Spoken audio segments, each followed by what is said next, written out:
dime on the mission, snap any minute, casually winning. Stop tripping on me, stop dissing on me. Yeah, I got a dream, can't take it from me. My fire's burning, now I'm always learning. Tell me where to go, man, I'm on a journey. Yeah, I can't explain it, I get excited. Keep it 300, King Leonidas. Strap in, cause it's gonna be a long ride. Working on me every single day and night. There comes a time when your worlds will collide. If it's holding you back, push it right to the side. Ain't got no time for no fear. I work too hard to get here. Ain't got no time for no fear. I work too hard to get here. I don't got the time, put me in, coach. I've been going hard, time to let it show. Everything raw, give it to me now. Let me have the spot, man, it's going down. Gotta get it here, I don't wanna wait. Take what I want, then I go train. Gotta get a win, I won't lose the game. This is my year, I ain't gonna break. Strap in, cause it's gonna be a long ride. Working on me every single day and night. There comes a time when your worlds will collide. If it's holding you back, push it right to the side. On another level, I will never settle. Mind over matter, get the gold medal. On another level, I will never settle. Mind over matter, get the gold medal. Ain't got no time for no fear. I work too hard to get here. Ain't got no time for no fear. I work too hard to get here. On another level, I will never settle. Mind over matter, get the gold medal. On another level, I will never settle. Mind over matter, get the gold medal. On another level, I will never settle. Mind over matter, get the gold medal. On another level, I will never settle. Mind over matter, get the gold medal.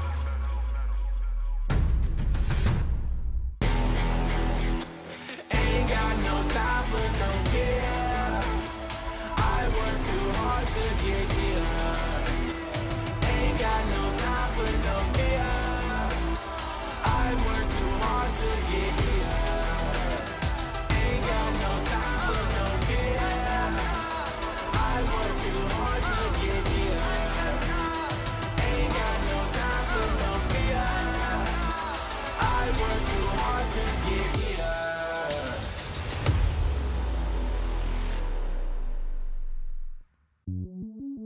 Welcome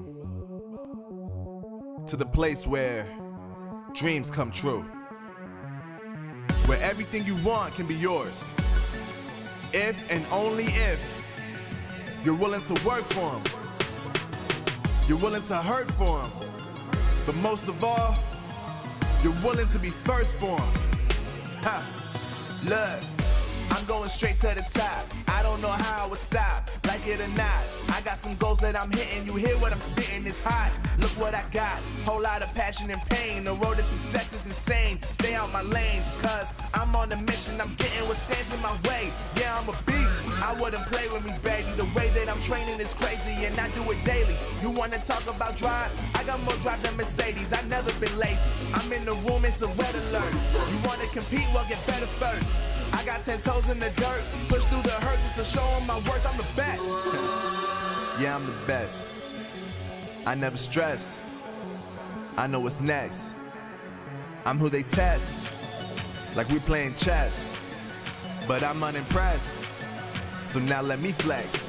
Ha, yeah, I'ma work through the struggle and hurt, cause I know my worth, and I gotta be first. Ha, yeah, I gotta be first. Look, I don't want anyone's sympathy. I understand what it's meant for me. I give my focus and energy. If it's meant to be, then it's meant to be. But mentally, I'm undefeated. They hear that and say I'm conceited. Like there's no reason. Like I don't beat them and come back again just to teach them that when you work under pressure, you reach higher measures. They'll try and bring you down, but you cannot let them, and only get better and focus on cheddar. Eye on the prize and you'll become a legend. Like, when I'm in the room, it's a red alert. You wanna compete, well get better first. I got 10 toes in the dirt, push through the hurt just to show them my worth. I'm the best. Yeah, I'm the best. I never stress. I know what's next. I'm who they test, like we playing chess. But I'm unimpressed, so now let me flex. Ha, yeah, I'ma work through the struggle and hurt, cause I know my worth. And I gotta be first. Yeah, I gotta be first. They don't know what's gotten into me. How'd I turn pain into energy? Through all the struggle and hurt, remember my worth, and that's why I gotta be first.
I'm on the mission, snap any minute, casually winning. Stop tripping on me, stop dissing on me. Yeah, I got a dream, can't take it from me. My fire's burning, I'm always learning. Tell me where to go, man, I'm on a journey. Yeah, I can't explain it, I get excited. Keep it 300, King Leonidas.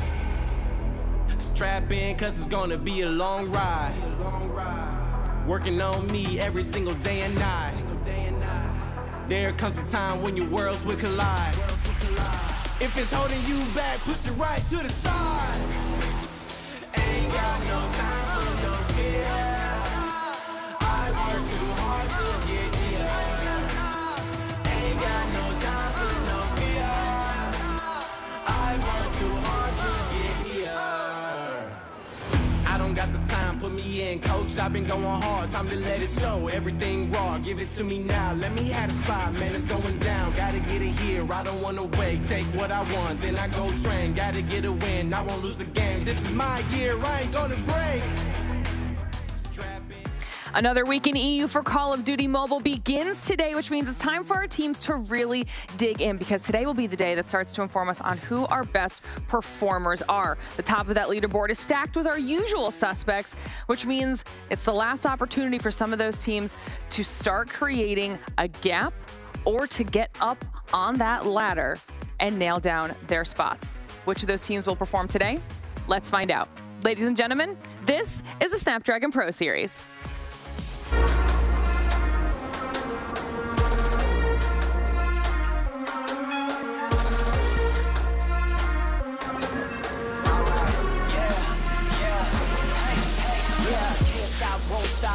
Till a player on top, know it. Rooftop, penthouse, suite. If you really want it, gotta own it. Fight through it, we was at the lowest. Blood, sweat, tears, the components. Riding all year, now's the moment. We are not friends, we are opponents. Yeah, I'm coming for mine. Yeah, I'm making a play, the game on the line. Yeah, I've been on the grind. Yeah, I jump in the spot, I made it my time. Yeah, look in the sky. Yeah, the stars align, no shade to shine. Can't stop it already. Emotional work and devotion, we put in this time. Look, you won't stop.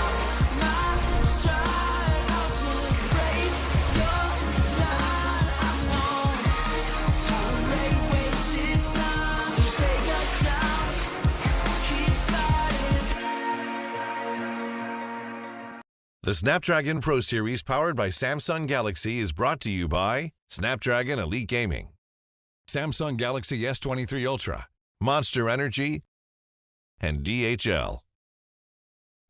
Hello, everyone, and welcome to the Snapdragon Pro Series. Today is week 2 of Call of Duty Mobile in EU, our first day of the week, which means it's time to get back into our exciting action, especially after what we saw last time around. My name is Glitter Explosion, and I'm your host for the whole challenge season. And of course, we've got the boys back in the building. We've got Ton, Bobby, and Infinity ready to get into everything here today.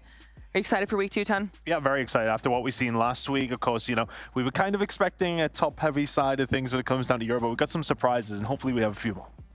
Yeah, I think it's going to be one of the more competitive days that we had. Obviously, we were pleasantly surprised by day number 1. Day 2, you know, things got a little bit speedier, but I think there's multiple matches that we have going on today that could potentially go to map 5. For sure, I'm really excited for EU. I think EU, again, has just proved to be such a competitive region. It proved a lot of fun last week, so I think we're going to have that again this week. I can't wait to get into it. Hopefully all of you at home are excited to get into it. We've got a little bit of stuff to talk about before we get into the gameplay.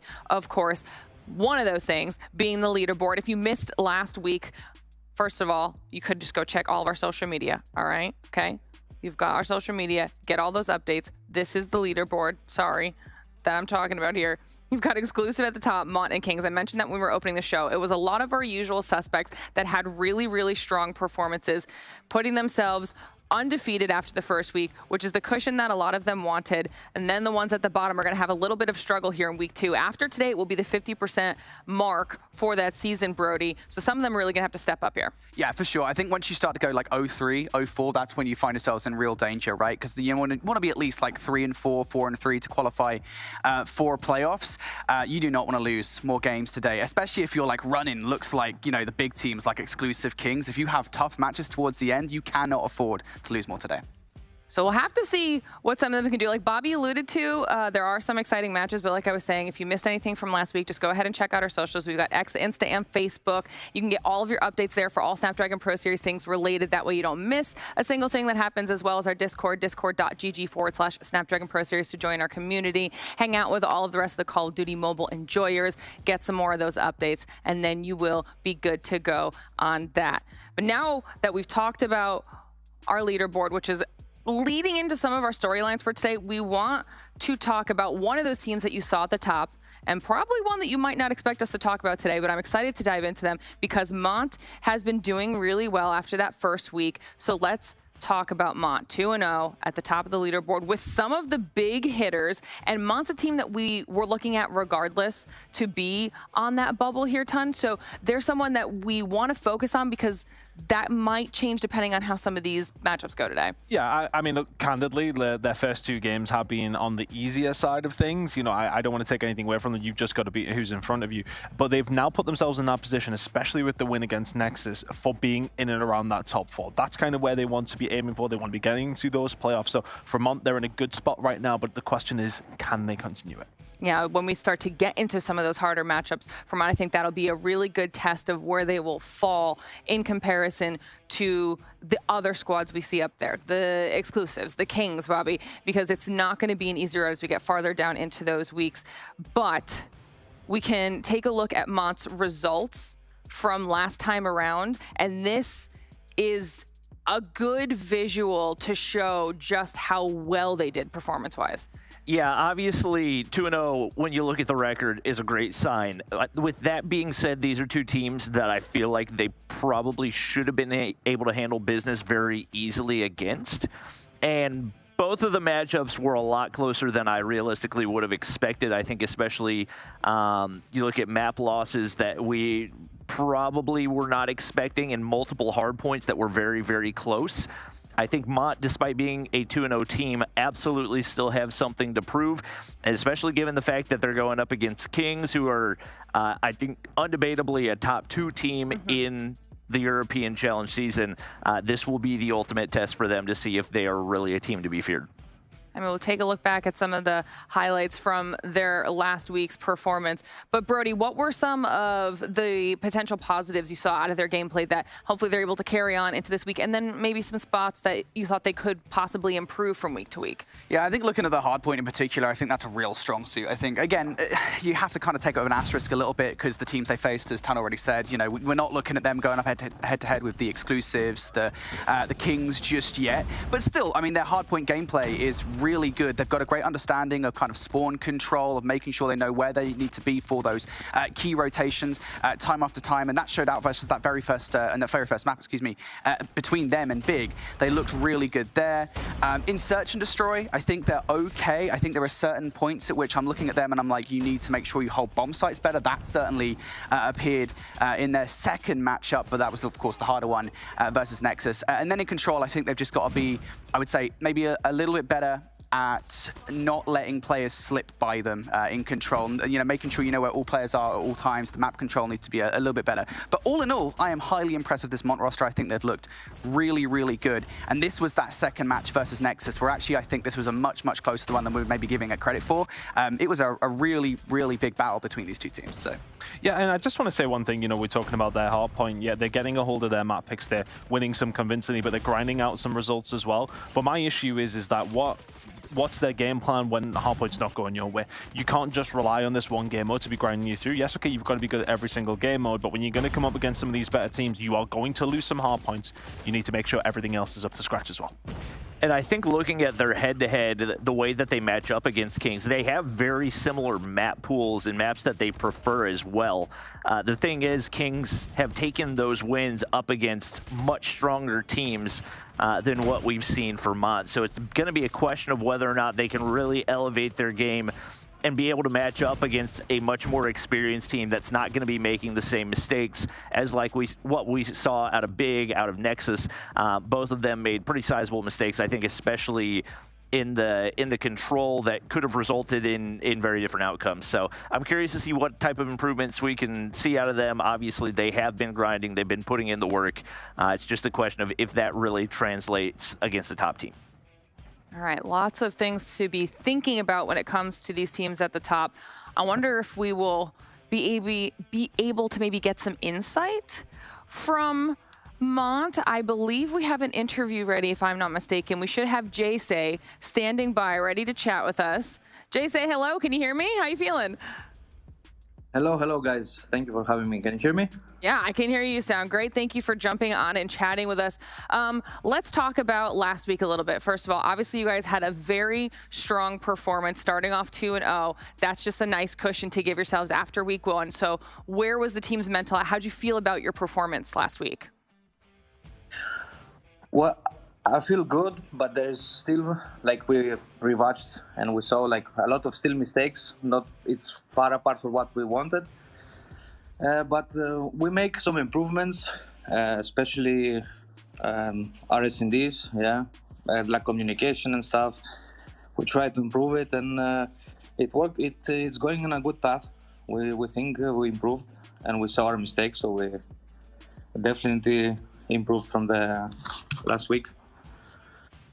Cool. Yeah. By the way, loving the shirt. The outfit's looking on point today, my man. Very nice to see. Oh, thank you. Yeah. I'm still at work, so. Okay. Oh well, then okay. Not so fast to get home. Fit in. You dress better than Brody, to be fair. So, you're doing quite well. But just always opportunity for a side dig. For me, I looked at your hardpoint and how good that has been for you guys. What do you think the reason as to why your hardpoint is so good?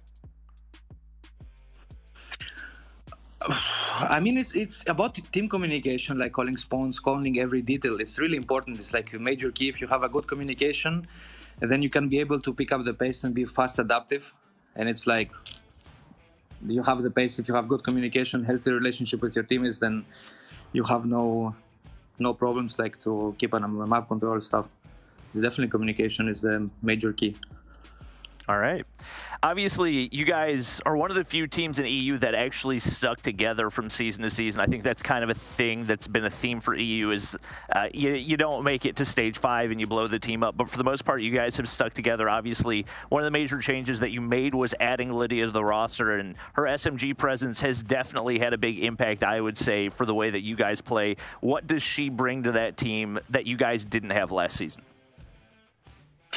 Well, she's that type of player. She's at the exact moment at the right time, so it's like she's like all-rounder. So her call-outs are really well. The communication is really a healthy teammate, and it's always good to have a new audition, new ideas and stuff. So yeah, at the pickup, we are really, really happy for the pickup, and we enjoy having her on our team. She's bringing a lot to the table.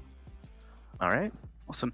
Well, look, mate, so far your matches have been versus Big and Nexus, right? You haven't had a chance yet to face off against either of the big 3. When it comes up to those matches versus Exclusive, Omniscient, Kings, kind of what is your game plan for those matches?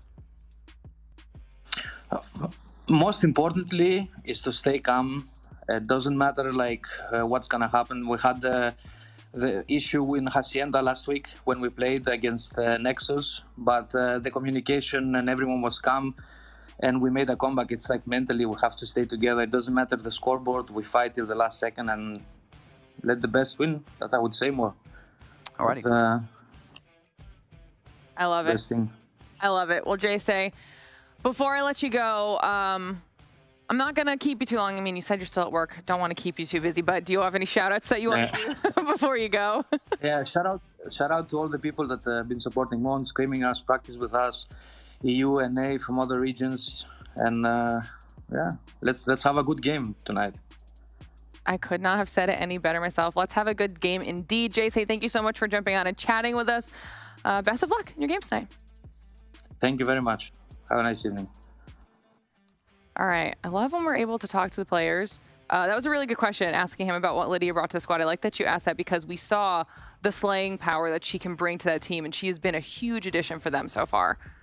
Yeah, she's and that was one of the things that we talked about is that Mont's AR presence has always been really strong, but there have definitely been a lot of instances, both at points this season, but primarily last season, where it was very, very obvious that they were having a difficult time keeping their SMGs on the objective. And like he said, she's basically a phenomenal flex to fit all situations wherever you need her, whether that's the hard point, the search and destroy, the control, making a lot of big-time plays. And I think the addition of her into this roster has the potential to make them a playoff team, and it's definitely looked that way so far. All right, well, now that we got a chance to talk about Mont and our teams that are at the top, let's talk about how the tournament works. If you guys are new here for the first time and you don't know what I'm talking about, there's a whole competitive system, a structure for this thing. And you know what? I'll give Bobby a break. I'll give Bobby a break. For the first time in 2 seasons, he's not going to talk about the format. I'm going to make Brody do it. Oh, God, okay? you're going to make me do it? Oh, God. I don't think I'm going to be able to do it anywhere near as well as Bobby. But you know what? I'll give it a go. I'll try and live up to the legacy.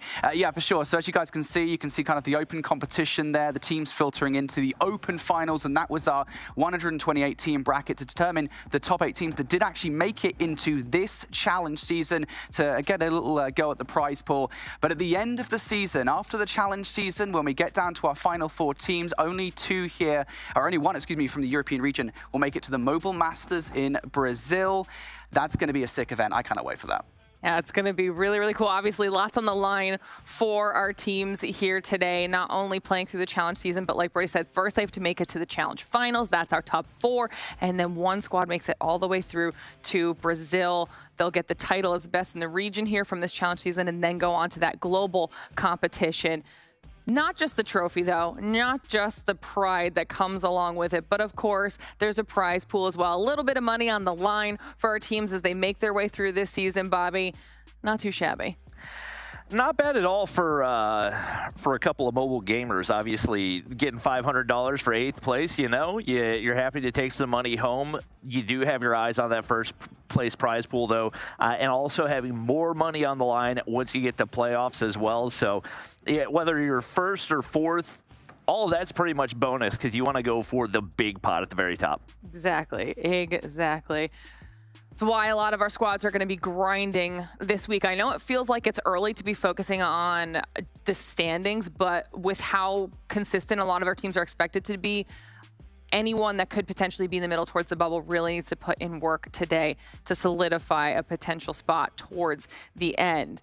But we've mentioned or alluded a couple times to the matches that we have, the importance of those matches. We'll take a look at the schedule so that everybody at home, you know what is in store for you here today. For day number 1, we obviously have a second day tomorrow as well with the rest of our matchups. Baton, which matchup here jumps out at you? I mean, it has to be the Mont versus King game, right? Look at the game that we're kicking things off with between Big and Nexus is a big one for both those 2 teams, both sitting at 0-2, and that's the kind of game, if you lose it, you're pretty much out of contention for a playoff spot. But looking over towards Mont and King, I think that's going to be the real test, because Kings will be going out feeling confident, but for me as well, Mont, what can they bring to the table after a 2-0 start? Can they continue it against the big boys?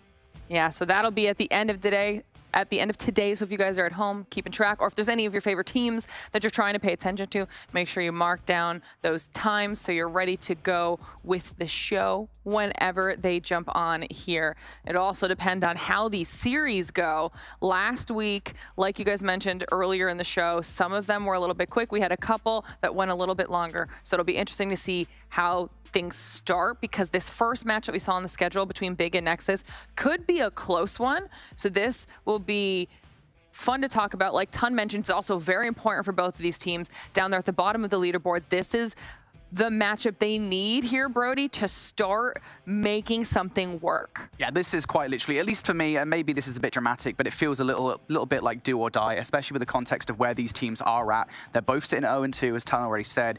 And, you know, again, for the most part, they haven't even played the hardest matches, I feel like, at least. So if you're going 0-3 into those matches, you're in serious danger, unless, of course, you can turn things around in dramatic fashion very quick. But I don't know whether that'll be the case. But certainly, this is a really, really important match, these 2 teams.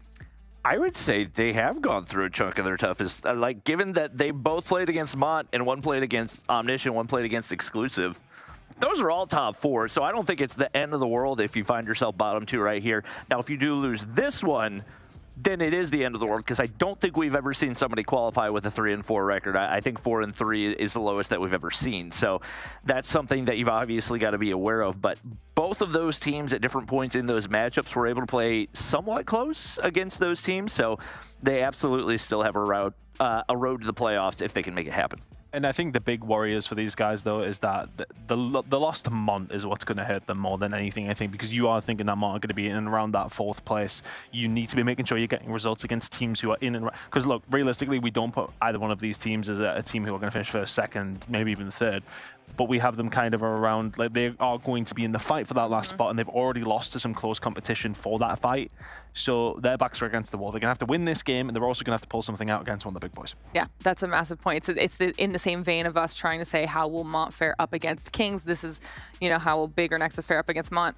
And they've already gotten to have that opportunity. We'll have to see what they can do against each other. Now, I think the picks and bans are starting to come through as well, so we can start seeing what these teams have in store for us.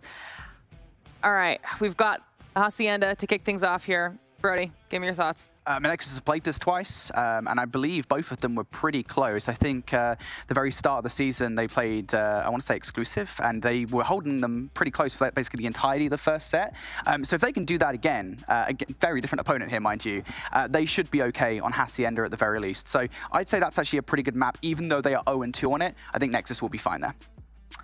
Yeah, I would agree with that. Obviously, I mean, between the two teams, they only have one map win apiece, with Nexus map win being in search and with Big's map win being in control. We do see raid control right there. It's not one that either of these teams have seen a whole lot. So I would say overall, not a bad setup. The Slums search, I think, could potentially go the way of Nexus, but I mean, looking at the map pool overall, I think it's pretty well set up for both of them and definitely has potential to go to map 5. All right, I like it. Well, while you two go get yourselves ready on the other side of the studio, I'm going to ask Tun his thoughts on the map pool because it's almost ready to go. So let's chat. Yeah, I mean, it's pretty standard. It's nice to see Summit in there a little bit more often as well. But for us, you know, we've seen Hacienda so much to kick things out. Yeah. All these teams seem to like to have it as their first hard point. Just get it out of the way, get it in, and maybe you know, it's a good warm up for everybody. But it always provides an entertaining match. Looking at the Search and Destroys, though, I kind of agreeing with Bobby. I would be leaning towards Nexus in this game. Just from what I've seen as well, I think Big have got like at least some potential. We can see the slaying abilities there, but they struggle to sometimes convert opportunities into map wins.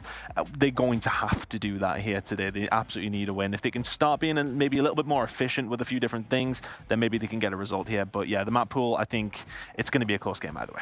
Yeah, maybe control an opportunity to be a little bit of an equalizer and see what they can do there. I will keep banging the drum that about control. A lot of these teams, if they just put in a little bit more work, will start to see success with that. There are so many different ways you can play control, but it's been very slay heavy for these teams. Let's just try and focus on the objective a little bit more and they might get away with it. All right, you heard it here first. Let's see what they can do with it. Match number 1 is ready to go. So Bobby and Brody, let's get into it.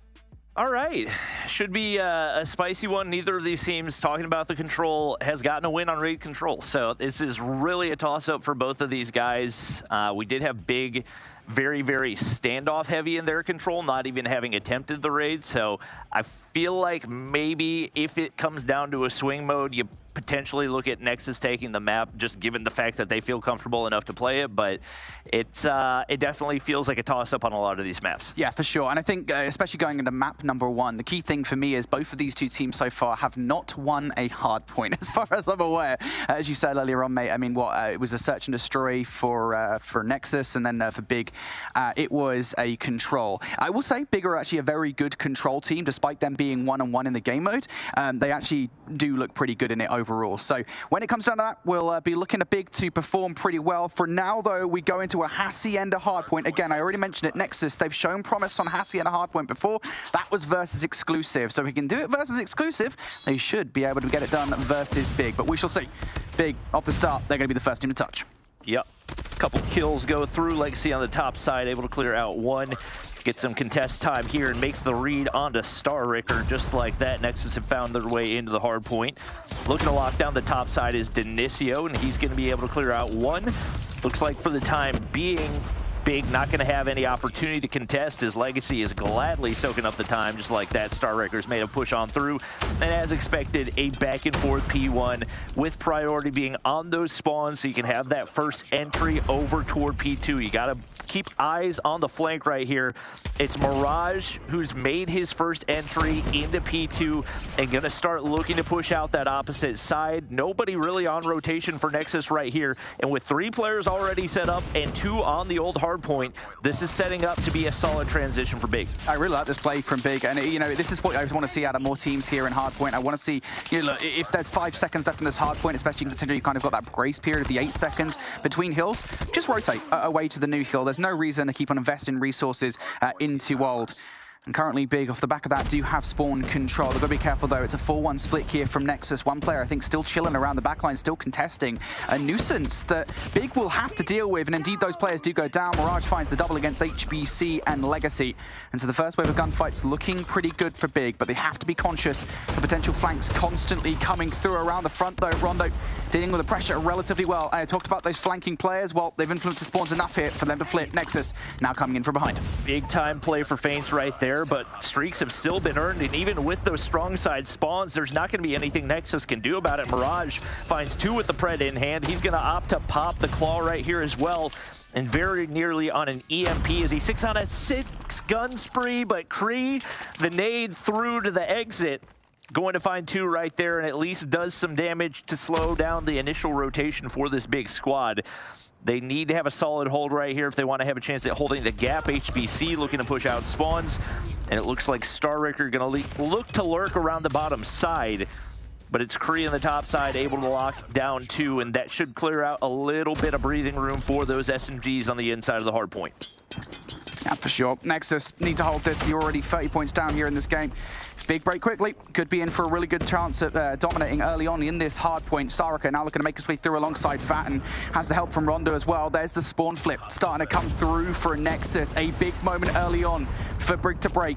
Now can they hold the rest of the time? Rondo just waiting patiently on the other side of the fences. Can he strike off the back of that as well? Yes, he can. He's put the Purifier into play too. Big utilization coming out there. Even if he only finds the 1 kill, he keeps a couple of players at bay.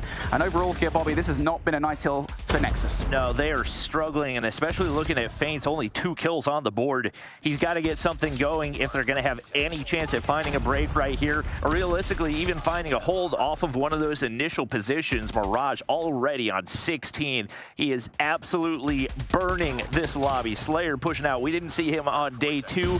And I would say Big missed him significantly, but happy to have him back right here as Starwrecker has already pushed on into P4 time and time again. Big, even when they don't have the rotations, winning those big-time gunfights, and they've set themselves up for success once again. Absolutely. Nexus now 60 points down here in this game. Gonna have to start to see some of these operators coming out of play. I think HBC there did just use the equalizers to not great effect, but on our screen, Starwrecker doing a great job at zoning these players away with that war machine. They could not get close. But now here comes the hit from Nexus. Player number 5 on the outside, Denisio, what can they do? Nothing. Kree just trying to fire off some war machine pellets into there. What's the kill? He can't get anything done, and Fat inside will find the double. Big there, doing such a stellar job at keeping Nexus away. No matter what they try after 2 investments, they can't get in.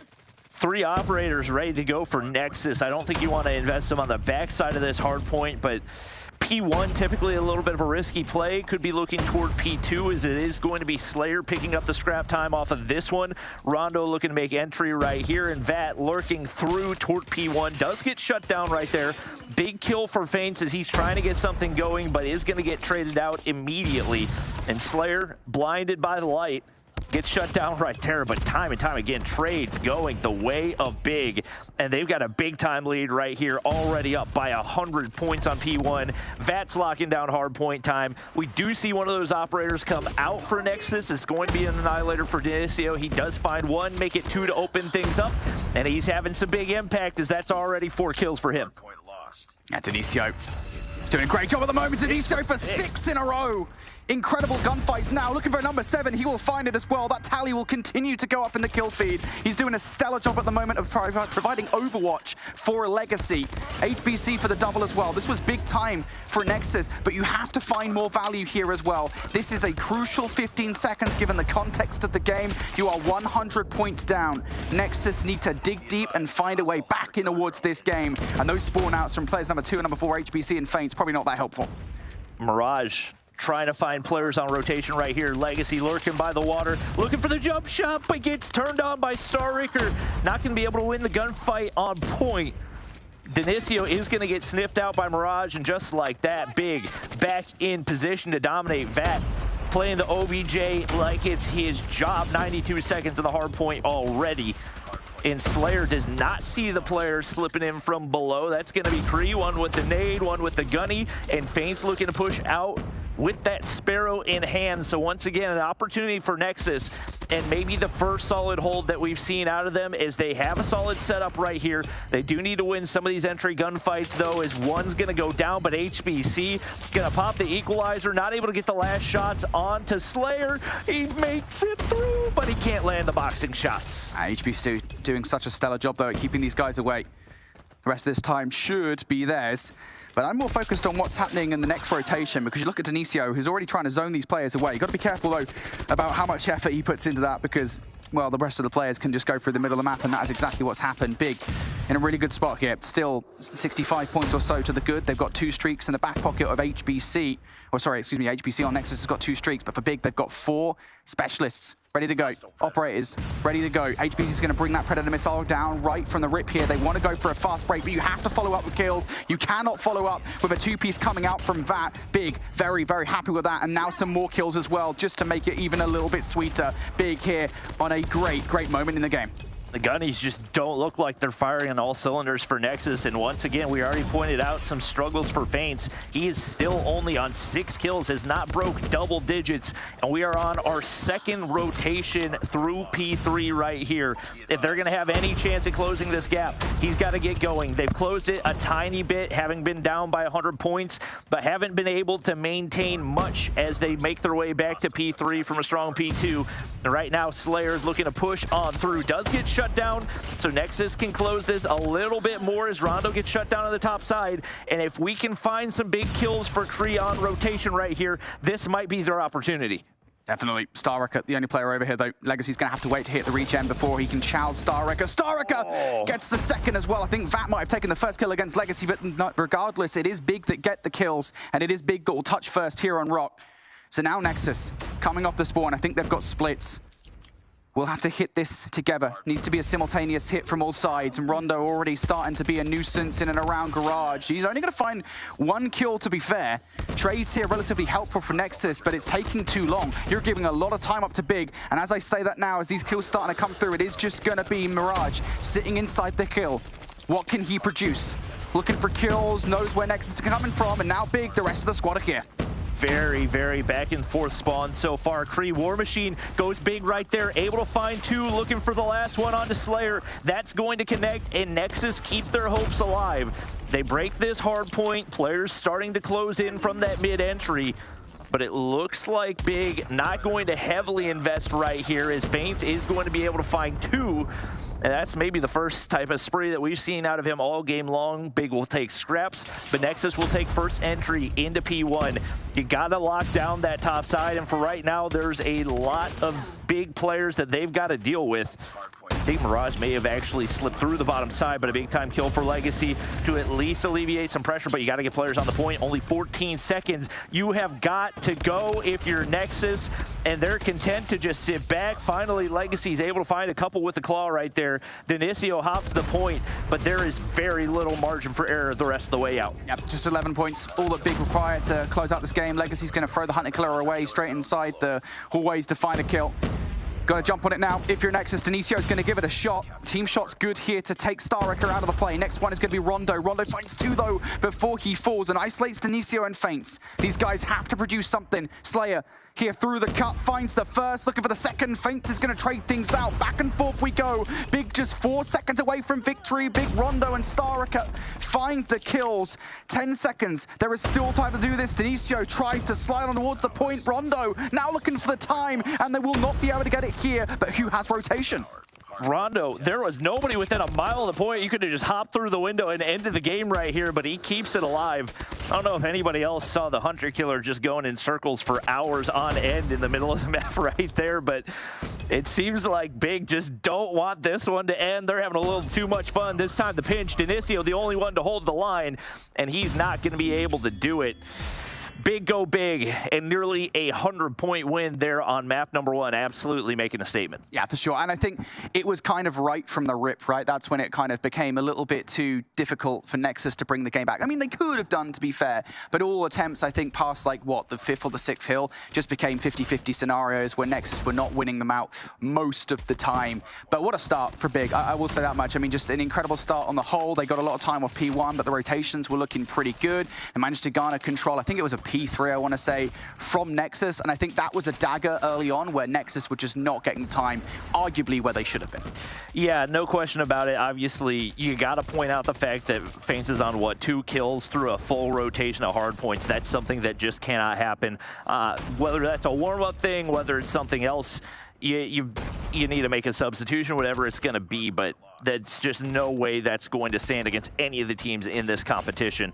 But like you said, the rotations, the spawn control was just so much better for Big at so many different points, and even when it came down to 50-50 hard points, when you build that much of a lead, you'll gladly take those the rest of the way out. So definitely a lot of room for improvement for that Nexus squad. You got to give props to Mirage, 42 and 25. Not a bad stat line to put up against the Nexus squad that has been able to go toe-to-toe with some of the better teams in this competition, even in the hard point. Yeah, for sure. And Nexus, again, just did not have a good game there whatsoever. You look at kind of the biggest players on Nexus, Kree, who I think is a player that I've looked at before, just maybe didn't have the best game in that one. Overall, just the slaying power was not matched, and that means that map number 1 not going to go to Nexus at all. Big starting pretty strong in this best of 5. Next up, though, is going to be Search and Destroy, and I think this is maybe where the fortunes might change a little bit, because if you go back to that series between Nexus and Mont, it was the one map in which Nexus were able to take away. That was a 7-5 victory, I want to say, on Express, Search and Destroy. Now, granted, Mont were making mistakes. I think we kind of recognized that at the time, that maybe they allowed retakes to happen just a little too much when Mont had got the bomb down. But nonetheless, I think you've still got to give Nexus credit for being able to retake in the fashion that they did pretty consistently. I will say, Bobby, there are no trains on this map, so we're not going to have any silly train kills here on Slums, but maybe there is some positives to take away here if you're a Nexus. We know that they're pretty good at retaking sites. Maybe they just got to stop Big from getting the bomb down at all. Well, we'll see what they can do. They get aggressive toward the mid-map. Smokes go down, and they just try to flood for mid-control, and I don't think there's any read right here out of Big. They get ripped to shreds. My gosh, Slayer shut down, and that was maybe a 15-second round. Yeah, and this is the thing. I've seen a lot of teams here on Slums. We had a little small discussion about it in Search and Destroy. Just like not on offense, they would just not try and get control of the middle of the map. They'd be really kind of sheepish about it, lose control of the mid map, and then kind of lose the round from there out, because it's so difficult to chow, just given the amount of angles that you can sit there. I really love this from Nexus, the aggression out early on in these rounds to just try and garner control of the middle of the map, and it is working through the smoke. Staraka is trying to garner control. He's not doing a very good job of it at the moment, but that's because Rondo is picking up all of those kills. HBC bullied just outside blue, and to be fair, I think this is why sometimes you don't see teams just run straight through the middle of the map, because it only works every so often. Yeah, and that's the thing, when you full send a play like that and it works, I don't think that's the type of play you want to go to over and over again, just because it's so easy to counter. You get an instant snipe across mid for Big, and just like that, the push has been completely stalled out, and the rest of the players get picked off one by one. Denisio going to be able to find one to open things up, and especially when your sniper can get aggressive over on that bomb site, that's going to open up opportunities. Mirage, maybe not the position to be trying to crossbow, and Denisio cannot be touched right now. Opportunity at a 1v2 for him. He's about to go head-to-head with Rondo in the quick scope. Connects. Big time clutch out of him. You kidding me, Denisio? That was insane. He was just snapping on players. Not even just the last one as well, but the one before that. The little quick scope coming out of garage side. Denisio solely effectively clutches up that round for Nexus. That's a big one for them. Again, you take these offensive rounds here on Slums where you can get them, and Nexus so far having a good go of things here on Slums Search and Destroy. Now Denisio at the start of this round wants to pick up exactly where he left off, looking for another one. And if you're Rondo in that situation, I would not chow Denisio whatsoever. Don't even give him the time of day. No, it doesn't matter what kind of head glitch you're working with. When he's hitting shots like that, you do not want to mess around.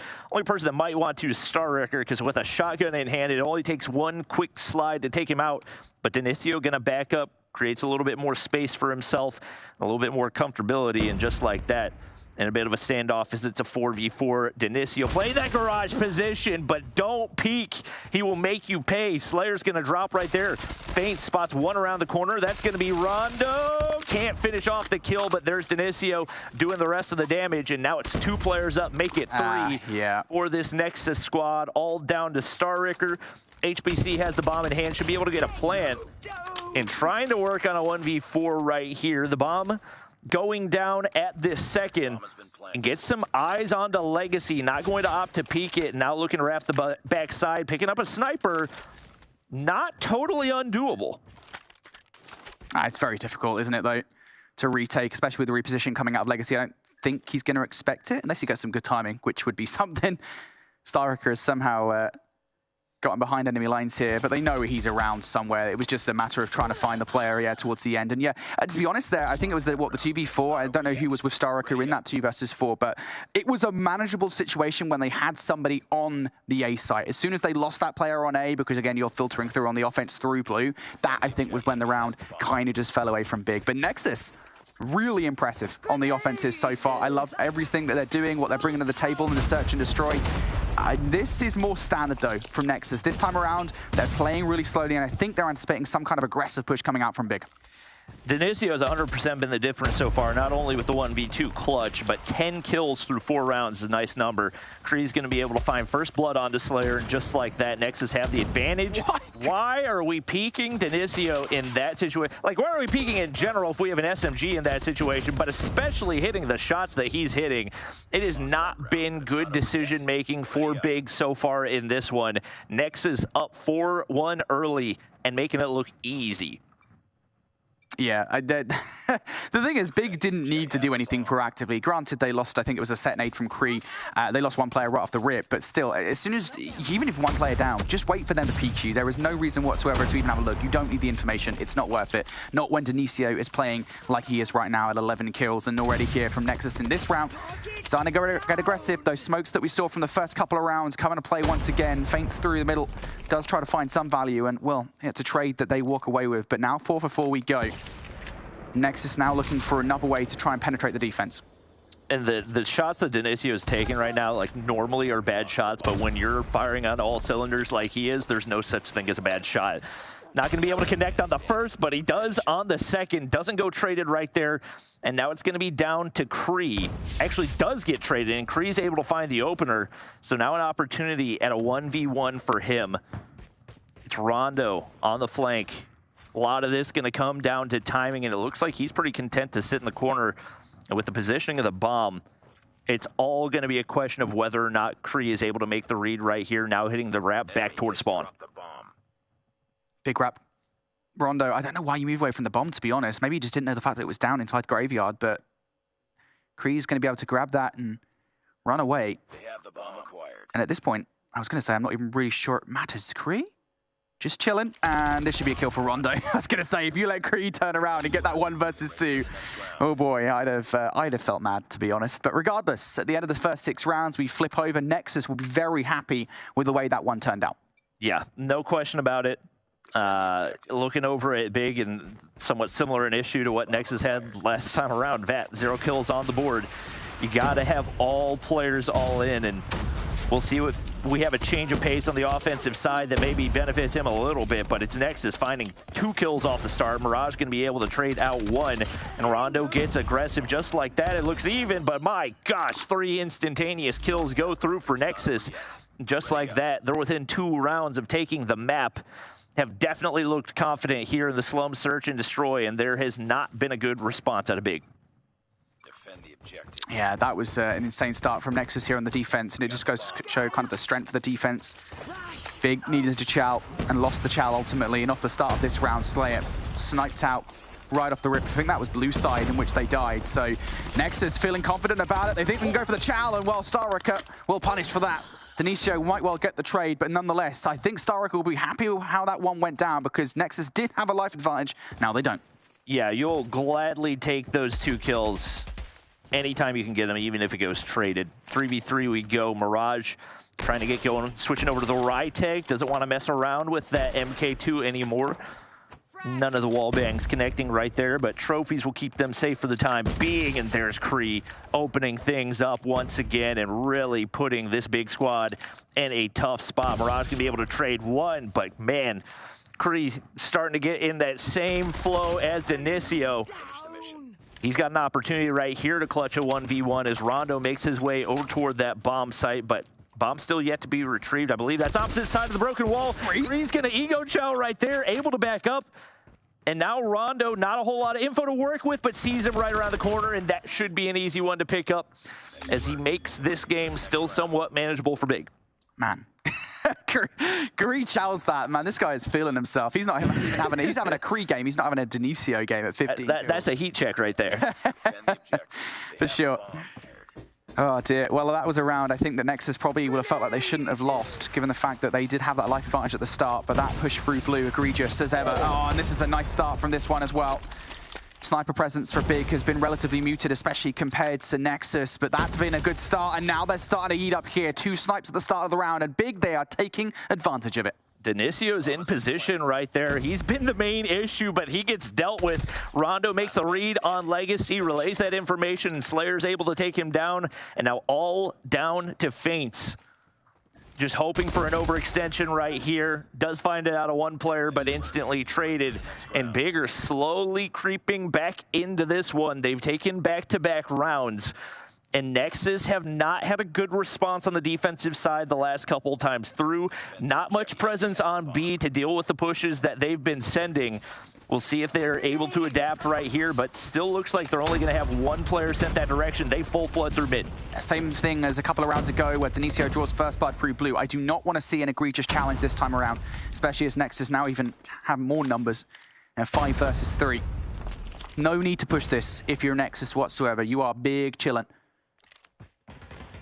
Big, they are the ones that need to go. Starricker, well, has to deal with the threat of Legacy running right at him. This would, I believe, be a 1v5 for Starricker if he was able to pull it off. There's a second kill. Hold your horses for a second, folks. This is still possible.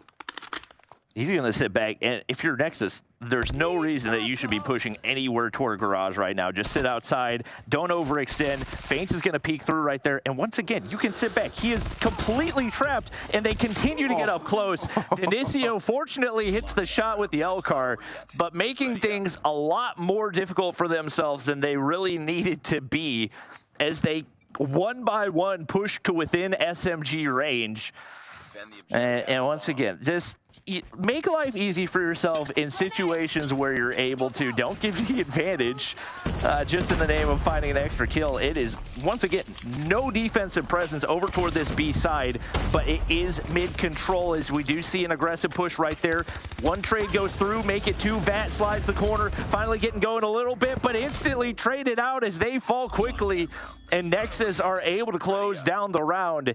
A very fast-paced final round, but they're able to do the work and they tie things up at 1-1. Yeah, I think the most damaging thing there in that search and destroy was probably kind of the very first few rounds coming out from Nexus, because if it wasn't clear from the tone of our voices throughout that search and destroy, Slums is very difficult to win offenses on, just because of kind of how difficult it is to cross the, 25, 30-yard line, basically any entrance towards the middle of the map. It's very difficult to do on the offense because of the amount of positions that a defensive player could be sitting and watching you with, which in Nexus's case was more often than not the sniper of Denisio in those early rounds. And, you know, that start from Nexus, I think, was just so damaging to Big that by the time we switched sides, by the time that Big had their own offensive efforts, they won a couple of rounds, I want to say, but most of those were down to slight errors from Nexus, certainly in the first of those 2 rounds where, again, they had that life advantage and they just kind of chuckled it away. Tell you what, though, mentioned it very briefly, Denisio, 19 kills. That sniper presence, not just from him, from Cree as well, even if it doesn't bear out in the stats, was so crucial to so many round victories. I mean, 19 kills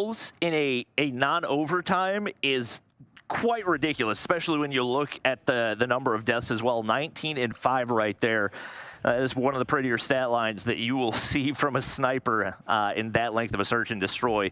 Obviously, that now brings us into the control, and definitely looks to be the swing mode, as neither of these teams has won a raid control. So once again, not really sure what to expect.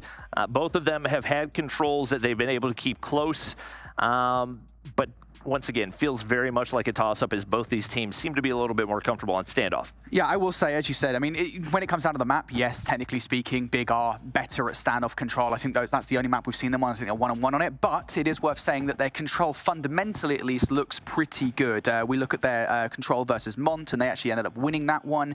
And then we look at the control versus Omniscient, and that was a kind of a control where they sent it to round number 5, I think. And to do that against a squad such as Omniscient, I think is a real boon of success for this team. It really just goes to show that Big are capable of big things in control.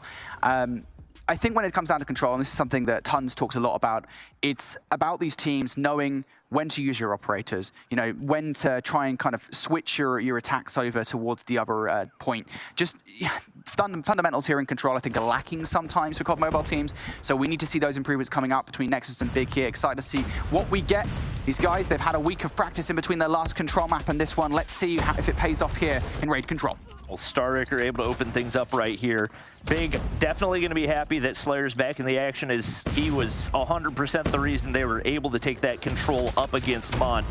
HBC fires back from the inside of that control point. Tunisia looking to get aggressive right here, and Big trying to make sure that they can avoid a spawn trap early. It is kills going the way of Nexus. They fire back, 2 in the feed. And no real push formulating right now. No semblance of map control for this Big squad. Not making any type of attempt to send players back over toward A. And might like to see them throw some type of distraction right here, especially with no presence on that side of the map. And that's exactly what's going to happen, as it looks like Starricker is going to be able to slip through. Exactly what I said before. You need to make sure that as soon as you lose control of B, as soon as it doesn't go well, just rotate towards A. Because at the very worst, you're going to be splitting the defense from Nexus. And so far, Big have not found the opportunity to jump on the point with those 3 kills between Rondo and Vat. Now they most certainly will. And this is actually a pretty good read of the spawn coming out from Starricker as well. Gets right in the face of a player who just spawns up around Laundry. Big feeling pretty confident here with 30 seconds left on the clock that they can get this capture done. Rondo trying to kick a couple of players off spawn. That's not going to happen when Korea's got the sniper in their hands. Slayer just waiting patiently inside the basketball court. But this is what I said, Bobby. Even if they do not get control of A, look where those spawns are. They're spawning over by driveway. And hold on for a second here. Somehow, some way, despite the numbers being in Nexus' favor, they might just be able to capture A. That finally goes down, and that doesn't happen. But as I said there, Big now, even if they don't capture A, they get the close spawns to B. Yeah, and Mirage and Slayer both able to hop there, and that should be fairly easy to deal with, as it looks like Nexus are only going to send 1 player to try to contest right here. Is able to take down Vat, so has not been completely captured, and with Slayer taken down, time's starting to become an issue. They're going to be able to get rid of at least some of this second tick of progress, and Denacio pushed all the way forward, is going to be able to deal with Mirage, and look at the spawn trap that's starting to set up right here. Perfect positioning, and right inside of Jim is going to be a nightmare spot for Big unless they can escape.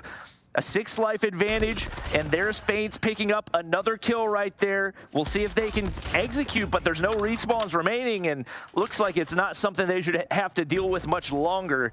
No need to worry about the spawn trap. Just make your way back to the objective, or if you're Feints, just pick up the kills and finish it off.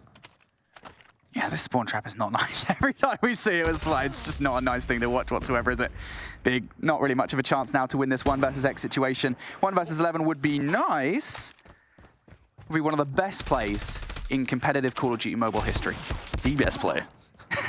1 versus 11 though, that is not to be. And Big there in that control, if we was kind of bigging up their control specialty, it does feel like there are certain elements there. It's just like, look, if you haven't captured A right off the start, or B I should say, just go to A. You do not need to hit it anymore, because you are just banging your head against a wall that is very, very thick and probably going to do a lot of damage to you. So Big not having the best start to this control. Nexus now on the offense. Let's see how they handle it. Denacio, first entry into the point. Mirage deals with him immediately. Obviously, we're going to start to keep our eyes on the operators, and 4 of them already charged for Nexus. Both teams with some utility to work with. It's Legacy making his way over toward A. but he gets shut down immediately. No progress so far, a minute on the clock. And HBC just patrolling, making sure that Big's not going to be able to get in position to set up a spawn trap. They are fully stacked over toward B.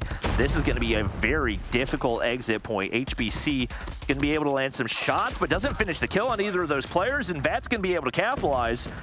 And he may very well be able to sneak through to spawn right here, takes down HBC. And right now, if you're Nexus, you've got to be very, very careful of that spawn trap, but they ward it off, and just like that, they have to be objective. Yeah, I think Vat just kind of opts to get straight into another gunfight, hits the reload, and unfortunately, going to end up falling there. Nexus have broken out of any potential spawn trap before it can even really begin. Second tick about to come through here from Big, and it will do. Vat finds the double, though.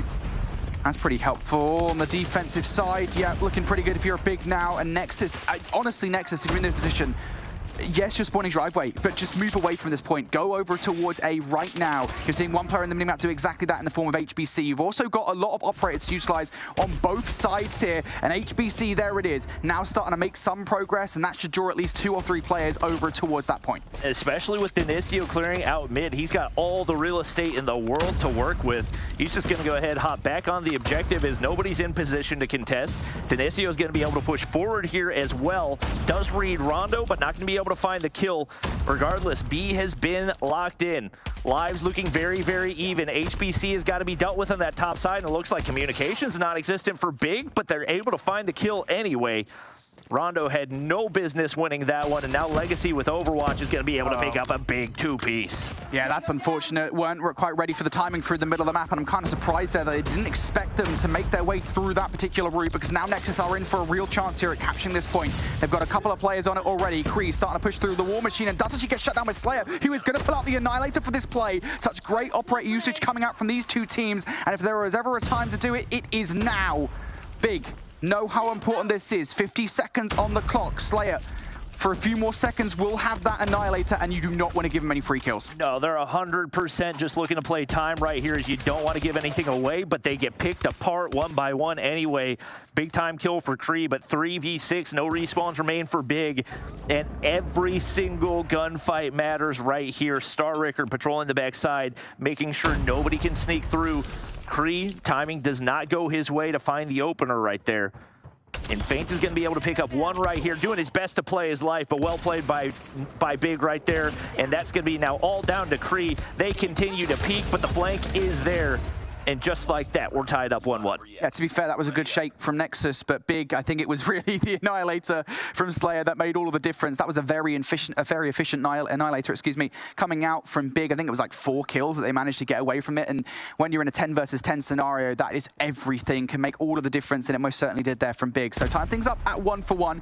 There's been a pretty close control so far, but we need to see a little bit more decisive play coming out from these two teams and what they want to do when control doesn't go their way at the start of the round. It is going Nexus's way, though, to begin with. Trades in their favor. For the middle of that comes Legacy to support his team. Legacy looking for more. This has been a brilliant start for him as he starts things off with 3 and is already looking to bully Big into the driveway. Well, Star Wrecker's going to be able to take him down, but once again, Nexus continue to advance forward right here. Mirage, big time shot with the MK2 right there, kind of switching to whatever option he can find to give himself an advantage. And once again, that's going to force Nexus back toward their spawn. Big hop the objective once again, and just looking to use those smokes to keep things clear, to try to get themselves that extra minute to work with. One claw going to come through. That's Mirage. He's able to clear the objective, and it looks like they're going to be able to get the rest of that progress that they're looking for.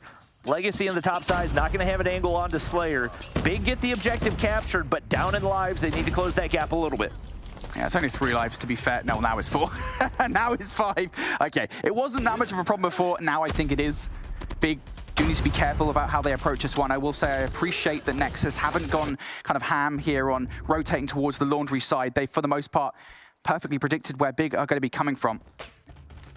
Operator utilization starting to come out to play as well. HPC with the equalizers doing a lot of damage over by the bedroom side, but Rondo doesn't need an operator to do what he's doing. He's picked up 3, just running through kitchen and money, having a hell of a time. Now looking for more on the flank. Rondo going to find 4 in a row and effectively paves the way single-handedly for now Vat to utilize his equalizers on the point. I don't know if HBC saw him on the hard point. He's not going to take any shots. Tunisia pops the Annihilator, but he's not in position to take him down. Over-aggressives right there and nearly pays for it, but he's going to be able to find one. Shots not looking clean, though. Seems like the snipes were short-lived in the search and destroys. He finds very minimal value, but they get the objective cleared. That was priority number one. Big, not a whole lot of lives to throw at this one, and Rondo's going to invest the Purifier right there. They get 3 kills in the feed, and just like that, it's been equalized, and Slayer's able to find another. He's still in their spawn, picking up kills. Just like that, the lives have gone the other way once again. 3v5 hit. Big have 1 operator to go. Also 1 for Legacy 2. Slayer's going to bring it out as well. The Annihilator. He went so huge in the last round, and now he's going to do it again. It's Vat also picking up 1, so now we go 3 for 3 here. Big, looking for a unified effort through elbow, through money. And Nexus, none of them are positioned on the basketball side, but Denisio was staying super quiet on the other side of the Tiki. That's the Annihilator out of the round, but he doesn't get Vat, and now it's all down to Feints. In a 1 versus 2, the players are going to be double stacking the point here. Do they predict where Feints is going to be coming from? You have to hurry up. If you're Feints in the scenario 2, you can't sit there and pre-aim, and Mirage will take him down. A big 3 versus 5, and for the second time here in this control, it is Slayer with the Annihilator that comes in clutch. Yeah, the pacing at which he's able to get those has played just a massive role. If you can get an operator per round, like, you are chilling, especially with the pace that he's playing at, working wonders. I don't know if Legacy was even shooting back on that one. He gets shut down. Starrick are going to opt to pull out the War Machine right here. Seeing what type of damage he can do, none. Shut down immediately. This is the start Nexus are looking for. There's some room to work with. And right now, there's 1 player back in that spawn area just patrolling, seeing where they're going to come through. That's going to be Mirage, but there's nobody to set up the spawn trap with him. At the bare minimum, he can force those spawns out toward the opposite side. That gives Slayer information, but the wall band connects for Denisio, and now it's a wide open A. Yeah, taking that players off open steps is a really good thing here for Nexus, as they now start to garner control. Got to be careful about players coming on the flank though. Mirage wants to look at this from the bedroom side. It would be a pretty good idea if he could get it done from open stairs as well. Comes Starricker and Mirage. MK2, what can he do with it? Already 1 progression being made over by A, and well, on the other side, I think it's Slayer that will actually clear the point for pretty much any of that presence. But again, I mentioned it very much earlier on, you get those close spawns by the driveway for Nexus. They're not too upset about it. Kree's now looking for gunfights over by A, but that's not where the action's happening. It's over by B here, where Nexus have already won a couple of crucial gunfights. They've got the space they want. Now they want to capture the point. Feint just trying to patrol pillars. Legacy's able to cut off 1. Still 1 to be dealt with top laundry, but with the map control that they've got to work with right now, should be easy to finish off this B objective. Just like that, they're able to do it, but you got to keep it alive. Eye on the lives, but 3 straight go through just like that. Basically a tie game with 1:30 to work with, lots of real estate. You got to make this read onto Slayer. He's going to get shut down. Legacy with the claw. What type of damage can he do? Looking to take money room control right here, and Starwrecker's there to shut him down. Big time 2-piece for Big to keep them at bay. And for right now, they're content to chill on the objective. Starwrecker gets aggressive, and it pays off big time. 4 life lead here for Big. They have an opportunity to close this one out. Yeah, nobody from Big is inside top bedroom as well. So Nexus will get the closer spawns towards this point. They've got opportunities to try and take it away. That's going to bring the Predator missile down. This is a play for information, but honestly, I would have vastly preferred if he played it for the clutch instead. Denisio with the Annihilator only finds 2 kills. It's not a lot in the grand scheme of things here in this 8 versus 8 with 50 seconds on the clock, but Feints and HBC now going to pick up a couple of kills. Back and forth we go. Nexus inching their way in towards the side of the map that Big currently occupy, but Big are getting the better of them. Big have 2 operators they can use. Vat's going to go ahead, pop the equalizer. Slayer, Annihilator, 39 seconds. Maybe could have spaced it out a little bit more, but once again, you're going to keep Nexus pushed back and second-guessing every move they can make. He's going to be able to wrap back toward mid. Oh, no. And 1 of the kills comes through as Slayer picks up 1 with the Annihilator, 2v3. Kree goes big time, Feints, has the Sparrow, and he's going to be able to drop Slayer, so now it's a 2v2. None of these players close to each other. You got to keep an eye on the clock. Not a whole lot of time to work with. 10 seconds to hop on the objective. Feint's going to look to make his way across, but Mirage should be able to read it, and it's the crossbow to find the kill. as Big take the lead in the series 2-1. Yeah, crazy end to that one. I almost thought for a second that was about 2v4, 2v5 towards the end. That would have been, and we saw the operators that they had in the back pocket. We were like, yeah, they're going to bring him out right here at the end. If they didn't, we would have been on the case. Don't worry about it. But regardless, really close control, I think, throughout pretty much every single round came down to the wire. And granted, I think for the first couple of rounds, there were probably moments we were like, yeah, you guys probably should have done this instead of that. Regardless, I think for the most part, these guys were making the right decisions. But honestly, it did come down to these clutch moments from Big, and I think it was what the Annihilator in round number 2, I want to say it was, from Slayer, and then he did it again in round number 3, where Big really started, I think, make the difference in terms of those operators.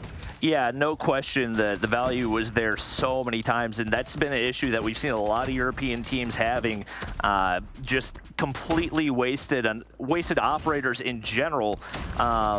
And I think we saw a couple of instances where Denisio missed out on some big opportunities, and that was likely the difference in a couple of rounds. So obviously Big already had one control win. They had another one under their belt, as that's definitely looking like one of their go-to modes, but now they've got to continue to execute, heading back to the hard point where they did not look great the first time around. Yeah, for sure. And here's a look at the stats then at the end of the game. We mentioned it there, Slayer, 26 and 19. Cannot overstate just how important his impact on the game was. Also having a pretty good game. The likes of Rondo, Vat as well. On the whole, though, I don't actually think, to be fair, that Big necessarily outslayed Nexus that much, if at all. It just came down to those big clutch moments where Big came out on top. And again, we mentioned it, they look pretty good in control, and I think we're seeing exactly why they're off the back of that game. But as you said, mate, next up, it's going to be Hardpoint, and that's where things are maybe going to change a little bit, because Hardpoint, well, that was not a successful map for Big at the start of the series.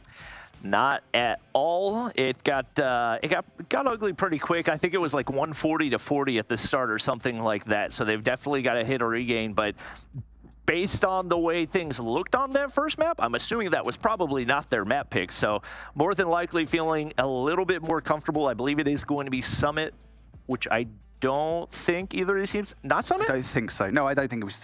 I was agreeing with you. I don't think we've seen it. Okay, yeah. So I think it is going to be Summit. And with that being a more aggressive hardpoint map, I think it fits the play style of Big a little bit more. I think especially looking at Slayer playing such a crucial role for them in their respawns, I've got a feeling he's going to have a big performance in this one. Yeah, for sure. And this is, again, one of those maps, I think Summit in particular, because so many of the hills are sitting inside, right? I think what is only like P2 that's sat outside. This is where you're going to see a lot of those operators, you know, especially like the Claw and the War Machine, for example, coming into play and being really, really important for clearing space. We've seen it a lot over the last few months, where teams will kind of just use them at the right time, gather control of the hard point, and then kind of get a full 60 off the back of it. So if we see the same kind of performance, as you say, out of Slayer here with the Annihilator, this could be a big, big map here for Nexus. Currently 2-1 up in this series. Can they now bring it home in a map number 4 victory? That's the big question for us here as we get into it. Summit, we love it. We love seeing it on Hardpoint when we do get to see it. We don't get to see it that often, I will say that much. For whatever reason, Summit just doesn't appear as often as we would like, but regardless, we'll see who starts off pretty strong on this. All right, Starraker pulling out the KRM to get things started, and that's a big feed. All blue right there, but not going to be able to lock in the hardpoint control quite yet. Keeping things contested and looking to secure some outer control, as right now Mirage going to be able to pick up 2. Got the Grau in hand right there. And Rondo not going to be able to win the inside gunfight, but the trades do go through as Big finally find control of the hard point, and Mirage looking to take control of the top side. He's already on a 5 spree right there. That shotgun laser is going to peek through the corner, making it easy for Nexus to trade out, and I believe that's 5 in a row for them, as they are now completely locked in. Oh my goodness me, the SMG pressure at the moment for Nexus. They know exactly where to look, exactly where Big are going to spawn time and time again. Feints, by the way, has started this one on basically 5 in a row, I'm pretty sure. And he might have died between those 5 kills, but regardless, he is doing such a good job at the moment to garner control of this hill early on. This has been a lot of time off P1. Rondo up top, though, wants to put a stop to all of this nastiness. Finds 6 in a row, I believe this is now for Rondo. Looking for number 7. HBC is going to stop him up top. That was a lot of time for Nexus. Now we move over towards P2. Big for the inevitable rotation towards P3 are currently in control of the better side of the map. So that's where they're going to be coming from this hill. But I love the play there from Feints, and I believe it was Legacy looking for the pinch play. Mirage might well find a triple, but Nexus, they spend the first 15 seconds of this hill flipping the map. That's a really good play for the long term of this game. Yeah, Big are basically looking to respond, see if they can push out that opposite side. Nice flank play right there from Legacy to slow down the push. But they've got to deal with this one player on the backside. Kree doesn't see him initially, but picks up the kill anyway. just like that, Nexus have the spawns and the hard point traded out instantly, but once again, reinforced. Kree, Vat, looking to push out the opposite side, shut down by Denicio, and it's a big-time yellow feed once again as they keep those spawns locked in. Players from Big, one by one, looking to push through to flip, but not finding any type of success so far, and they will gladly give up those 10 seconds of time, assuming they can lock things in on P3. Yeah, and they know how important getting control of this hill is because it's very difficult to break these back spawns, especially when someone's watching that top side of your mini-map, and which they do have in the form of HBC. So Nexus looking for a full 60 off the back of this one. Sliding coming through from Slayer, unfortunately, or Mirage, excuse me, unfortunately looks the wrong way. Faint's gonna be able to take that player down. Nexus very happy with the way this hill has gone so far. Big looking to make their way up from the ski lift side. Rondo's gonna be the first player to engage, and he might have actually made his way past here because Denicio is looking for it around the sides, but Rondo finally gets called out there by Kree. Kree's gonna take him down. Now Starriker, the next player up here. Big trying to find their way through from the back line, but every single time they attempt it, they get shut down. Yeah, and it's just such a difficult play to make one man with the way that Nexus have things set up right there. There's no room for error for Big, and they're going to chalk it with 20 seconds left. Once again, I don't hate the early rotation, but this gives so much opportunity where Nexus can potentially push all the way through and flip you out to the opposite side of the map if you don't play this correctly, and that is exactly what happens. Player 2, that is going to be Slayer spawning all the way across, and now you're basically in a 4v4. They continue to spawn the opposite direction, and this is a tragic mistake out of this Big squad, as already Nexus have a lot of pressure applied toward P4. Definitely. Nexus, 60 points down here in this game. They want to get control of this hill. Denicio looking for all the players inside. Couldn't quite find any. Maybe thought some pressure was coming from up top, but that's not the case whatsoever. Now Nexus know that those back spawns are going to be in effect for Big. They know where those players are going to be coming from off the respawn point. Slayer also now starting to come up towards the hard point to assist his teammates. Nexus just cannot find a way through at the moment. There is so much coverage being provided by players in and around this hard point, and Slayer, we talked about it in the past, has that Annihilator out, doing a good job at the moment of keeping the hill, but now Denicio and Legacy going to combine for 3. Now kills start to be made here for Nexus, and they finally break with 20 seconds left on the hill. I'm honestly shocked that Big were able to get 40 seconds out of that, given the way that they had players spawning all the way across the map. Great job of the remaining players to lock in some amount of time, and they will take additional scrap right here. Starraker's going to spawn right in front of Faints. That's an easy one to pick up, but Big find the scraps regardless, and Slayer pushing through to the bottom side as this one starting to look like it could be a competitive map once again. Kree can't quite find the ADS button right there. Unfortunate for him, but teammates still locking things down here on P1 as Faints looks to take some topside control. Certainly trying for it. This is where they got a lot of time last time around, and again, it's the SMGs that are starting to come out to play. Faints on 16 kills overall here in this game. Looking for some more. Legacy now starting to pull up the color as well. This is a big investment coming out from Nexus to really start to pull away from Big. You saw the War Machine in the feed from Kree. You see Legacy now with the claw as well. He's looking for players where they're technically speaking not spawning, but regardless, they've done such an excellent job of keeping Big away from this hill. And with 20 seconds left, realistically speaking, Big really only have 1 kit left before they have to start thinking the rotation. Mirage is going to be the last remaining player to give this a go, and does actually find a second kill, switching to the crossbow to get it done. There's a little bit of contention coming out from Big, but for the most part, make no mistake, this has been Nexus really starting to counterplay now.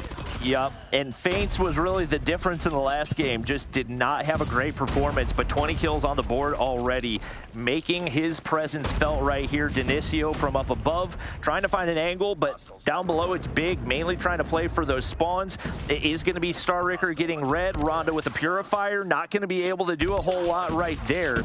I believe does get 1 kill off of the burn damage, but Legacy is here, locking down the top side, able to find one, and for the time being, Nexus still have those spawns over the direction of P3. With Faints playing the way that he is, they should be able to keep those locked down and still have an opportunity to lock in that hard point time.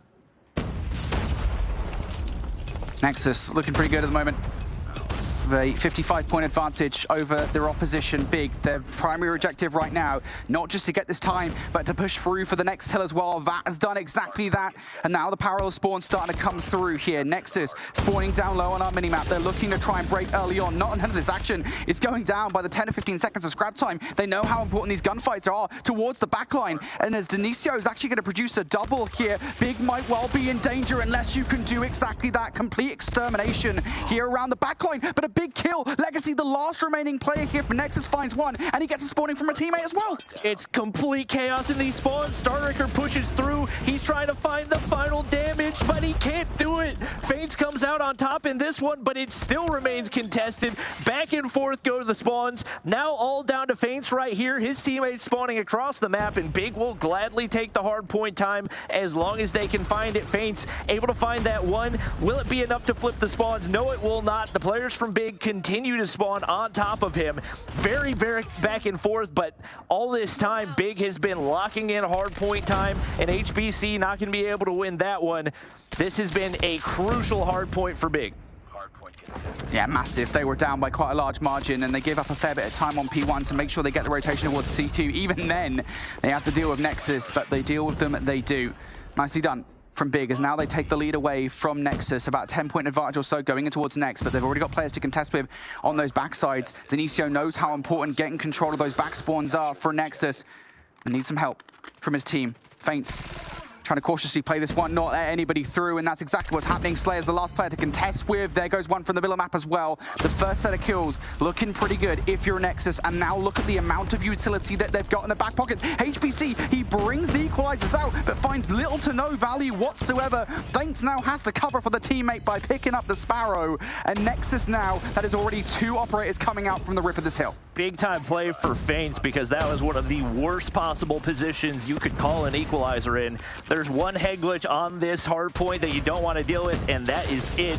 Players on the top side looking to push through, but the defense too strong for Nexus. They keep things locked down here, but Starricker might be able to flip spawns. One player's looking to read. He's going to be able to get the shutdown.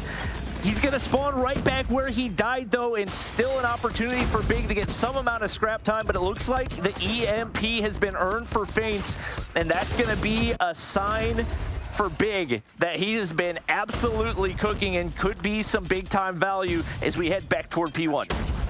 Yeah, but the scoreline is not quite the same as it was during the last set, right? We're now looking at just a 20-point difference between these two teams, or 30 or so.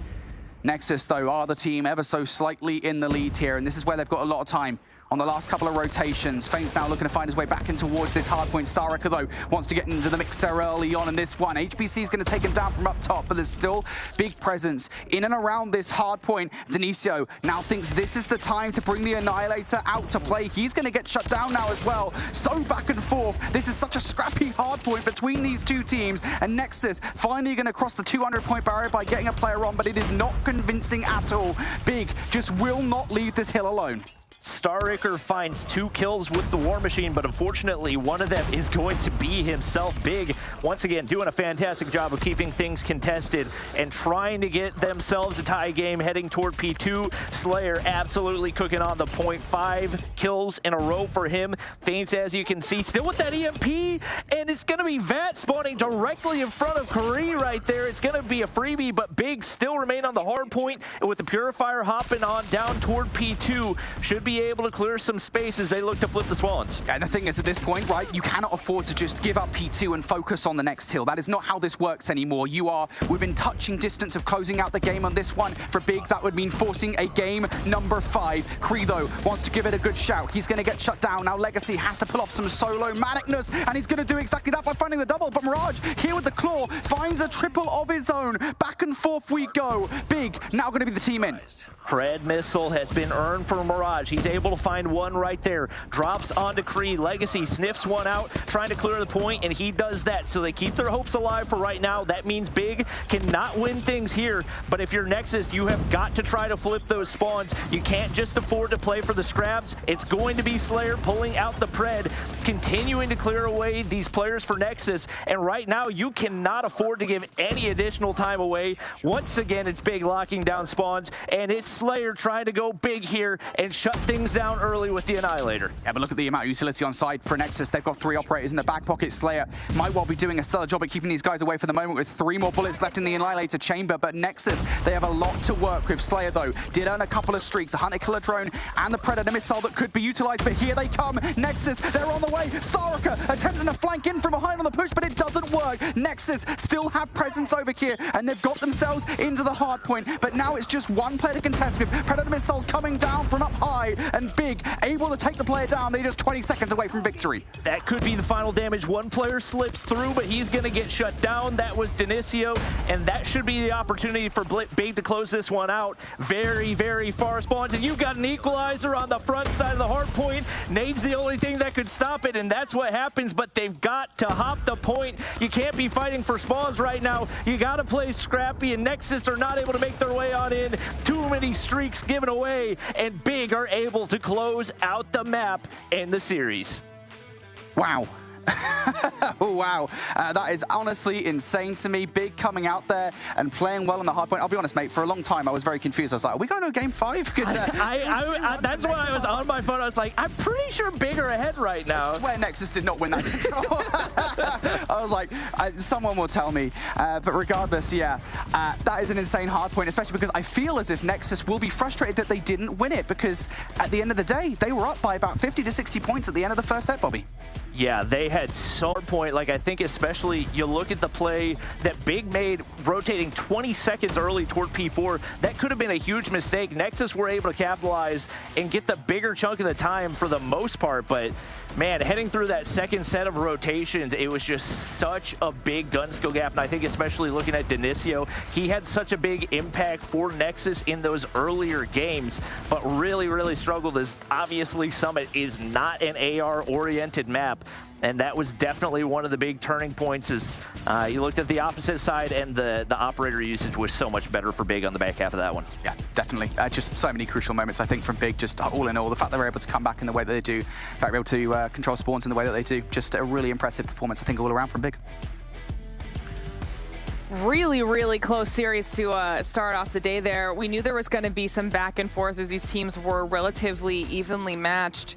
But Big, they were able to close out on those hard points done. Yeah, and to be honest as well, though, like, so many close moments, especially you're thinking about the control. What was it, 2 1v1s in the end, or at least close to it, like 2v1s? We're down to single-digit lives in both of these rounds. And then especially for Nexus to have yourself in those situations where you're so close in these controls, and then all of a sudden you have that lead in map number 4 to send yourself to a map number 5, then you let it crumble. They were close from being 3-1 victors themselves. Like, it was a very, very close series, but Big clutched up. Big came back in a huge way in that map number 4 to bring it back. Really, really good result for them. I mean, I'm here for it. I think that was a great way to start off the second week of competition here. They looked like they even potentially worked on some things from last week, and that's what we're looking for as well. Even if you're not talking top teams here, Brody, week-to-week improvement is such a good marker of a strong team. Yeah, you need to make sure that you're recognizing where your flaws are. We talked about it, right? They hadn't won a hard point. Neither of these teams coming into this series had won a hard point. And very clearly, I think that was because of mistakes when it comes down to rotation, when it comes down to breaking kills with the operators. But it felt like at least Big, if they hadn't worked on it, I mean, they just found it naturally. I don't know, but it certainly felt like they'd worked on that. They'd made sure that they were coming into this series like, look, guys, we need to make sure we're using our operators a little bit better. And I mean, they did exactly that. Well, now Big move up on the leaderboard here, getting their first win in that column. So that'll make them a little bit happy here. Nexus now 0-3 after that first match of the day. But we still have 3 more matches in store, which means the second match of the day is between Omniscient and Ricey. What do you think you could maybe expect a little bit out of this one, Bobby? I think we're going to expect to see Omniscient continue to prove themselves, show why they're one of the teams to be feared. They were able to take Kings all the way down to the wire. They handled business last week, and I'm expecting to see them do the same thing. I think there's a couple talented players on Ricey, like Sushi, that will obviously have eyes out for, that are continuing to look to make a name for themselves, but it's definitely a very tall task ahead for them. Yeah, and that's a good point because we didn't get to talk about Omniscient too much yet. They are 1-1 on the leaderboard, but like Bobby said, that was at the hands of Kings, and it was still a really, really good series. So they are a team that we're still keeping our eyes on to be in that top. They'll be coming up right around the corner. Before we get into that, though, it's time for a short break, so don't go anywhere. You're watching the Snapdragon Pro Series. Welcome to the place where dreams come true, where everything you want can be yours. If and only if you're willing to work for them, you're willing to hurt for them, but most of all, you're willing to be first for them. Ha! Look, I'm going straight to the top. I don't know how I would stop, like it or not. I got some goals that I'm hitting. You hear what I'm spitting? It's hot. Look what I got. Whole lot of passion and pain. The road to success is insane. Stay out my lane, cause I'm on a mission. I'm getting what stands in my way. Yeah, I'm a beast. I wouldn't play with me, baby. The way that I'm training is crazy, and I do it daily. You wanna talk about drive? I got more drive than Mercedes. I've never been lazy. I'm in the room, it's a red alert. You wanna compete? Well, get better first. I got 10 toes in the dirt, push through the hurt just to show them my worth. I'm the best. Yeah, I'm the best. I never stress. I know what's next. I'm who they test, like we playing chess. But I'm unimpressed, so now let me flex. Ha, yeah, I'ma work through the struggle and hurt, cause I know my worth, and I gotta be first. Ha, yeah, I gotta be first. Look, I don't want anyone's sympathy. I understand what it's meant for me. I give my focus and energy. If it's meant to be, then it's meant to be. But mentally, I'm undefeated. They hear that and say I'm conceited. Like there's no reason. Like I don't beat them and come back again just to teach them that when you work under pressure, you reach higher measures. They'll try and bring you down, but you cannot let them, and only get better and focus on cheddar. Eye on the prize and you'll become a legend. Like, when I'm in the room, it's a red alert. You want to compete? Well, get better first. I got 10 toes in the dirt, push through the hurt just to show them my worth. I'm the best. Yeah, I'm the best. I never stress. I know what's next. I'm who they test, like we playing chess. But I'm unimpressed, so now let me flex. Ha, yeah, I'ma work through the struggle and hurt, cause I know my worth, and I gotta be first. Ha, yeah, I gotta be first. They don't know what's gotten into me, how'd I turn pain into energy. Through all the struggle and hurt, remember my worth, and that's why I gotta be first.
The Snapdragon Pro Series powered by Samsung Galaxy is brought to you by Snapdragon Elite Gaming, Samsung Galaxy S23 Ultra, Monster Energy, and DHL.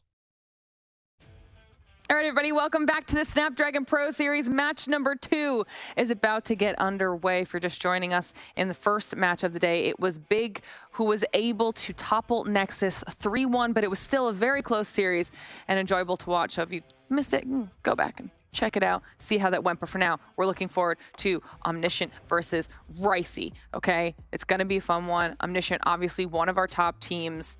Let's start talking about it here, Brody. Yeah, this is going to be a good one, I think, because we've got high expectations of Omniscient now. At least I think we do.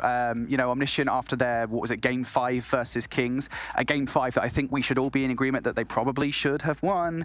Omniscient are now in our good books for sure. But Ricey, I think, also are a squad that not to be underestimated. I think they beat Zantium earlier on in this season, and they showed a lot of promise in that matchup. So even though I think we all are probably going to say here that Omniscient should be the team to win this series, I don't want to count Ricey out. I think this could still be really competitive. Ton was saying similar things in the green room, that he thinks Ricey might be able to at least put a little bit of... I think they'll put a little bit. I Yeah. don't think they can win it. I'd be very surprised if they went on to win the series. I'm definitely still favoring Omniscient in this one. But it definitely feels like Ricey have maybe a little bit more to give. And I think if they can find whatever that little bit more is, then maybe they do have something they can bring to the table here. But realistically speaking, Omniscient are a very, very good team, and this will be tough for Ricey, but they do very much have some talent on the squad. Yeah, I think especially looking at Kalo and Sushi, those are the two players that have really been popping off for this Ricey squad. And once again, they've shown some promise. They have taken one series. It was a 3-1 that I would believe was against Zantium. Obviously struggled in their second matchup, but they had moments even then that looked like they had at least the potential to take a run at some of these top teams. And obviously Omniscient have talked about the fact that they've only been together for 3-4 weeks, and they're still very much learning how to play with each other, learning how to communicate, whatever that is. So if there does end up being some small fumbles here and there, there may be an opportunity for Ricey to take a map. Yeah, I mean, that's a good shout as well. We were able to talk to Githilla last week, kind of get his thoughts on the squad and the fact that they were able to just look the way they did with such a small amount of time under their belt as a team was impressive enough. Now they've got another week to learn from and to improve based off of how they feel they performed last week, which we saw was still really, really strong. So I would be a little bit afraid to go up against them. Yeah, definitely. I think this Omniscient squad are scary. And again, I think, you know, just to come out in the very first day, I think it was the very first day, and go Game 5 with a squad like Kings, last season's champions, by the way, to come out and go Game 5 with them and arguably should have won the series, like, they are a really good team. And as you said, to do it with such little practice, I think the question then becomes, well, what happens when they do get practice, right? What happens when they do start making these adjustments? Because then Omniscient, I mean, if we're to presume it's like a linear thing here, that they are going to get better and better as the season goes on, which, you know, it's esports, you never know. They are going to be a terrifying squad. So Ricey, you know, you got to put a cap on them now. And we'll have to see in just a few moments here if Ricey is able to do anything when it comes to those picks and bans, maybe make some choices that can either work in their favor or at least ban out the things they know that Omniscient is strongest on so that they can try to work around some of those moments. So we'll pull it up, see what the choices are, because I think the map veto is ready to go. We've started off with Hacienda on hardpoint again. Every single time, isn't it? Every single time. Look, I think, you know, picks and bans is something we've talked about quite a bit already in terms of teams playing to their strengths rather than looking at the strengths and weaknesses of the opposition. But I think with Omniscient, it's still somewhat of a question mark around their gameplay. We're not 100% sure what they're really good at, what they're really bad at. We're going to get to see Meltdown map number 5 if we do get there. I don't think I've actually even seen Meltdown yet so far. I think we've mostly been on Tunisia and such, and then Raid for the Control is starting to come into things a little bit more. Don't mind the map set, yeah. Nothing too much is jumping out to me, Bobby. I don't know about you. Yeah, for Omniscient, obviously they had the Hacienda hardpoint loss up against Kings. And once again, the question for them has not been whether or not they're a good hardpoint team. It's whether or not they can close the hardpoints, because in both of the losses that they had up against Kings, those are maps that I would say they probably should have won. I don't think it realistically even should have gone to a map 5 in the first place. And those are the mistakes that really came back to bite them. So if they can make those improvements, play solid all the way start to finish, I think that's when we're going to start to maybe have a chance at thinking this is a team that could be #1 in the region. Ooh, I like it. I like it. Okay, I'm going to send you guys away. I'm going to let you go get set up on the other side of the studio. But Brody, let's start talking about your opinions on the map set. Yeah, I'm going to say, I think the one thing I will say, and it's always an interesting conversation, is about Tunisia. Tunisia is in there for map number 2, right? And this is one of those ones that we did see from Omniscient. They were able to take it away versus King's Clan, and they were so good at it because of their sniper presence in the form of Lucky over the B-bomb site, and also some clutch plays from the rest of the team as well, right? But the big thing for me here with this one is, do Ricey learn from that? Do they This is exactly what we're seeing here from Omniscient. We know what to expect, and now we need to adapt from that. Those are the adaptations I want to see. I don't even want to care about what Ricey are bringing to the table for themselves. I care more about specifically what they're going to learn from Omniscient on this map. I like that. I like that. I like that point. We'll see what they are able to learn in just a few moments here because match number 2 is ready to go. So Bobby and Tun, let's get this thing underway. All right. Should be a spicy one for the Omniscient boys as they're looking to continue to climb the leaderboards. Definitely have proven that they're deserving of respect, and Sushi looking to continue to earn some respect. Once again, eyes on Kahlo and Sushi. Made some big-time plays in their first match. Maybe slowed down a little bit as they went against some tougher competition, but we know that this is an Omniscient team that maybe struggles a tiny bit with consistency issues, especially in the hard point. So I think if Ricey are going to take a map, they've got to look to capitalize there. Yeah, let's see. I think it is going to be very, very difficult here for Ricey. Like, realistically speaking, Omniscient, we still are kind of having them as a top 3 team. But this is the kind of game which can be a little bit of a banana skin, right? Against a team that you are expected to beat. You are expected to beat relatively comfortably, and these are the kind of games that if you are not that top tier team, you can lose them. Let's see though, as we do head over towards Hacienda. Omniscient typically in hardpoint have been solid, but what can Ricey offer to the table here? Can they upset the odds? Not a bad kickoff. Some points over towards P1 is never bad, but you're setting up a P2 towards Garage as quickly as you possibly can as Omniscient starting to get some kills straight away onto the bottom. And we continue to see roster changes for this Omniscient squad as well, as we do actually have Balance coming back into the roster, playing alongside Rasmo.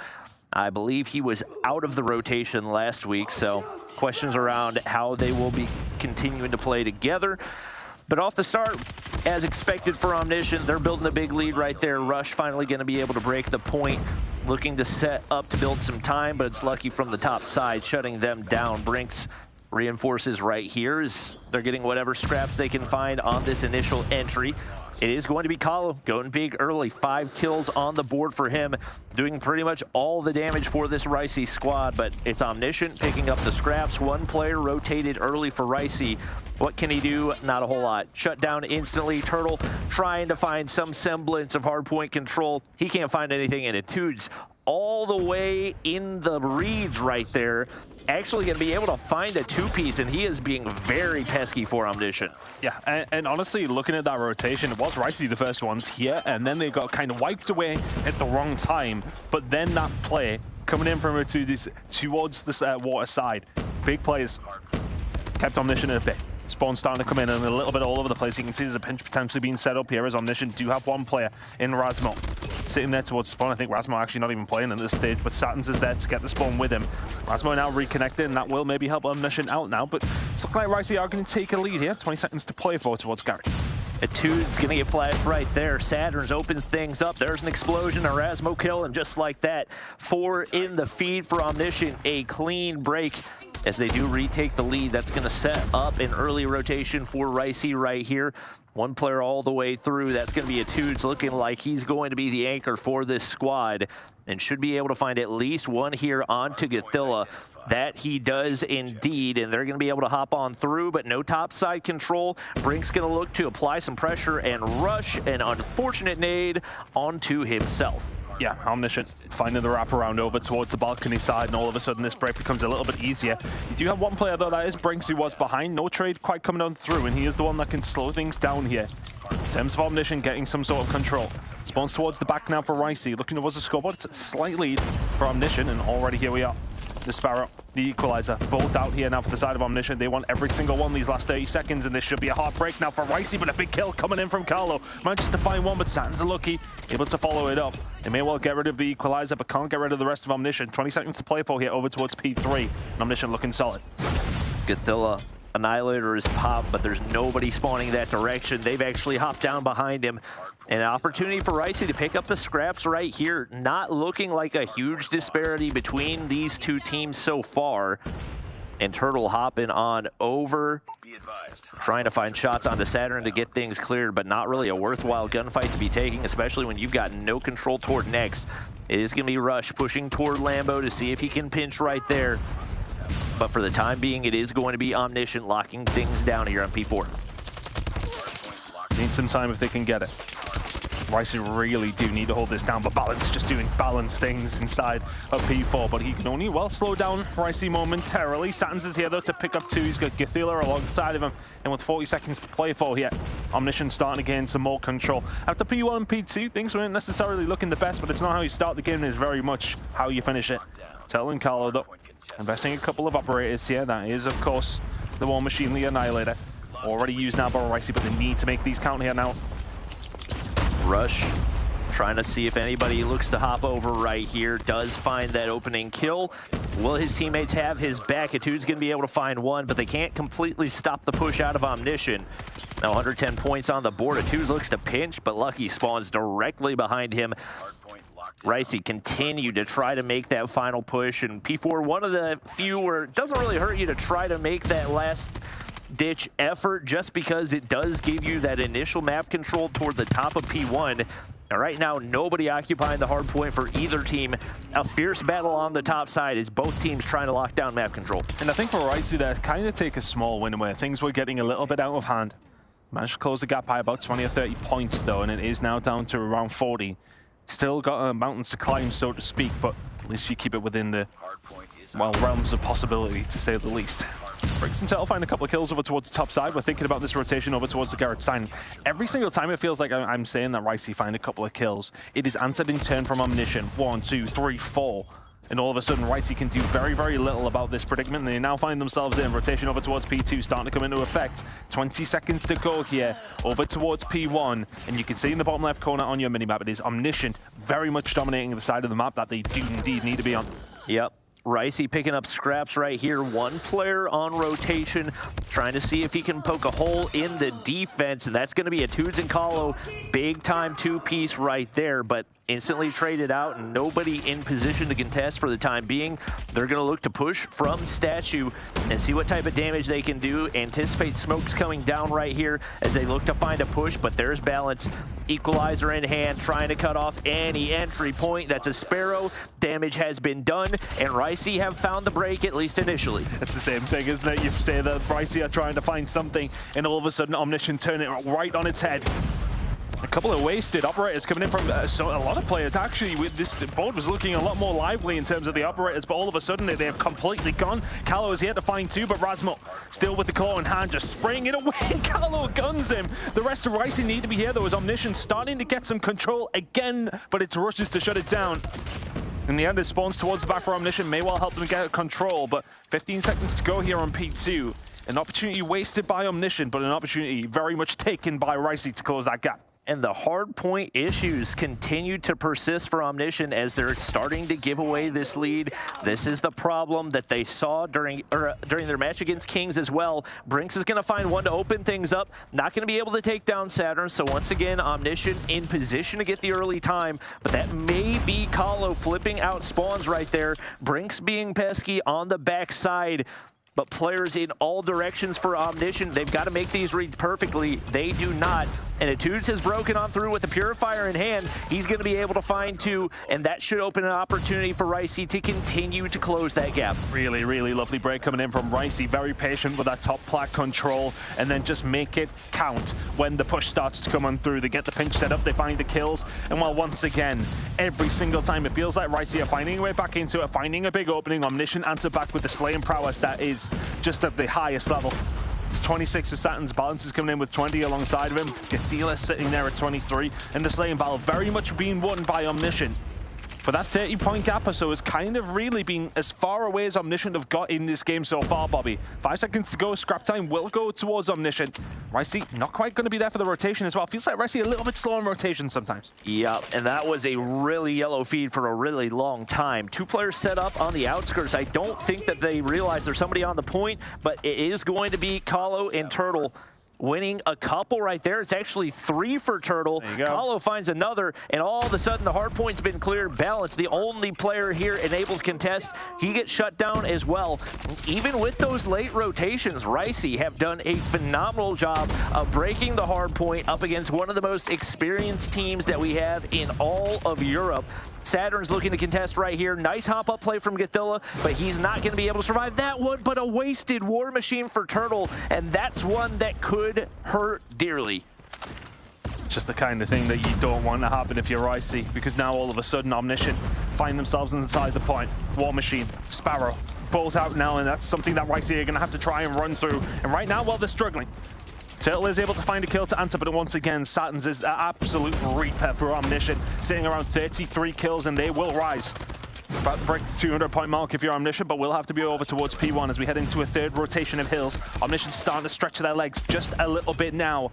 The opportunity has been there for Ricey. There's been a couple of rotations. I don't want to say they fumbled them necessarily, but the slaying power for Omniscient, for all that we have talked about some of these games where they let these leads slip just a little bit, it just feels like that slaying prowess that they do have gets them out of jail on occasion.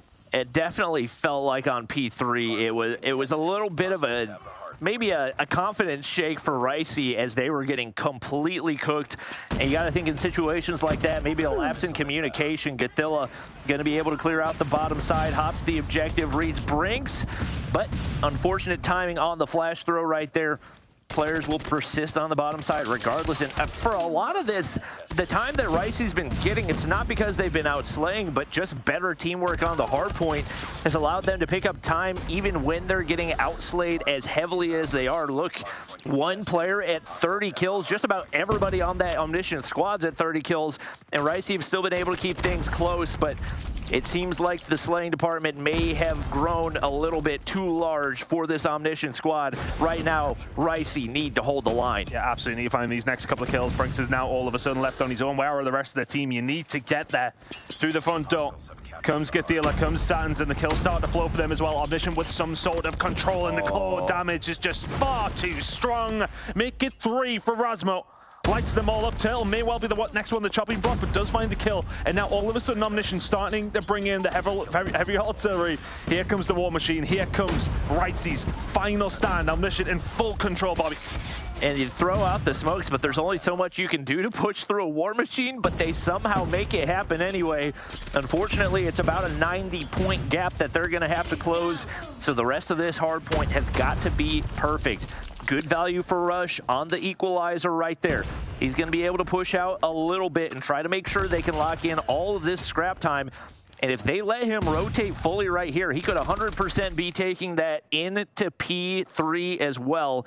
He's going to hit the wide wrap instead, does not want to give up that utility if he doesn't have to. And Balance may give away some information on the hop-up right there. He does indeed, but Lucky's there on the backside to continue cutting off those rotations. And the thing is, with Lucky there, he's just setting up, looking for information, looking for his team to help them out on which way Ricey are coming from. A couple of different directions is what they've got to watch, and Satins, well, he's not going to be able to watch anything for much longer. Etude's finding his way through, but taken down pretty much straight away. It's going to be 2 coming in here for Lucky. 5 seconds to go for Omniscient. It's Lucky, the only one in the kill feed. Has the Sparrow completely wasted, but the kills are still there for Omniscient. Ricey, are you close enough? 1 second away, and there is the game. Omniscient closed it out, and I don't want to say it was a scrappy game necessarily. It always felt like they were really in control. But Ricey were just about there on a couple of occasions, a couple of better rotations, a couple of different holds. You're looking at a different scoreline.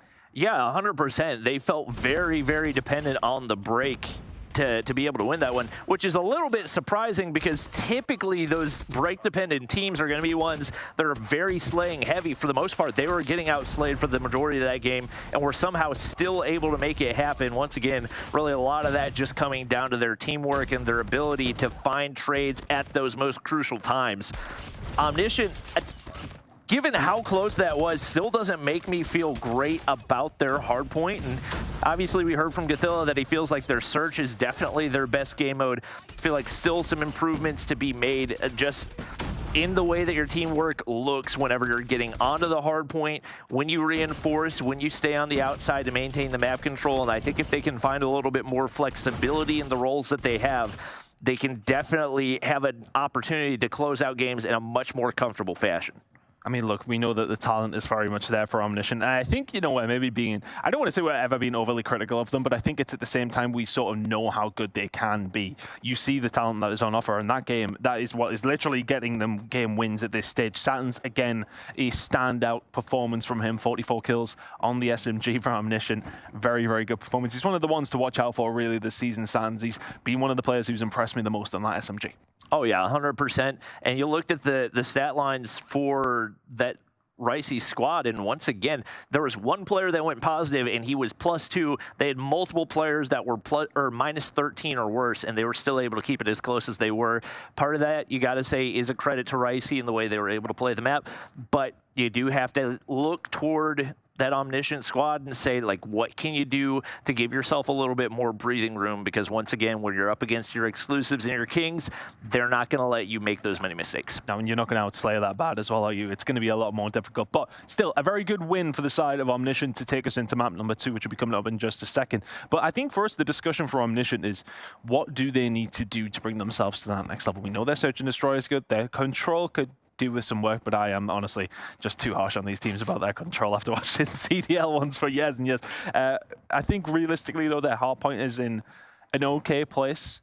But what do you think it is for them to bring it to that next level, to be able to push Kings, to be able to push exclusive, those kind of sides? I mean, I think part of it is getting a set starting 5, because for the most part, I think we've seen a different starting 5 for them in every single matchup that they've had so far. And I think once you have those players in those set places, then they can feel a little bit more comfortable in their role to have that flexibility to hop the objective when they need to, rather than just having your ARs post up in the top side and not doing anything else, not going anywhere close to the objective. And that's a change that we saw in Luminosity between Stage 4 and Stage 5 last year. Is one of the big issues that they had is they had their main AR Tectonic in a very, very stationary role. They switched him to a little bit more of a flex player, and that drastically improved their hard point and was definitely a big game changer for the way that they did that. So we'll see what Omniscient can do now here heading into Search and Destroy. We know this is where they feel most comfortable, and they send full flood toward the mid-map right here. I'm not sure anybody's going to be prepared for this one, but the set nade to open things up out of Turtle should slow down the push initially. I think First Bloods are going to be absolutely massive for this one, especially with considering how good we know Omniscient are on this defensive side. Lucky with that sniper as somebody I was just about to mention finds Carlo. And then all of a sudden, you're back into a 4 versus 4. It's about these picks, it's about the First Bloods. Defensive side, you can send one player over towards B. If you can win your gunfight over towards A, you'll defend that as well. Easier said than done on occasion, though. Looking towards the mini-map in the bottom left corner, though. Nice setup here from Ricey. Very dominant over towards that A side. You need Rush just to play as that island player over towards B. You got to get them kept alive, at least find one if they do find that push. Good patient play here from Ricey so far. 1 minute to go. They've looked good, and it looks like Balance is not going to opt to get aggressive toward mid right there, wrapping back toward A. Bomb is all alone over toward B. Very risky play, especially if he gets taken down right here. There may be a pinch coming through as Turtle has an opportunity to take him down, and he's going to do exactly that. Now the bomb's completely isolated. Saturns needs to find this kill, and he's not going to be able to make it happen. All of a sudden, Omniscient in a bad spot. Saturn's going to be able to find the trade, but you can't afford to go 1v1 or 1-for-1 at this point. Now it's down to Saturns and Lucky, as it will be those Ricey players now positioning themselves in the outskirts around the bomb. The problem that they've got now is just time is not on their side. Turtle's going to be the one watching over for this wrap that will come on through. I'd imagine he had an idea that the bomb is there. He will turn around, he will check, he will find Lucky, and all of a sudden Saturn's left on his own. Really, really good first round coming out from Ricey. But I think ultimately, you know, you pointed out very correctly, it's the bold play that comes in from Turtle to then push around and find that flank. Gets a little bit of fortunate timing, to be fair, you know, on the play with the bomb. I believe it was Balance, as you mentioned. Finds that pick, finds the bomb, and that is the round completely dead for Omniscient. Defensive side again.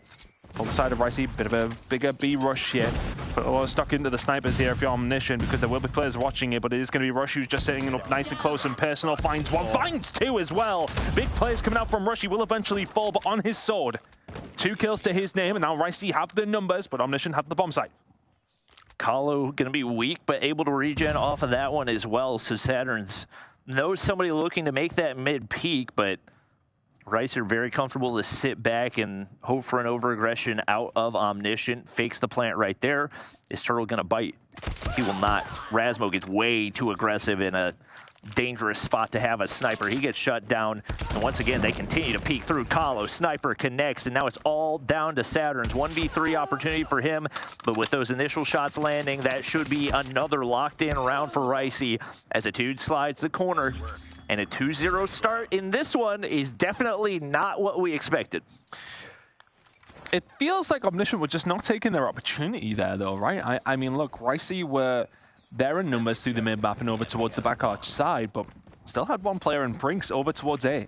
Just chilling on there in case the wrap came through. Omniscient had maybe a little bit more control than they give themselves credit for. Whoa. That's a big nade from Balance onto Carlo, and all of a sudden this site is broken wide open. Rush can find one this time, but no more.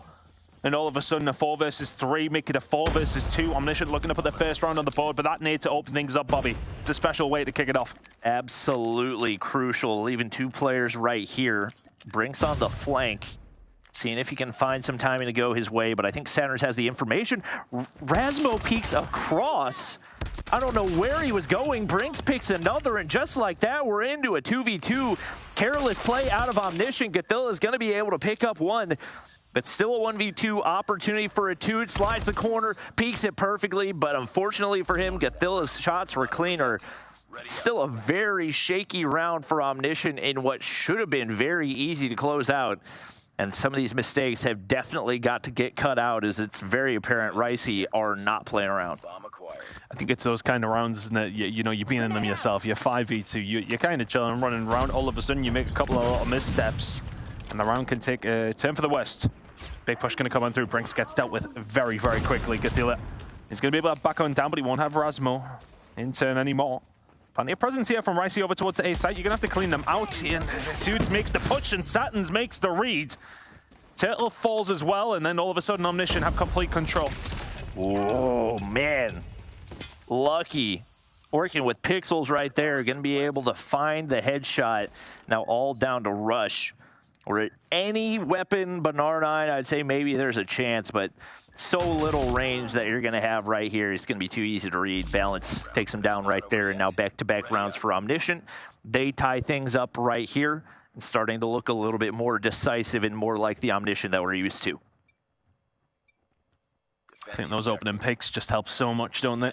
Saturn's finding 2 inside of the site with the AR as well. You'll love to see it. And it's starting to come on through once again. Omniscient putting all their eggs well in the A basket by the looks of things. A lot of players heading this way. You can see Rush already finding himself in an advanced position over towards the B side, considering the flank, and it's gonna be the body shot lucky. Well, it's not this time around, as the shots just don't land, but balances do. There's 2 coming on through, and it's gonna be Carlo to find one to answer back. 3 versus 3. It is chaotic over on A right now. Trades back and forth. Omniscient get the better of them with the smokes clearing off that area. Should be able to get the plant on down, but one shotgun shot connects for Rush, and he's able to pick up a sniper as well. The smoke clears. May have an angle to work with, but he's going to opt to check this mid angle once again. Does not want to get caught off guard.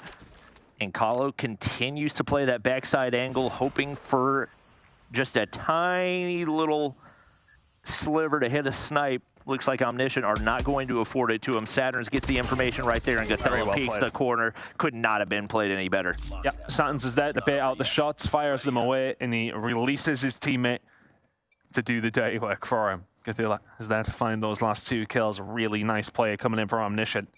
They may have found themselves 2-0 down, but now find themselves 3-2 up. Still on the attack, and I really do worry for Ricey now, because the defensive side of things for Omniscient on this map in particular is very, very solid.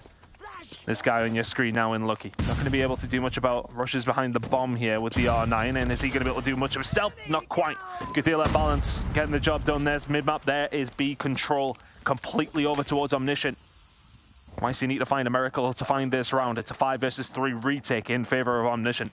And nobody really in position to get any information, so they're going to have to check every corner on the way in right here. Gothilla in a nasty one to get that opening information, and Balance in the other. There he is, picking up a 2-piece, and now all down to Carlo. Sniper in hand. Not a lot that he can hope to work with right there, and that's 4 rounds in a row going through for Omniscient as they dominate on the back end of the offense. And now over towards the defensive side. It feels clean-cut that the defense does feel a little easier on this map as well. Just one of those things where there's only a certain amount of different ways that you can come through, but if you're going to offer yourself up like that, Keller will say thank you very much. Rasmo, the first to fall. And all of a sudden, Omniscient have the lesser numbers. What can Ricey do with this information? What can they do with this advantage? They need to do something pretty quickly. 3 rounds away from going to 2-0 down. There's the second one as well. Maybe Omniscient just checking a little bit too aggressively here. Lucky's in a good spot and should have had that audio cue right there, but that's his teammate. That's his teammate, so obviously he doesn't want to shoot him. Godzilla. I thought the same thing with the way he was running. Godzilla makes the read onto Rush right there, and that's once again a player down for Ricey, but back the other direction. Kahlo finds one once again. Gotta be good this. Yep, big time play right here. They make the wrap all the way through. Bomb is going to go down right here. And right now, you need a pick for Lucky. Looked like he had the angle right there, but it's not going to connect for some reason. And now it's going to be a Tudes backing on up to make it that much more difficult. It's going to force Godzilla to find the opener with an SMG. He's going to have to read this one perfectly. You just don't give these away if you're Ricey. Brinks is there to find the kill. Just about gets it onto Godzilla. And now all of a sudden, Lucky left in a 1 versus 3. It's great shots on the kill.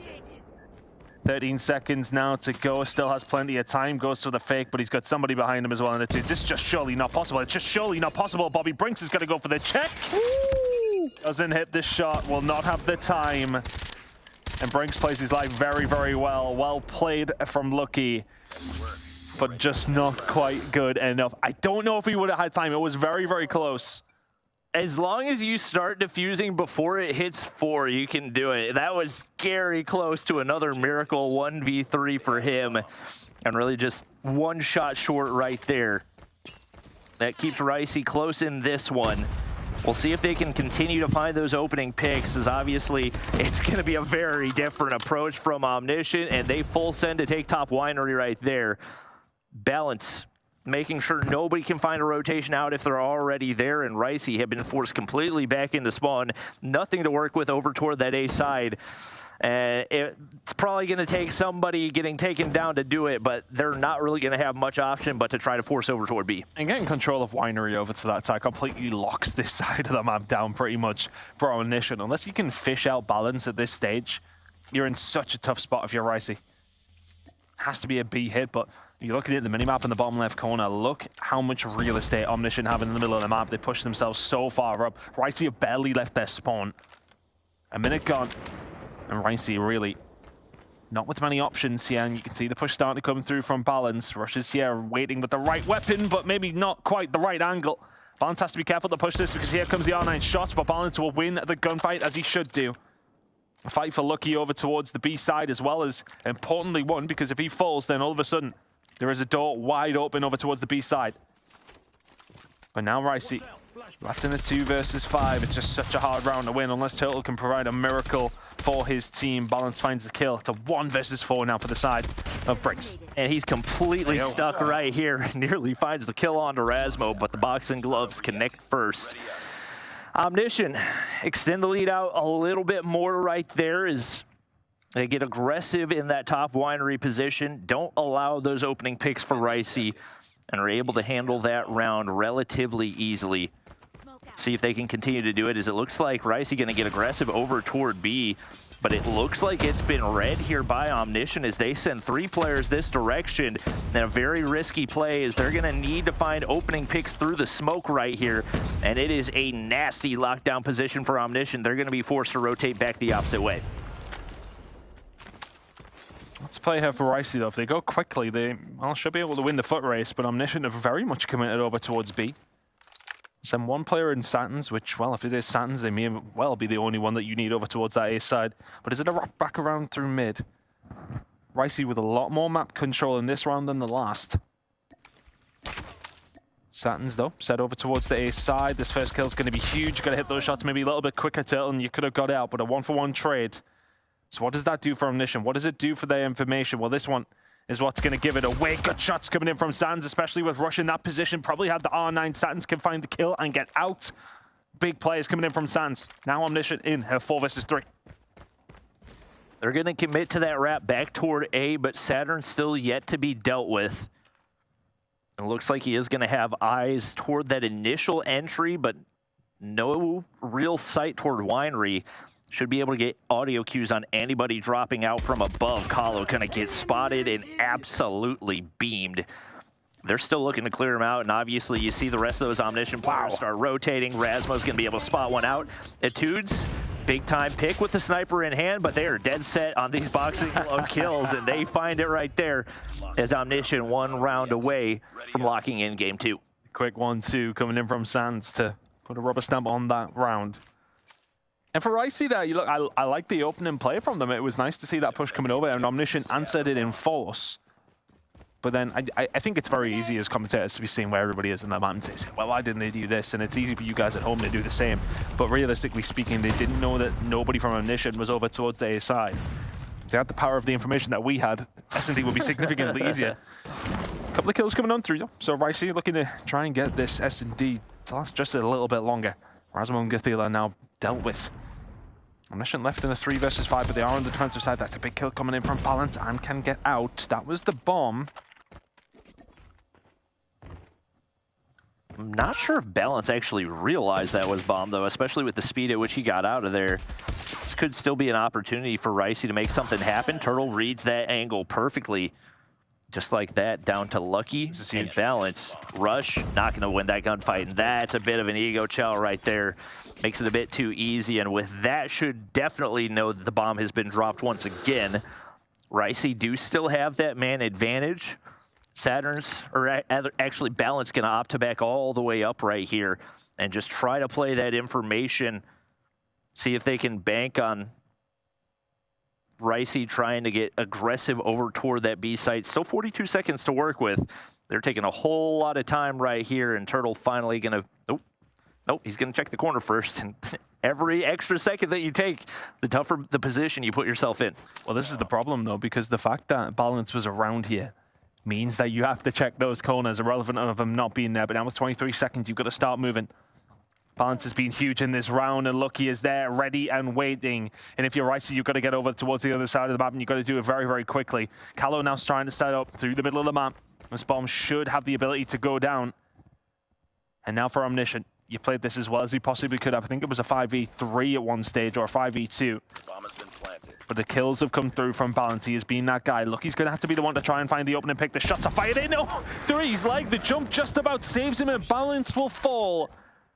And once again, Lucky not quite getting the rub of the green that he maybe deserved. The shot was looking good, but it's the jump up, I believe, from Callow to save his life. Very, very difficult from there. That was a close one. But honestly, Ricey were in control the majority of that round, and they made it very, very hard for themselves. Yeah. And once again, when you put the bomb in that isolated position to where they can die and you have no idea where anybody in the surrounding area is, it's always just going to cost you a lot of extra time. And in that situation, it costs them extra lives as well. Yeah. It's about having the luxury of wanting to go to either bomb side, depending on where you find the kills, right? Yeah. So I kind of get it, but it is a risk-reward play, to say the least. Omniscient now, still one away. Nicely making this maybe a little bit more of a game than we thought it would be. Rasmo is there to find first blood, though, and it feels like Omniscient haven't necessarily found that first blood as of recent, and rounds have started to bleed because of that. But now they can. Callow gets taken down as being the top performer on Ricey so far in the Search and Destroy, and was really, really solid in map number 1 as well. It's a good scalp to take if you're Omniscient here early in round 11. Math's hard sometimes, honestly. I think Gathila got an audio cue off of that one, so that lets them get a little bit more aggressive. And right now, Ricey continuing to sit back, and when you've allowed Omniscient to take this much map control, you've once again put yourself in a rough spot.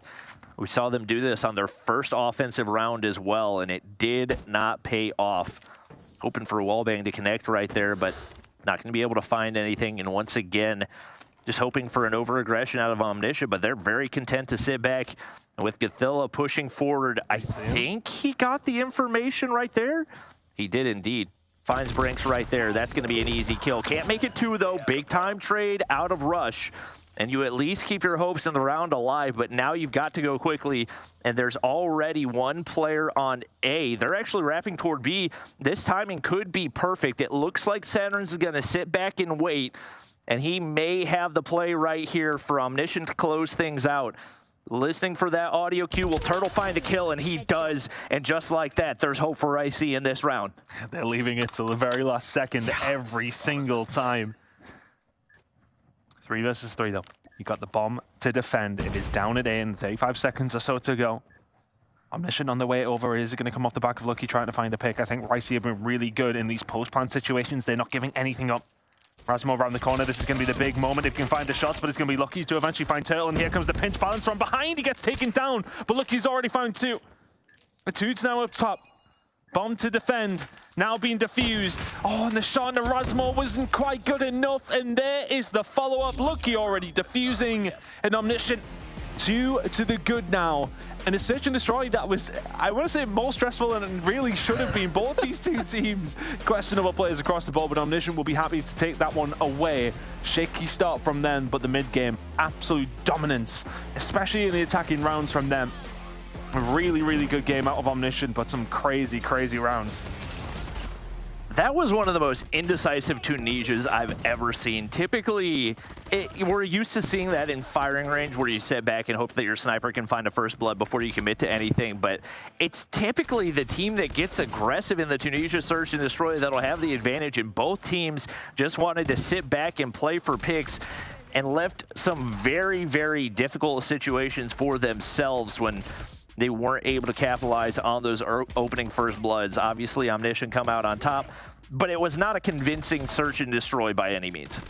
No, not at all. A very, very close game in the grand scheme of things. Again, Callow was there, trying to help his team out as much as he possibly could. Looking over towards Omniscient, it's Gatila, it's Satins, it's Balance, very much running the show. Good performance coming in here for our Omniscient so far. But I think, you know, as well, you know, we are critical of them, but at the same time, these are the kind of games that can be a little bit slippery, but they are making the best of what's been offered to them here so far. Yes, okay, the hard point could have been cleaner, the search and destroy definitely could have been cleaner as well. But sometimes when you're not playing your best and you still find the wins is the hallmark of a very, very good team. And they're looking solid here so far up against Ricey. Map number 3 going to be coming up in a second over towards Control.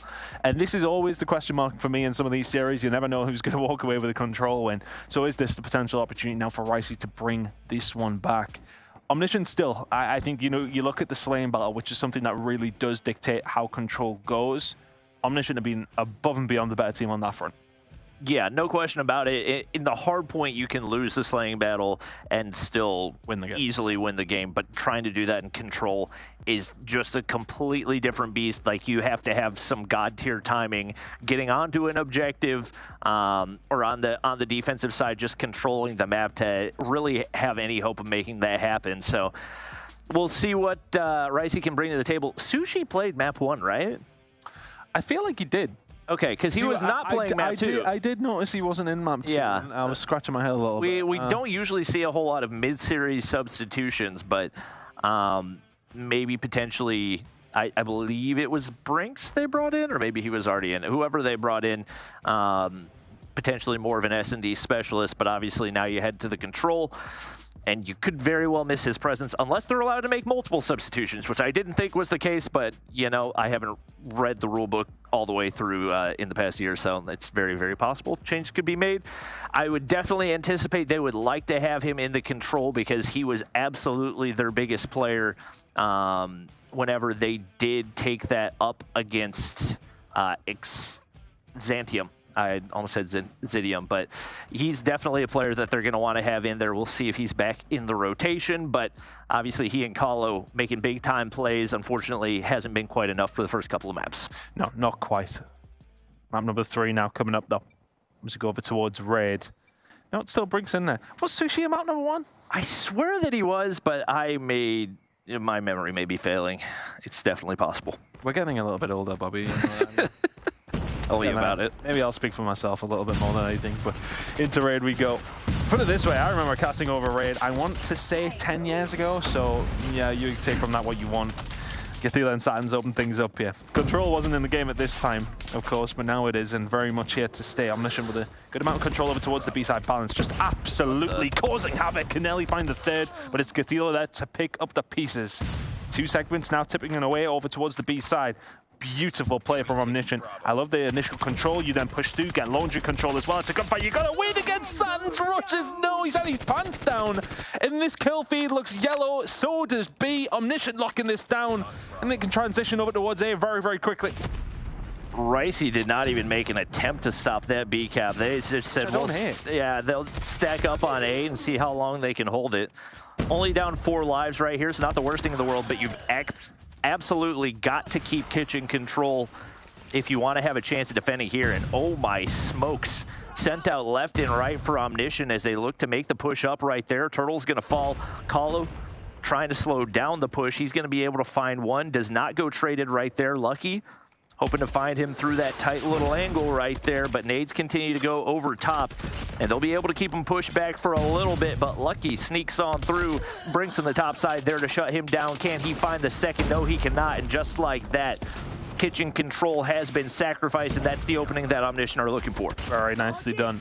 Slowly chipped away at that control over towards kitchen and finally got themselves through. I mean, if you are Ricey, you do have somebody on the back line in terms of Turtle who can potentially do something here. Briggs and Co can find a couple of kills, as can the Toots, and now all of a sudden Turtle starts to move into position. I like this play from Omniscient though. They push forward, knowing that they've lost control of the site. They'd like to remain, well, somewhat inside of the area, but do get taken down. And all of a sudden now they have been forced away, but looking at those lives, it's a 5 life difference, making it a 6 life difference now as Omniscient starting to put a little bit more pressure on. Satins can find one. He's going to look for the second around the side of the Tiki. He cannot find the last. Good play coming in from Omniscient, but at this stage they can just slay. 5 lives remaining for Ricey here on the defensive side. You've got to hold somehow. And if you're Ricey, you're very happy to let them just continue to push forward, because with 1 minute and 10 seconds to work with, you do not want to put yourself at a disadvantage, but 2 players make it 3, drop right there. Now all down to a Tudes. 1v7, he's been good for them so far, but with players hopping the objective, this should be the avenue that Omniscient take to get the win right here. He's not even going to opt to peek it, and they lock in round number 1. So looking back, typically an offensive-sided map is something Brody's talked about a lot. Omniscient take it, but once again, not necessarily in convincing fashion, but the fact that you're opening this up with 4 operators ready to go should put you in a good position to defend this B zone as they absolutely full send it. Let's see. Utility is very much something that can be important over towards the start of this one. Rush is going to be the one to find it on Gatila, but Rasmo balance in here now, and there's the equalizer, and there's exactly what happens when somebody of this quality pulls it out the back pocket. 3 kills coming through very, very quickly. A very quick transition here for the side of Ricey, making their movements over towards the A side. If you Gatila, you've got to try and find something, although you may not need it because balance is here and finds all 3 of them. A slaying clinic from Omniscient so far, and now they can push up, and now they can lock Ricey back into their spawn. Dangerous, dangerous waters. Yeah, this could get ugly quickly. The Annihilator is going to disappear.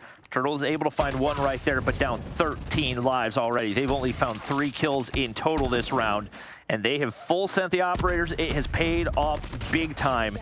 As right now, Ricey scrambling to get out of spawn, and you cannot afford for this spawn trap to go into play. Balance, they're trying to deal with them, but they absolutely can't do it. He's doing the spawn trap by himself. Now on a 6 spree right here. Nobody's going to peek on the opposite side, but with only 15 lives remaining, seeming like only a matter of time as Gatila has snuck all the way through, and they're still trying to spawn trap those last 3 respawns away. Trying to keep them down best as they possibly can. Balance on an absolute tear towards it. I think it was 8 in a row. Gatila now on 3. And the problem here for Ricey is that Gatila is now finding this way around. To be honest, I'm not too sure about that Predator missile coming in with your 19-5 on lives up. I think you're good, but stranger things have happened.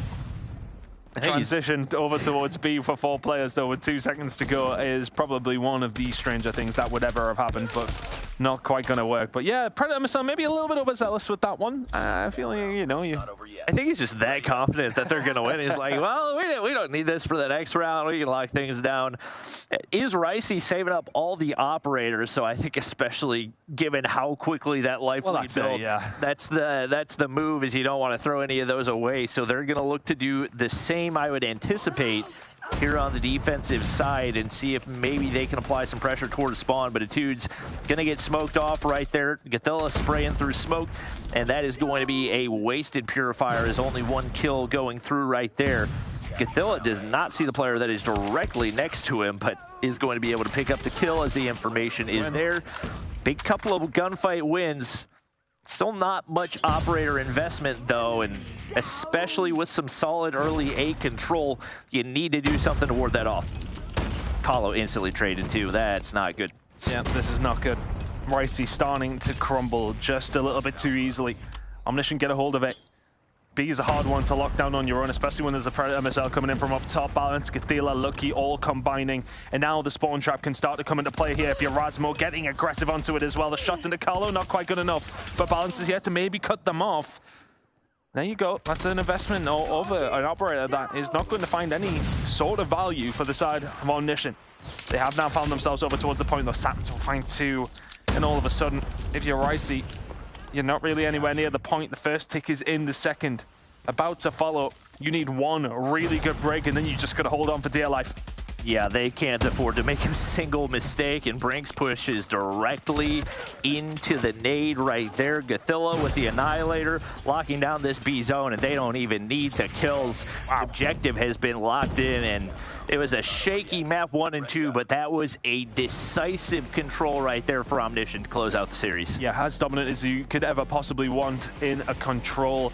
Very, very good play coming in from Omniscient, and I love that little tidy up of the control, to be honest with you, Bobby, because I think, you know, some of these teams, as I've mentioned, have been guilty of not playing the objective, being playing over the top for the slaying side of things.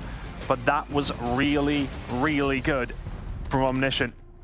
Just all over the place here. If you are realistically looking at how it did play out, it was so dominant from Omniscient in this control. Catching, you know, there's a lot of people that just still not here. It was that fast, the control. Yeah. Lauren, it was quick. It was quick. I'll let you off to this side. Lauren hates me now. We're just going to be real candid here. That is 100% Brody's fault. He will take responsibility for that one. I did not expect it to be that quick. Like, I was like, all right, there's going to be like 7 minutes. I was anticipating like 7 minutes left of that control. I was like, yeah, it's going to be a long one. That, you know, there's some fight in Ricey because they were doing really well in that series, and then that control was just like nothing like the first 2 maps whatsoever. It's like they just came out in the last 2 rounds and just rushed them. What else do you say? Absolutely dominated them. And honestly, if there is any time where you can blame Brody, just do it anyway. That's usually yeah, I probably deserve that one, to be honest. It's a good scapegoat, really. Or, I mean, do I blame Omni? Yes, possibly, because they were that good. Okay, because didn't even give me enough time. But talk about a pickup. You mentioned it. Like, we thought maybe with what Ricey was putting in there, especially during the S&D, they were looking like they were kind of forcing Omni to work for it. They didn't make it an easy map for them in that situation. And then Omni was like, you know what? We don't want to have to deal with this anymore. We're just going to shut it down and get in and out in a clean 3-0. I mean, they looked great there. Yeah, and that was one of the things we talked about. Like, when you're getting outslayed in hardpoint, you can still find ways to make it close, but when you're getting outslayed in control, it's really only a matter of time, and that's what we saw right there. Even with Balance calling in the round 2, Pred missile up 15 lives. It literally didn't matter one bit in the last round, because somehow that was the fastest round out of all of them. So Omniscient really handled business right there, and once again, we would like to see that level of decisiveness from them in all the maps. Yeah. Something I do want to say quickly as well. It is worth saying they had Balance on the team there. I thought that was a really good decision to bring Balance in because it's something we talked about from the Open Finals. Having Balance on the roster, I think, is super important. He's a really good player. I think he proved that in that series. All right, well, I mean, a little bit of a difference from what we saw in the first match of the day. Second match of the day, Omni just comes through and really starts to assert themselves as one of those top teams when it comes to our leaderboard. You mentioned their name in passing, though. Match number 3 on the day. This time is going to be between Zantium and Exclusive. So that will be cool to see what they can manage to muster up for match number 3. Before we get into all that action, though, we're going to send it to another short break, so don't go anywhere. Match number 3 when we return.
Welcome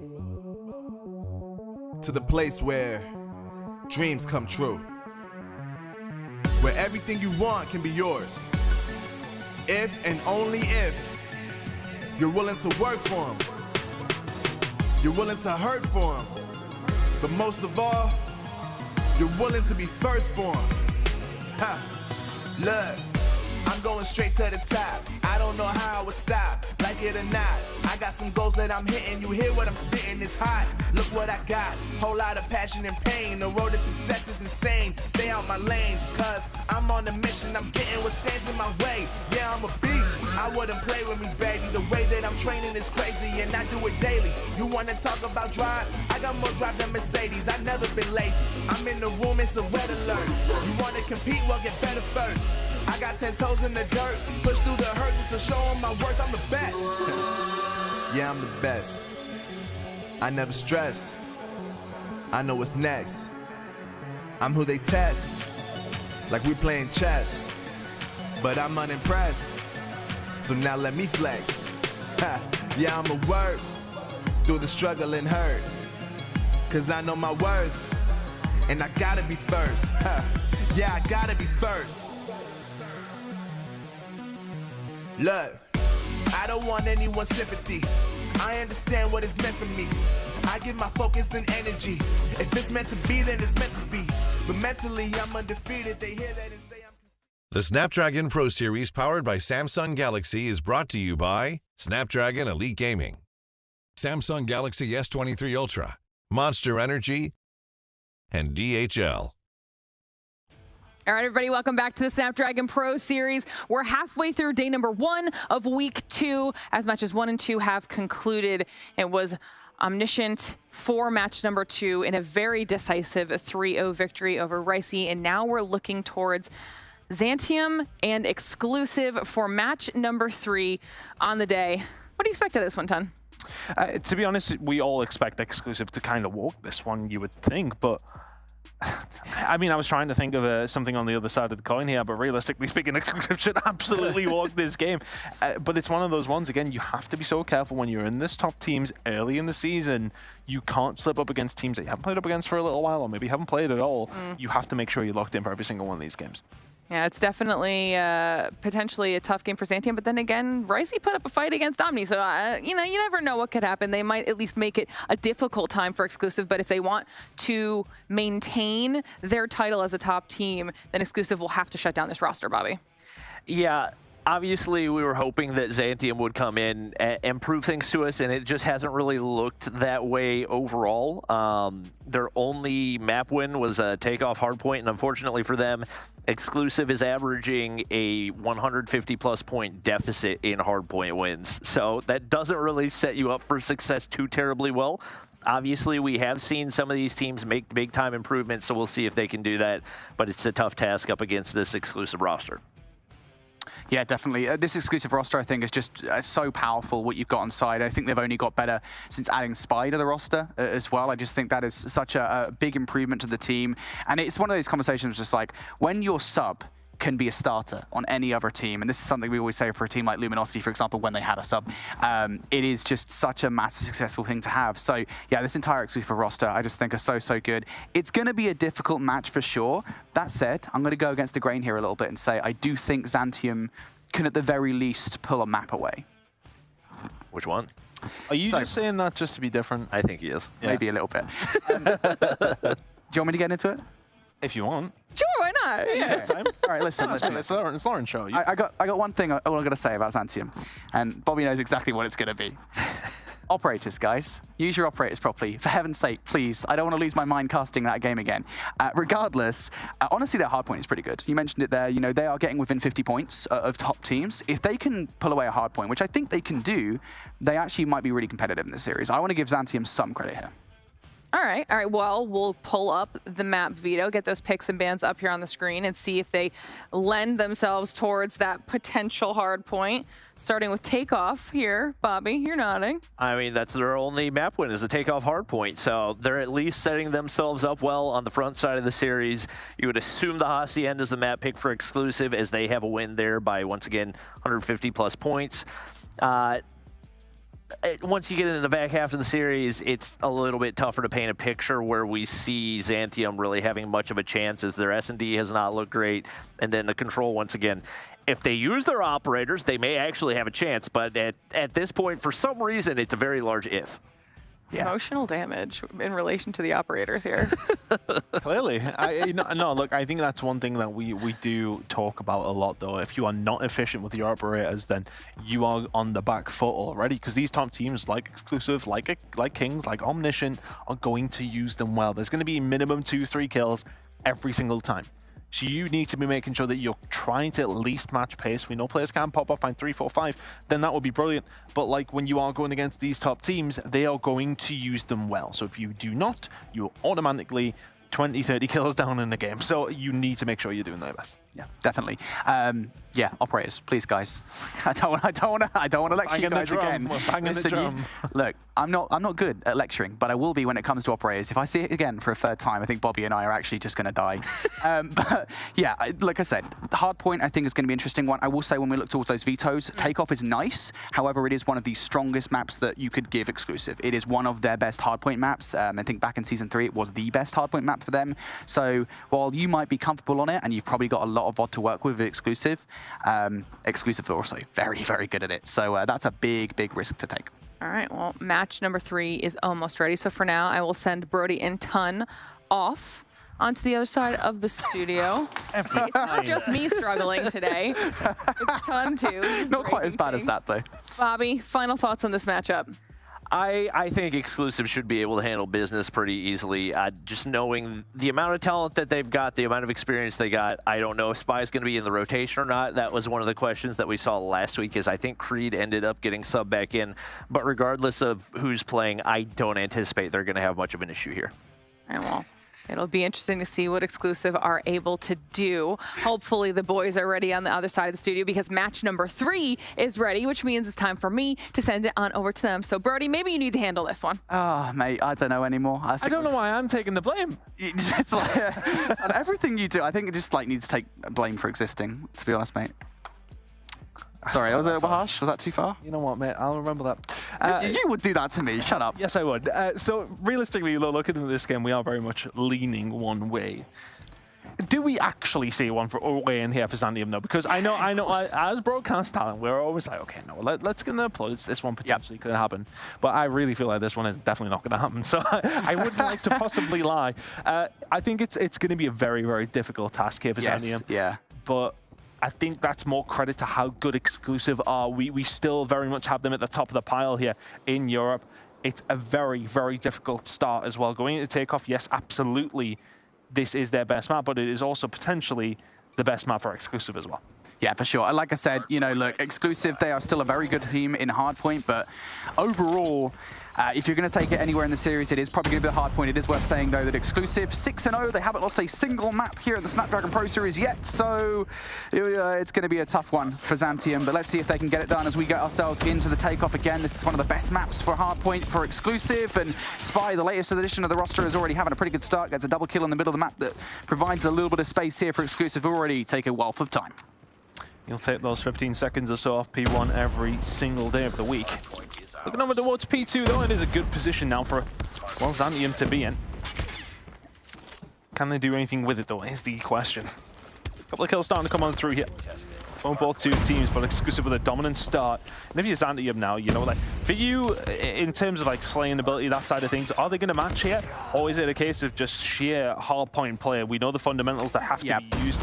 Where is the advantage really there for Exclusive? Or is it both categories? Well, yeah, I think the thing is, one of the big things about Exclusive is that slaying power. I mentioned it, right? You bring Spy onto the roster, and Spy is just such a good player. And Creed, who I think is the sub now at this point, with Spy joining the main lineup, I think even he is a great player. And you've got players like Shark and Veer, which are stat leaders across all modes. Yeah, Exclusive are just full of those slaying powerhouses. So even if Zantium get the fundamentals correctly, they have to go head-to-head with that, and that's a big ask. So Zantium here need to try and outslay him, and that is, as we said, it's a tall task for them to deal with. But for the moment, they're actually doing that. They get a wealth of gunfights in their favor over by P2, but now one of the sides of the hard point has been opened up, and this is not a good look if you're Zantium. You've lost all of those gunfights, and now you're spawning the one place that you don't want to.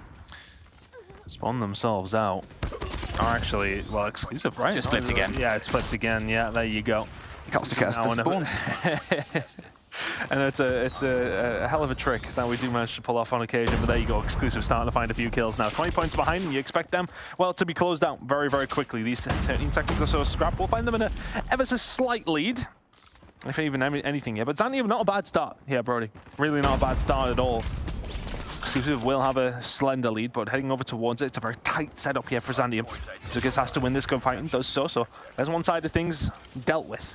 Can you now hold this one down as, well, operators start to come into play? Forget is going to be able to find one. Spy is able to answer that one back. Potential break here for exclusive, especially with the equalizer out and can find the kill at the VA, but he doesn't find anything else here. So investment for exclusive and not much found for it. Yeah, you take that if you're Zantium, you're really happy with the fact that you didn't have to deal with that too much. You shut it down before it can do any serious damage. Now exclusive though, what can they do while they're sitting inside? Via already picking up a double. Zukers wants to give it a shot, but he's going to get shut down by a teammate.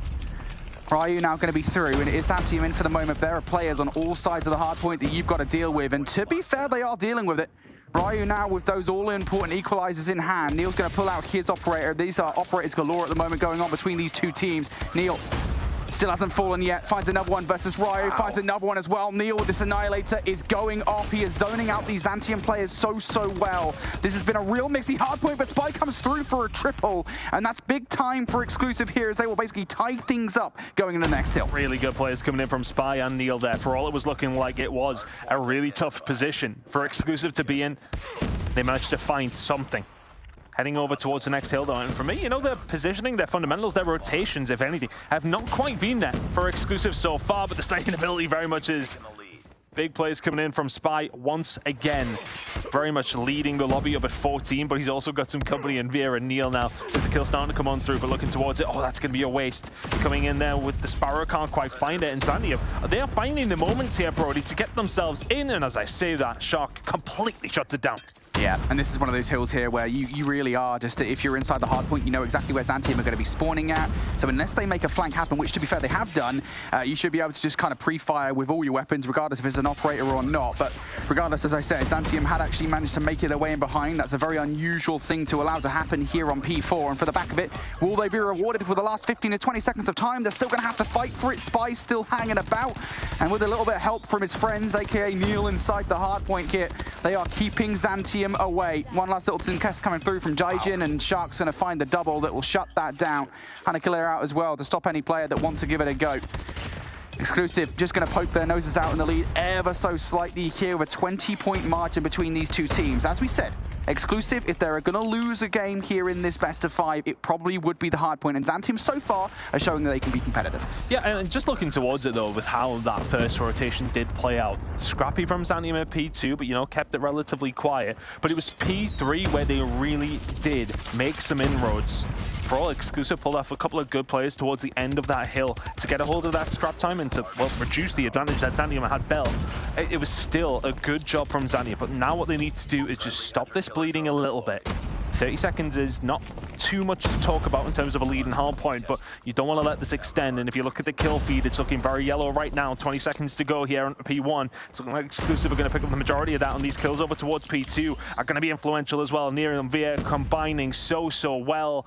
It's looking like Exclusive are starting to warm up. Yeah, and this is exactly what happened, if you guys remember, between Exclusive and Nexus, I believe it was, back in that Hacienda hard point, the very first hard point that Exclusive played this season. It was very close for basically the entirety of the first half of the game, and then as we got into the second set, Exclusive started to pull away and win pretty much every single rotation.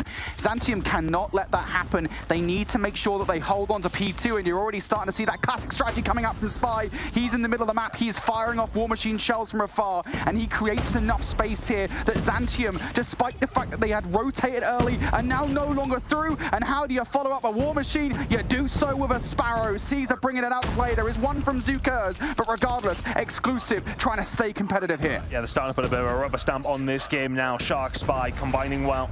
A lot of weak members of Exclusive here, though, and for Zantium, the spawns have started to come in quite close, as they so often are, over towards P2, and while they have been able to benefit, but not for very long, Cesar and Co. closing this one out. 15 seconds to go, you've got to rotate if you're Zantium. But a small thing to potentially take away for them was P3 was really their bread and butter on that previous rotation. It's going to need to be well, some kind of different kind of bread right now, because you are finding yourself 70 points behind. A nice sourdough Brody, I would say it needs to be in terms of the butter. And we're talking a nice French butter with some salt in it. It needs to be good.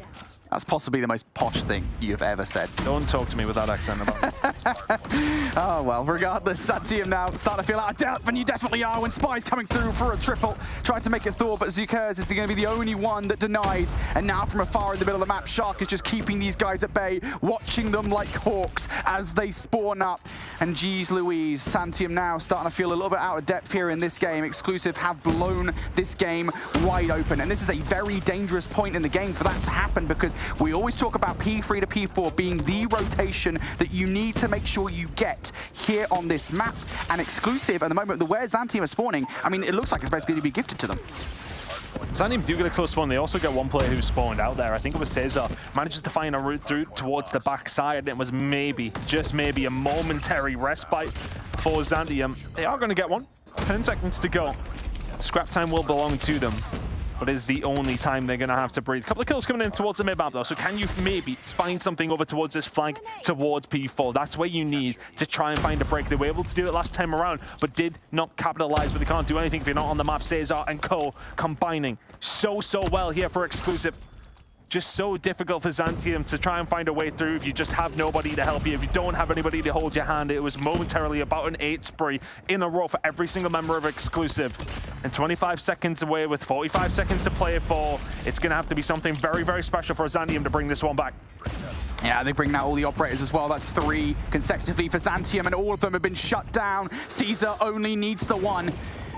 Predator missile coming down now from Neil as well to try and close this one out. Neil finds the double. Zantium still with those close spawns, but again, you know exactly where they're going to be coming from. It's operators galore for Exclusive. I don't think anybody is touching this hill in time. And my oh my, Exclusive have done it again. They did exactly this with Nexus. The first half of the hardpoint was a very competitive affair, back and forth, constantly changing the guard in terms of who gets the rotation. The second half, all Exclusive. I don't think Zantium got more than 10 points in the second. Yeah, look, it was close until it wasn't, really. You know, as soon as we got over towards that first time on the 4th hill, things started to get a little bit silly. Exclusive really stepped on the gas.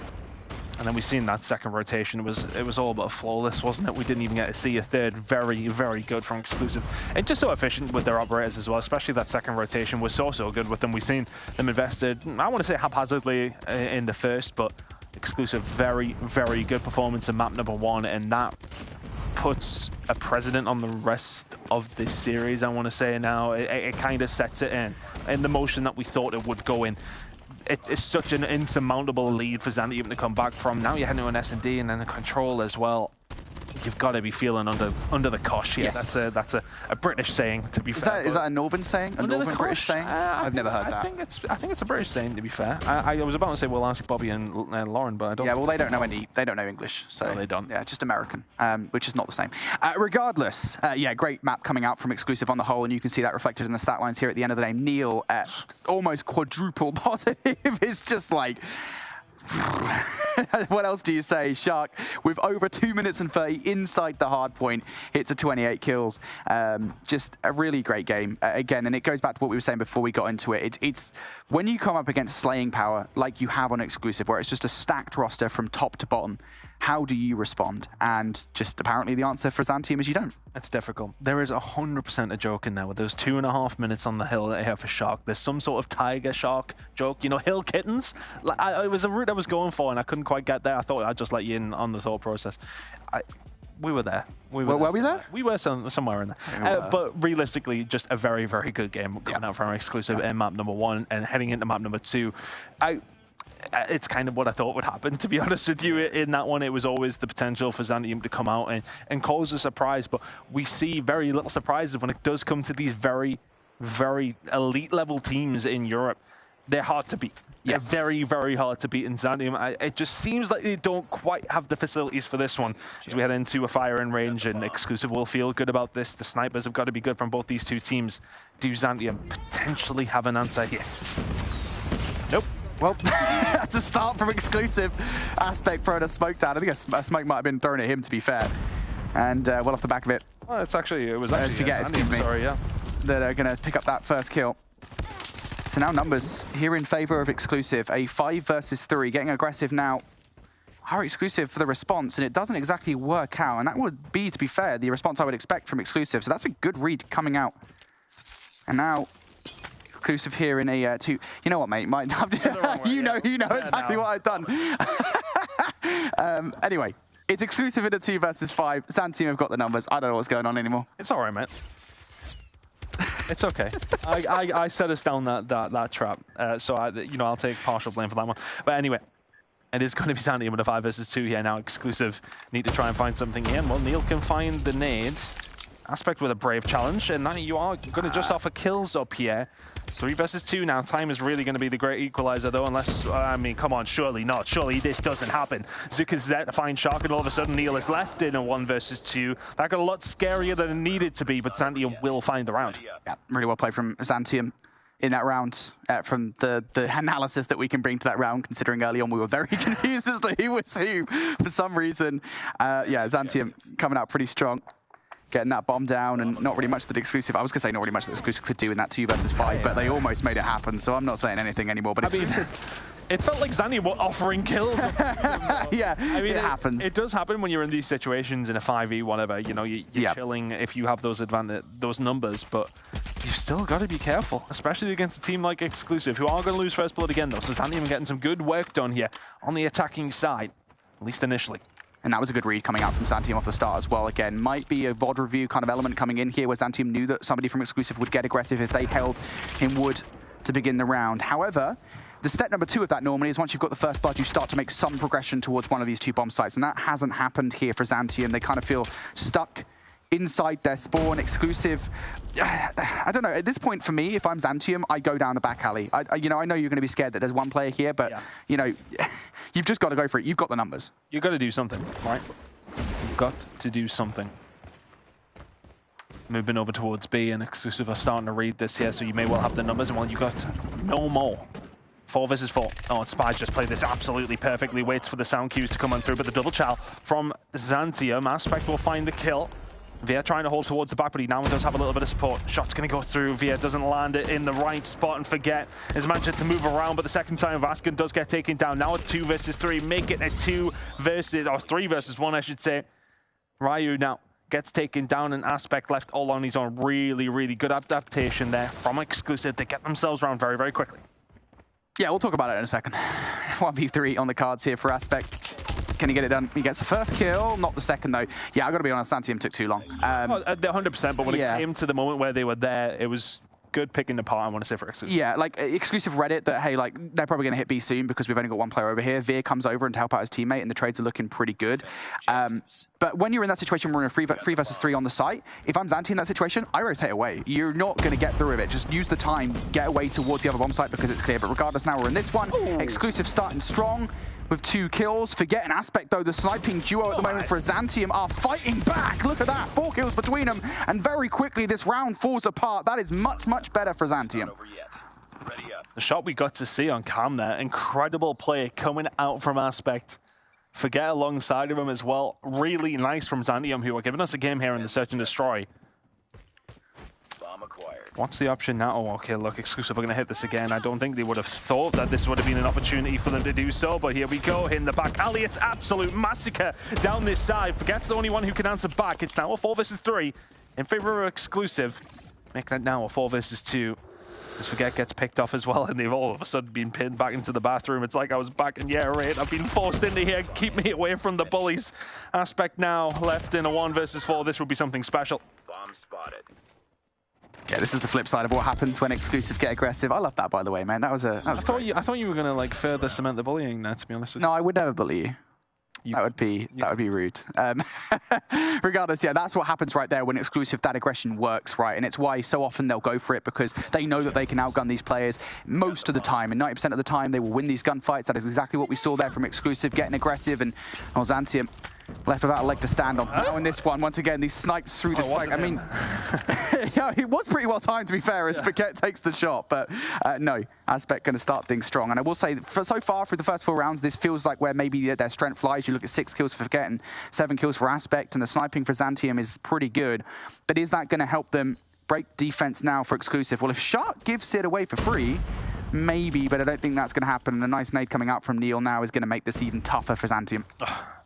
Shark finds a kill on Aspect just in time as well. As soon as we move away from that side of the map, Ryu and Forget now left in of 2 versus 4. Shots coming in from Forget though. Neil gets taken down, and this is still doable.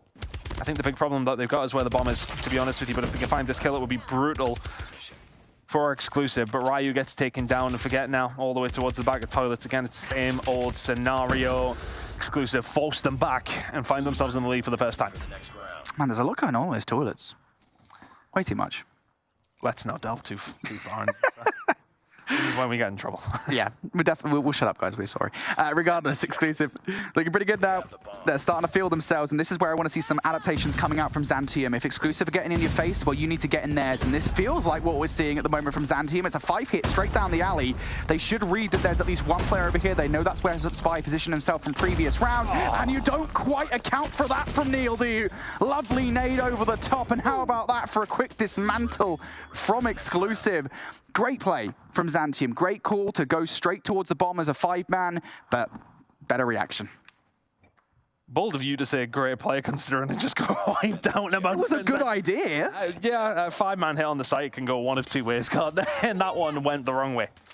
All of a sudden it is, well, once again, a hit over towards this B side, but it's Exclusive on the attack this time around, and this is maybe how you do it. You find the kill towards the back, you get some control towards the back. And I feel like Zantium maybe pushed in towards Tin, maybe just a little bit too quickly. Pushed in towards the B bomb site. It's somewhat fish in a barrel, or you don't necessarily want the shotgun. It was the nade from Neil that slowed this round down entirely, but that bomb gets itself down. Oh, no, you can't lose that gunfight, and you don't. Ryu does close it out. Neil could do with this kill. It is a 3 versus 2. 2 versus 2. I don't think they were. I was going to say, I don't think they're going to account where Neil is, but Ryu's seen him. And we'll get the kill as well. Ryu's done a lot in this round. Now Spy left up here in the 1v2. Problem is these players are separated, so if Ryu goes down, for example, there will not be a trade. But in from behind comes Daijin, and oh, Spy's not ready for it. Goes for the slide chow, and Daijin gets the better of him. So the retake, actually pretty good from Zantium there. I will say, I mean, Neil from behind, probably not helpful. 2v4. Coming in from Zantium there. It's a big round to find. You're on the back of a few in a row where things are starting to swing very much in the favor of Exclusive. Momentum is very much a real thing. You get one back that you maybe wouldn't have expected, and it can turn the tide of search and destroy on occasion. Neil on the sniper on this attacking round, and it's something that's just so dangerous. Very much labeled the best sniper in Europe, and well, Forget is going to be the first one to find something though. Spy gets taken down on an aggressive angle, pushing through, but it's still some sight control coming through from Exclusive. And bomb may well be going down, and it is over towards the A side. Now it has to be a good retake again from Zantium. But then another body down. Ryu Aspect. Big tall order on their hands now. What's the play here? Got somebody inside of America and somebody over towards the back of Wood. It's just not a good place to be. Yeah, you're looking to get something for free here, really, and I don't think that's going to happen. Neil's positioned himself inside Wood to deal with Ryu if the time comes, and there it is. Neil up close and personal. Aspect, the last one left alive, down to a shred of HP, will at the very least escape death fire. Veer. Maybe not. Veer gets aggressive and takes him down pretty quickly. And yeah, this is exactly kind of classic Exclusive there at the start of the round, getting aggressive towards one of the sites, taking control. You've got the numbers, and Zantium are left stranded because I would say a pretty unique positioning coming out from Exclusive. Defend the objectives. The enemy Into the next round, what have Zantium got up their sleeves here? On the defensive side, smokes out through mid. It's going to be complete American control coming in. Do you expect Cesar to be here? Well, he's also got company. Veer and Shark combining well. There's 3 of them inside of American. Now there may well be 4, and they just fly out. All sorts of different angles to be covered, but the only ones that Zantium have are towards their spawn. Complete site control.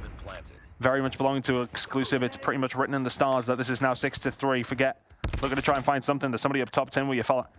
It's all up to you now. Manages to find the kill. Aspect left on his own, and well, this round is done. See ya. It's just not very nice. Exclusive 6-3 to the good. That was as dominant as the rounds have been. And again, it is just, at this point, it's very classic, isn't it? Same old. Exclusive, they get aggressive, they win the first wave of gunfights because ultimately these are some of the best players that we've got here in Call of Duty Mobile. And Zantium just no response, because what can you do when you've already been outgunned and outmatched?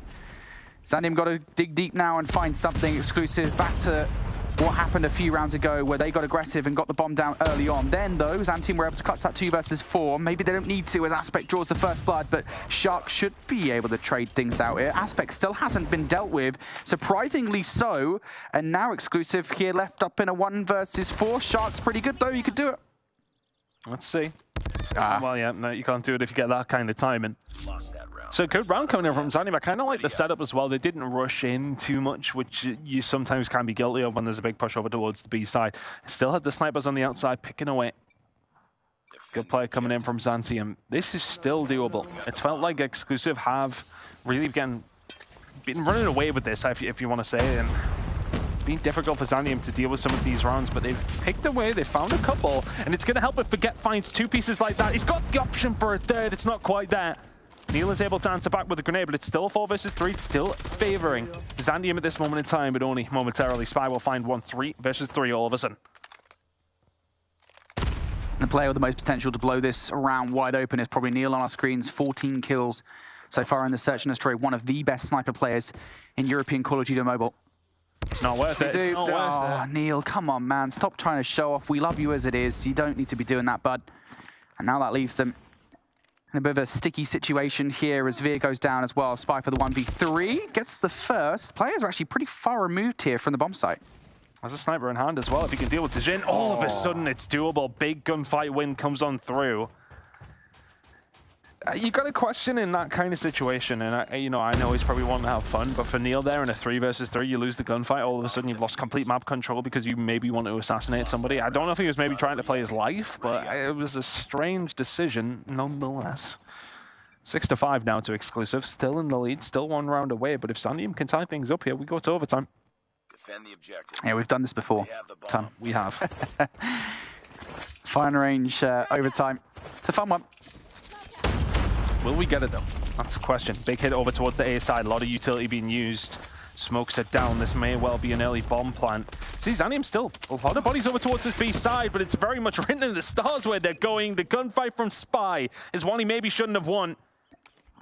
Ryu gets wiped out, and all of a sudden Zantium now have to find themselves coming back over towards this site and into gunfire. 40 seconds to go. The bomb is down. What if Zantium got up their sleeve? Target down. Well, not Zukers, that's for sure. He goes down. Gets cut short by unique positioning from Shark. Zantium do not have a lot of time to make this one work, and I was going to say they were being perfectly predicted as to where they were, but Veer off the back of the first kill runs out into the open, so Daijin going to be able to punish for that, but still a 1v3, it's a big ask. You have to look in so many different directions, you have to hit every single shot, and you can't do it, and you're being approached for the execution as well. It won't be in the end, but it will be the melee kill to finish things off here as exclusive. Take the Search and Destroy 7-5. Honestly, Ton, this isn't the first time I felt this way, but it feels like exclusive probably should have won that significantly by a bigger scoreline. And a lot of it is, I think, sometimes is they do kind of get carried away a little bit by having fun, which is, we want to have fun sometimes, but they can chuckle rounds sometimes. Oh, there was a couple of chuckles there, no question at all. Paul, Barry chuckle?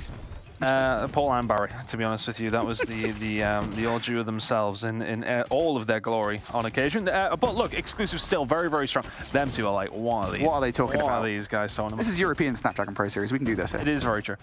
But exclusive still very, very dominant throughout the majority of that. That probably should have been a 7-3, 7-2 scoreline. I want to say there's a couple of rounds that they just absolutely dominated. And I want to give some sort of credit to Zantium as well, though. There's a couple of very nice rounds out from them. But it just feels like sometimes, the positioning's not quite the same. You're not putting yourselves in the best spot to be able to help your team out from the scenarios you're put into.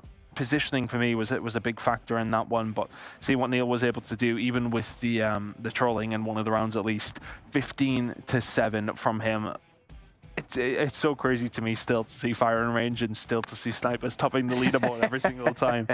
But it's a nice thing to see nonetheless. Neil with a big performance there on map number 2 exclusive. Looking very good now. And usually when teams, well at least today, are 2-0 up and you head into a control, we'll be back on that couch within about 5 minutes. Yeah, well Lauren wouldn't, but we would. I feel like she was blaming you for that one. Yeah, it was my fault. Regardless, yeah. This is going to be tough now. I mean, I talked about it as we got into the series. I really do feel like Zantium, and this is not to say they can't come back. You know, we never know as casters, you know, stranger things than that. But when we started this series, I think, you know, we talked about Zantium kind of needing to win the hard point, needing to come out strong in the series, and they didn't do that. And I think from here on out, it has been an uphill battle for sure. And now as we get into the control, this is where Zantium have struggled in the past, right? I mean, these are the maps where it's come down to it, and I'm going to say it, and I'm only going to say it once. I promise I'm not trying to be mean, but it's the operators where maybe they kind of needed to improve. If they can fix that, if they have fixed it and they've been like, hey, look, you know, the operators of where we went wrong in the past and we need to fix this versus top teams such as Exclusive, maybe they will actually come out and win this game. That's what we're looking for, right? We're looking for those kind of improvements between weeks. Yeah, and I think, you know, we can talk about the operator side of things, but I don't feel as if the operators have necessarily been the problem here so far. I think realistically, they've been outmatched for the most part. I think, you know, that is definitely something that they want to look at in closer games, and we definitely need to see that, but they're being outclassed here, and that's simply it for me. Exclusive, very, very solid team, and just looking to further cement themselves towards the top. And, you know, I feel as if the question marks are probably more around Kings when you talk about that top two after that game against Omniscient and how close it was. Exclusive have yet to drop a map. Neil opening things up here on the control, 2 snipe kills starting to come on through. Will, of course, be Zantium on this attacking side. But already you can see Via positioning himself. He wants to force them back as quick as he can. And 2 kills like that in quick succession are just about going to help with it. Make it 3, make it a potential 4. The spawn trap already in flow here for the side of Exclusive. There's one player who's out they will have to deal with. They've dealt with him. There's the spawn trap that you wanted. This spawn trap is horrible because you literally can just look at people spawning in. The things you have to do to get the opposition to spawn in back alley is ridiculous. It's crazy. It really is. And yeah, finally Zantium do break through to the back alley here. Yeah, that's fine. Veer comes through for the double. But at this point, the damage feels like it's done. You know, you never want to count a team out, but at 25 versus 8 in terms of lives, it feels like Zantium are already fighting very much, not just from the back foot here, but from multiple back feet. I know that doesn't make sense, but you know what I'm trying to say here. Zantium, not in a great spot whatsoever. 6 versus 23. This would be miraculous for them to pull it off. Via still hasn't died in this round. He's going round. He's just boxing people inside of the garage as well. I mean, Dejin falls, and there is Shark. Phenomenal, phenomenal work for Exclusive this round. Well, it's chalked. Zantium nowhere to be seen. 21-0 in terms of the lives. That was as one-sided as it possibly can be. And I actually really love, I want to really give Exclusive a lot of credit there. I believe Via went 9-1 in that round, which always does help. But even with that one player from Zantium that got through, in those scenarios, sometimes it's better to just come and back and help and try and stay out and try and help your team. But Exclusive dealt with them and still kept that pressure on. Really good play coming in from Exclusive. Zantium now trying to kick this round off in a completely different way to the previous. Yeah, those streaks are certainly going to help Exclusive as well. It's just Exclusive looking pretty good here. They want to have a good go at things here on the offense. They're going to go target B right off the rip. They're not quite got the spawn trap in yet, have Zantium. Veer's going to bring that streak down to try and assist the teammates over by B and perhaps stop a potential spawn trap from happening. And Spy does have a fair amount of room to breathe over by B as well. Zantium now looking to put players back in towards these power positions. Big gunfight there as Spy takes one down and get traded out. Exclusive though, they're through the middle of the map. They are being competitive and they've already got 2 ticks down on B. It's a big moment to get that second tick as well, because now the pressure can continue to be put on here. You may well want to concentrate on the spawn trap, but you got to be careful not to give up B up for absolutely nothing. The gunfight from Caesar nearly going his way, and the gunfight over towards the B side, not going the way of Neil this time around. So a momentary bit of a respite here for Zantium. Lives in their favor ever so slightly. Aspect just being, well, the right pain over towards Kebab, and now will get taken down. Here comes the push down from Shark. If they can get a hold of B, this round may well be in the hands of Exclusive, and it is, of course, the operators which are being used so good. And there's the equalizer from Via. That's 3 in a row now. Found 13 kills in these 2 rounds. Neil's whipped his out as well. Everything out here for Exclusive and making Zantium pay. Yeah, Zantium need to be ready for this one, and they push so far back into the defense as well. I'm not too sure why they haven't pushed up towards A, because their numbers are already starting to swarm. Maybe looking for a flank, I'm not too sure, but you want to be careful because spawn traps can also happen here for the offensive side. One player, though, removed would be Veer. He was using the equalizer, so that is a big kill to take if you're Zantium, but there's still things to deal with. Ryu on the side of Zantium, looking to get some kills. He's not going to get it done. Shark with the claw over here by the point. Just going to get one more kill, and Aspect is going to win that one. Energy say, mate, that is a huge gunfight, but you're not out of it yet. Not out of it yet, but they have managed to push them back into the spawn just a little bit. If Zantium can find themselves pushed up, Exclusive are not necessarily in the best of spots, but you can see Exclusive are just taking their time a little bit because they know they don't have the lives. Dejun will actually find 2. 5 versus 5. All of a sudden, Dejun cannot continue this dominance towards the back alley, and here we go. They just turn it on when they need to. Spy, Neil, and Caesar all combining. 4 versus 2, still doable here for Zantium. Ryu will find 1, but inside the A point is not where you want to be. It's down to Aspect in a 1 versus 4. This is going to capture up very, very quickly, and there is the kill, and there is the second round. A glimmer of hope, and that is all it has been throughout this series for Zantium. Every now and then it is a small moment where you think maybe we could do something here, and then all of a sudden, Exclusive step on their throats just a little bit further. Yep. Great play coming out from Exclusive, and now at the start of this round, oh no! Spy comes out and completely explodes the hopes and dreams right off the start as well. And why not continue to apply the pressure as Spy finds a double, followed up by the triple. Incredible plays from Exclusive, and he gets another one as well. He's just going to bring the Predator missile down from up high to take any stragglers out of the play. Exclusive right off the start of the round for what is a 10 for free trade in their favor? That is insane. And now here's what I want to see from Zantium. You've got 4 operators. Use them now because you don't have any other better time. It's so hard when you're coming in off the respawn, though. It's like pressing the button to get it in. It's so difficult to do something with it. Oh, they're in such a bad scenario. If you want anybody not staring at you, Neil's probably top of the list when it comes down to that. But no back alley control coming through from Exclusive means that Zantium are going to find a way out. They are going to be able to breathe for maybe just a moment.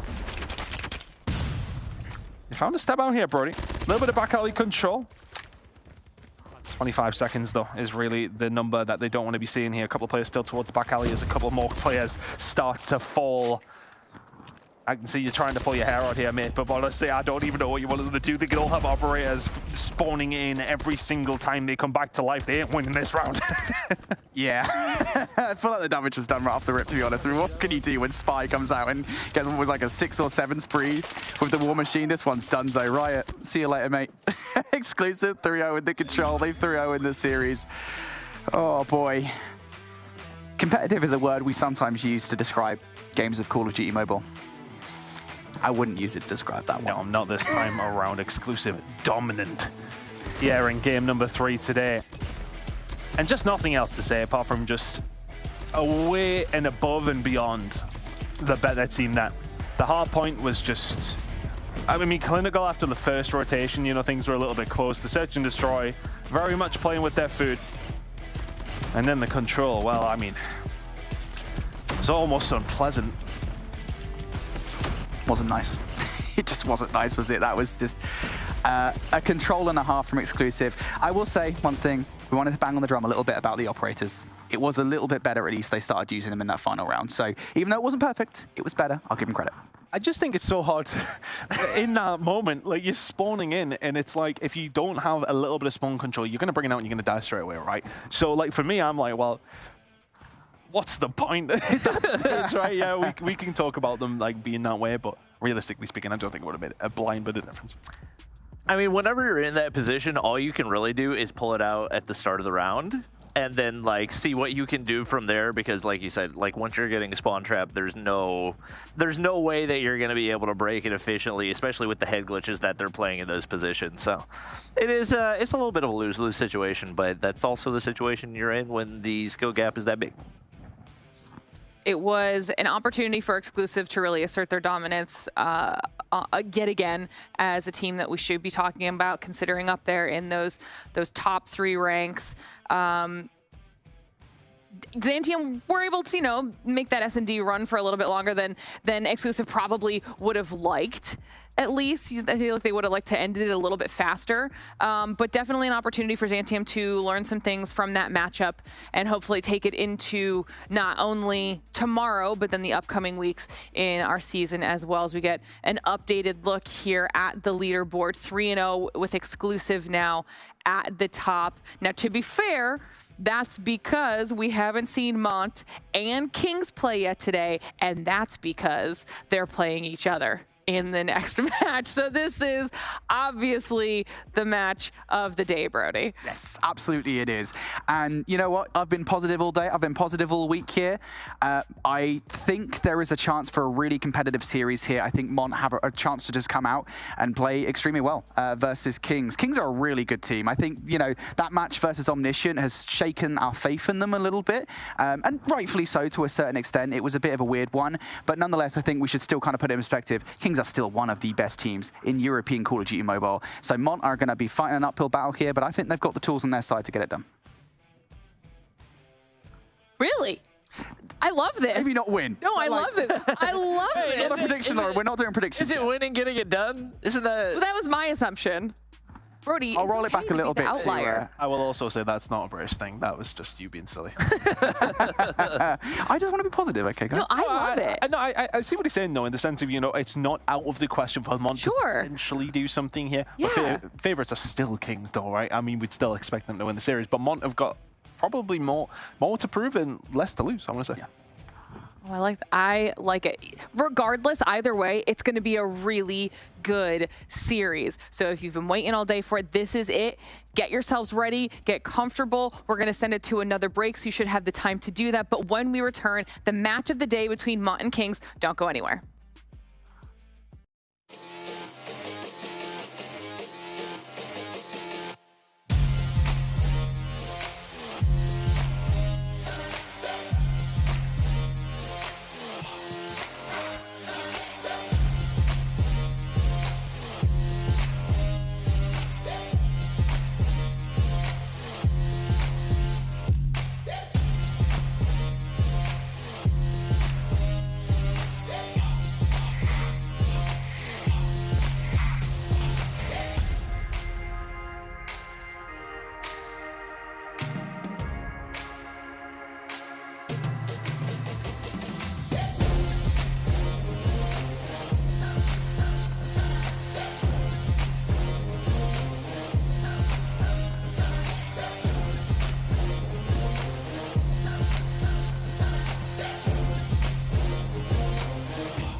All right, everybody, welcome back to the Snapdragon Pro Series. Match number 4, our final match of the day is moments away. It's going to be a really good one. I can't wait to get into it. It's going to be Mont versus Kings. Let's start talking about this match, Ton. Well, I mean, it's the matchup to sort of see who is going to still be leading at this stage, right? I mean, for both these two teams sitting at 2-0, you are in a situation where you can start to really make some inroads. Of course, for Kings, it's more so the pressure on them. For Mont, I think, you know, if they were to go on, and I don't want to maybe put it in the universe, but if they were to lose this game, it's not the end of the world. Of course. But there is an opportunity there for them based on what we've seen from Omniscient up against Kings.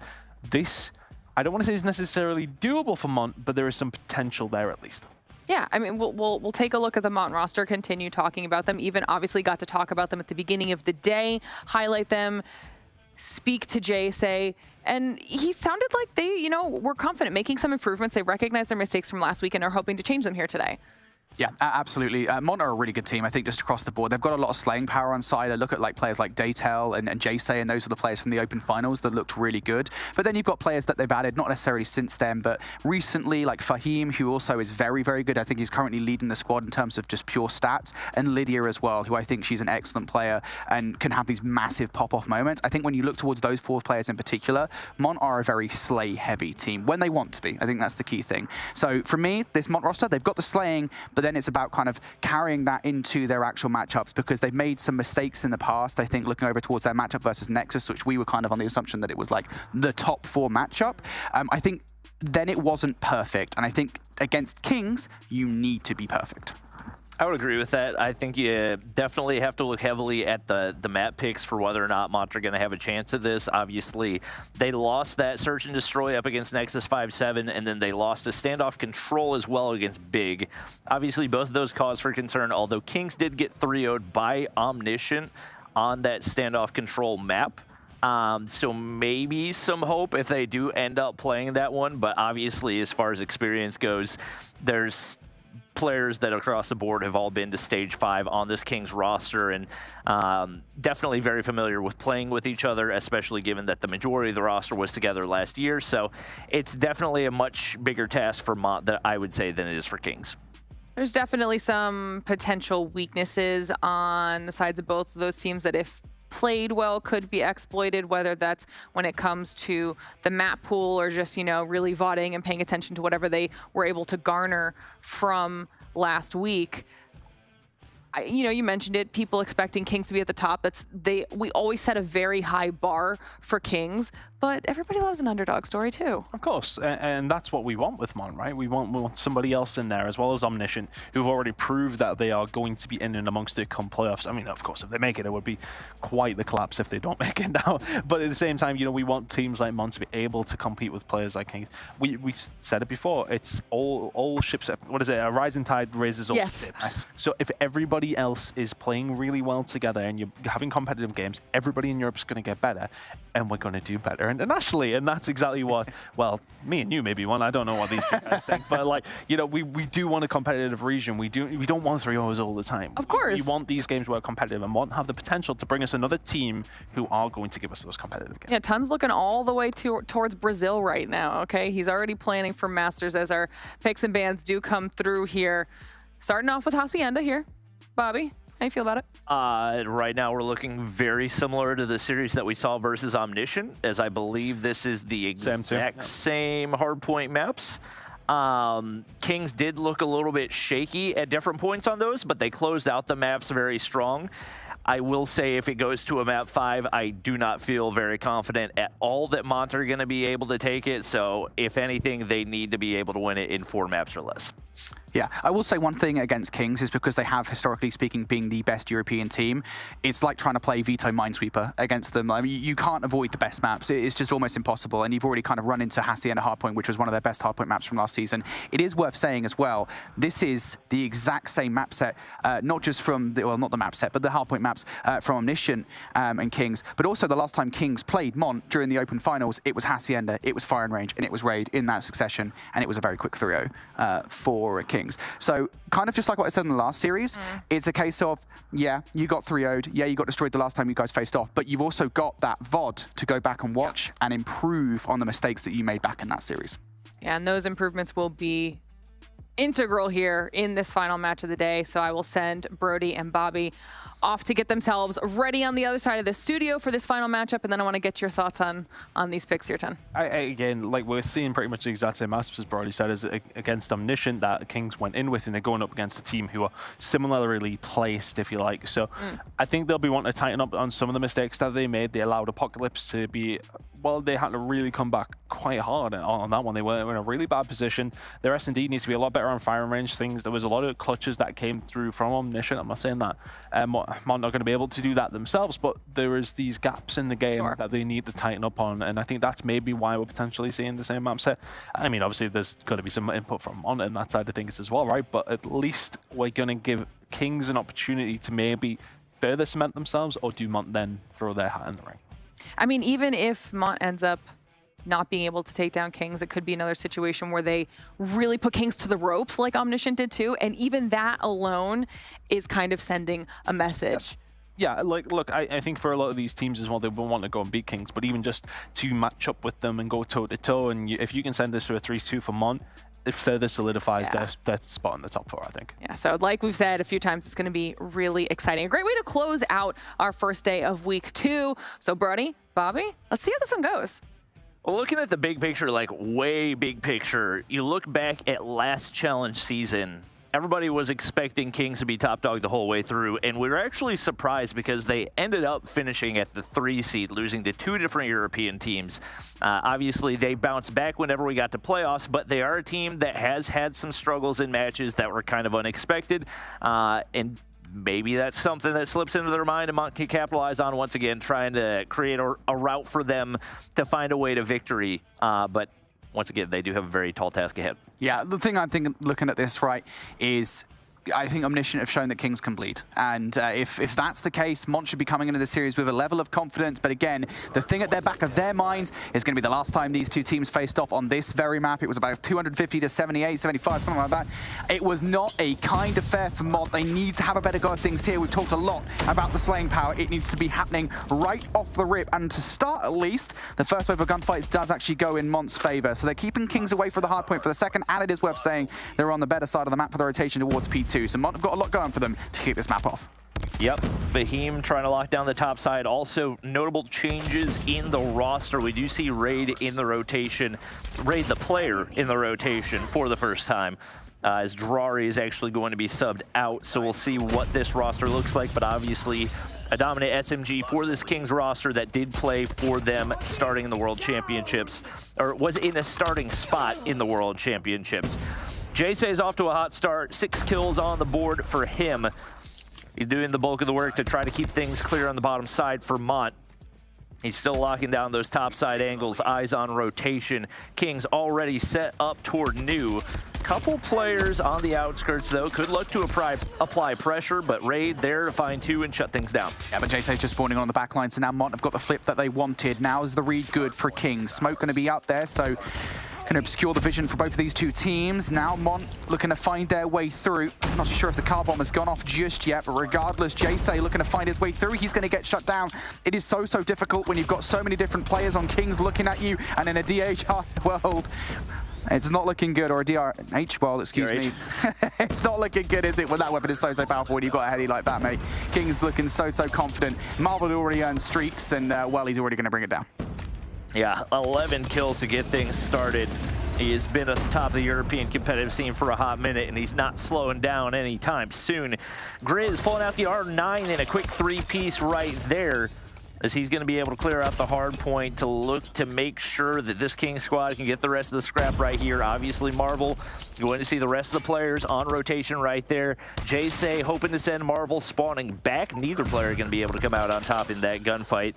But it is going to be Lydia and Etsy cutting things off in the top side. So an opportunity for Mont to close the gap right here. 3 players already set up, and with 1 already extended toward that mid-spawn side, Fahim's going to have an opportunity right here as Grizz does not read it proper, and my gosh, they fill up the feed. Yeah, that's a great wave of gunfights coming through from Mont. And I was about to ask the question, when do we see the operators coming out from Kings? Because they had a couple. We already saw 1 from Marvel, but the Annihilator didn't last long at all. So Raid is now the only one to have something for a Kings. And I don't really know if they want to invest it, to be honest. But so far, so good here on this hill from Mont. They've done a stellar job at keeping these guys at bay. Ricey now choosing to bring out the Sparrow, decides now is the time. You want to get all of the time off this hill. If possible, it would bring you right back into this game and would actually give you the lead as well. Marvel up top is going to finally take the Sparrow out of the play. Lydia now down low as well, wants a little bit of help. They tell with the equalizers, ideally you want a little bit more value out of that. Of course, the one of the more powerful operators we have here in COD Mobile.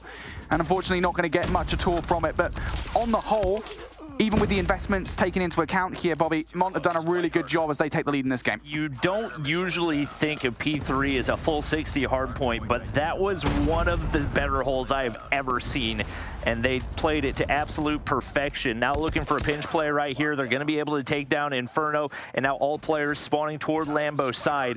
One player from Water has an opportunity for the hop up right here. That's going to be Daytel. He's able to find one, but we start to see the operators come out once again, but Fahim's are better. 3 kills in a row out of the claw right there. That clears off the hard point, and Mont are back in the spot to lock in some time. You got Jay with the War Machine trying to zone out a little bit of that area. Not going to be able to find a whole lot of value. And Says comes right back to find a way for Mont, or rather for Kings to make their way onto the hard point. That's a big investment coming out from Mont there. You know, now a lot of specialists to work with as we move forward, operators to work with as we move forward. Lily's the only one who's got one in the back pocket, but Mont still going to hit this one, not giving Kings a lot of time, to be fair. If they do get a lead off the back of this hill, it will not be a big one. Ricey looking to come from behind, finds the double. Marvel going to fall foul as a second victim to him, but regardless, Kings still holding on to this time. So as I said, about a 20-point advantage or so as we move into the second set of rotations. Mont are being much more competitive this time around than they were back in the open finals. And Kings, it seems like Mont have done their research on them. Oh yeah, absolutely. They have certainly gotten some things figured out right here. And obviously, that's what you expect out of a team that sticks together this long. They're going to do their homework. They're going to study what they need to figure out what they can do to counter. And definitely a strong start here. Grizz still that shotgun in hand, just an absolute menace. Seems to be a walking three-piece right now. You'd think that they would have an avenue onto the hard point. He's going to clear out from the top side, and he says, you know what? I don't want to play the objective. We're going to continue to patrol right here. He does get shut down. Lydia, nice flank play right there.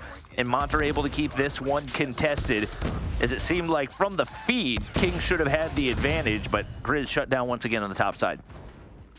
Mont looking for the scrap time now. How to take the lead away from Kings. Most importantly, though, look over towards the rotation. Mont are already there. As long as there's no wayward spawns coming out, and Caster Curse spawns once again. Jay spawns out in Narnia. That might well help later on down the line, but it does make things a little bit weaker in terms of the defense here. Kings already starting to lay siege to Mont's defense of this hard point. Already got the numbers to make this one happen, and that late flank from Jay doesn't work as well. So now Grizz starting to come through with the R9, and it is perfectly played from Kings. Within 10 seconds, they eviscerate Mont and send them back towards the bottom of the driveway. Oh, and that's a double kill with the Hunter Killer. Double kill for Says as well, and Mont have been completely wiped off of this one. Obviously, first time around, Kings did have the stronger P2 as well, and they're showing it right here. Trying to build on this 20-point lead. Says War Machine connects for at least one right there, continues to zone. Should be able to get off the reload to continue to abuse this heady. Sparrow comes out for raid. He's sitting on a 3 spree and looking to build. And Grizz has already made his way back to streaks, as he doesn't want to get too aggressive right here with the equalizer. Sits back and capitalizes on that long time duration. Does finally get shut down right there. And as expected, Mont set up well toward P3 once again. That was a big hill for the Kings. It's probably, I mean, after what Mont did earlier on fences, this is probably one of the most dominant hardpoint we've seen so far in this game. Big one for Kings. Now we need to see that exact same fences performance once again coming out from Mont. There's 2 operators in the back pocket for Daytel and Fahim, respectively. So we want to see that come into play here if Mont want to hold it for all of its time. But Inferno and Grizz already starting to heat up. Raid going to find another one as well. And now it is just Daytel and Fahim over here. You have to start using this stuff. And there is the break starting to come through. Kings now looking to take this time away from Mont. Fortunately, Mont players are still close. So this could be contested. But nonetheless, this is not the dominant hill they wanted. Yeah, and they do not have nearly the same map control as they did last time around. Nobody pushed up toward that mid-entry point. It is absolute chaos, and this is a little bit more what we've come to expect out of P3 on Hacienda. Very, very heavily contested all the way through. Nobody giving an inch right here, and Kings will gladly take it as long as they're not allowing Mont to claw their way back into this one. Lydia doing everything that she can to keep that contested, but only going to be able to find one, and Grizz is on an absolute different level with the R9. It is hitting right now. Mont do have early rotation right here, but they got to find a way to close this gap. Yeah, they have to make sure they get this first over gunfights. They cannot afford to give this hill up to Kings, because if they do, well, the game won't necessarily be over, but it will certainly be very difficult to come back into, especially with how contested this hill usually is. Mont now going to invest some of the operators. It's going to be the claw coming out for Fahim. Knows how important getting these kills are. You can just kind of ricochet those bullets off the side. That's going to make Grizz extremely wilkin. He will not be able to get any kills with the R9 now. Marvel's going to go down as well. So far, so good from Mont, but you didn't expect the jump up from Inferno. He's going to damage the hold just somewhat, but XY going to come through for the double as well. Trades back and forth. Ultimately, Mont coming out on top. The first hold is pretty good. Oh, Says puts the moves on J-Say right there. That's going to mean once again Kings can break back into the hard point, and that claw can continue to zone. A lot of damage and takes out a Sparrow along with it. J-Say takes himself down, Daytel hopping in, and that's a wasted equalizer. Terrible position. You got a shotgun directly in front of you. You're already damaged. And that is a big missed opportunity for Mont and could potentially be the beginning of the end. They've got to play perfectly from here on out. Yep, and that's 3 operators in the space of about 5 to 10 seconds that go awry there for Mont. It's not great, is it? When you really want those, and it's been a while, to be fair. It feels like since Kings have had theirs, so it feels like very, very soon they will do so as we get in towards that all-important Lamborghini / whatever car it is. Hard point. Mont need this time on P1. It's a big ask considering how generally contested this hill is to get anywhere close by. You kind of want to use smokes as much as humanly possible to do it. And they're giving away time to Kings at the moment. It's going to be Says that was just chilling in there, but as he goes down now, finally Mont take them out. If you can get some time here, that is great. But to me, Bobby, the primary purpose of Mont here, with the 25 seconds on this hill, flip the map if you can. You need to get around the sides and get behind Kings now.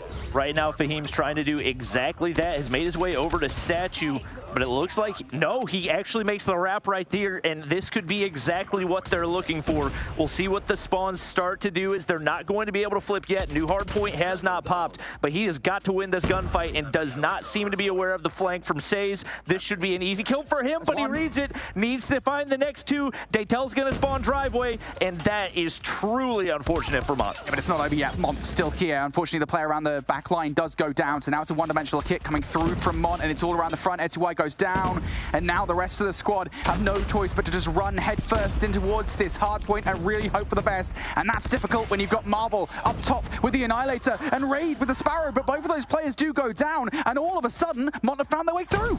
I think they just wiped 3 operators off the board right there, and Lydia still has hers. She just says, you know what? I'll get as many kills as I can before I get taken down, and it doesn't actually pay off as it allows Kings to break back into the hard point. Mont, nobody there to reinforce the point. Marvel's cutting things off, and there's the shotgun coming through once again. Grizz has been nearly untouchable with 41 kills on the board, but just like that, the feed goes yellow. But the thing is, Mont need to make this rotation. They don't have a whole lot of time to do it.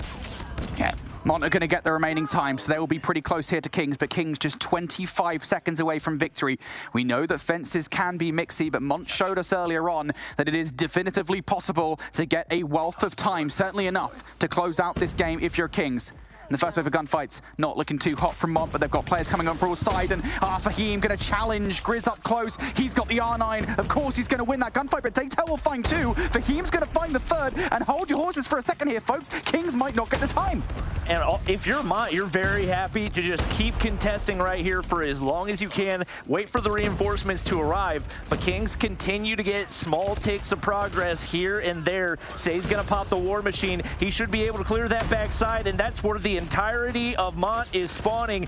Back and forth across the fences he goes. They can't do a single thing about it. Only 5 seconds remaining, and there's nobody close to the hard point. Mont are not going to be able to make it happen here as Kings close out the map.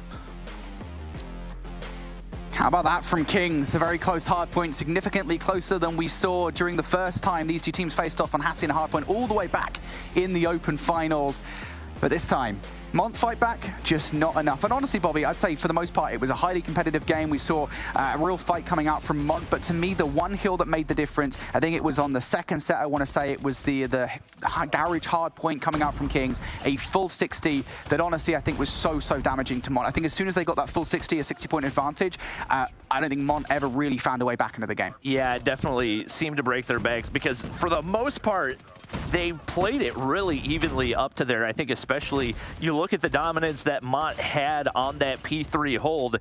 And once again, one of the more dominant P3s that I've seen out of any team in COD Mobile, especially between two teams this evenly matched. But once they made that happen, it was really just trading 30-30 hard points, and you can't afford to do that with that big of a gap. So props to Kings for making it happen right there. There was one point where I thought Mont, they got the shutdown on 3 different operators on the inside of Garage. I thought maybe they were going to be able to close the gap, but Kings just too good at responding. Yeah, again, there's a reason, folks, that Kings are, technically speaking, your reigning champions here in the Snapdragon Pro Series. They're a really good team.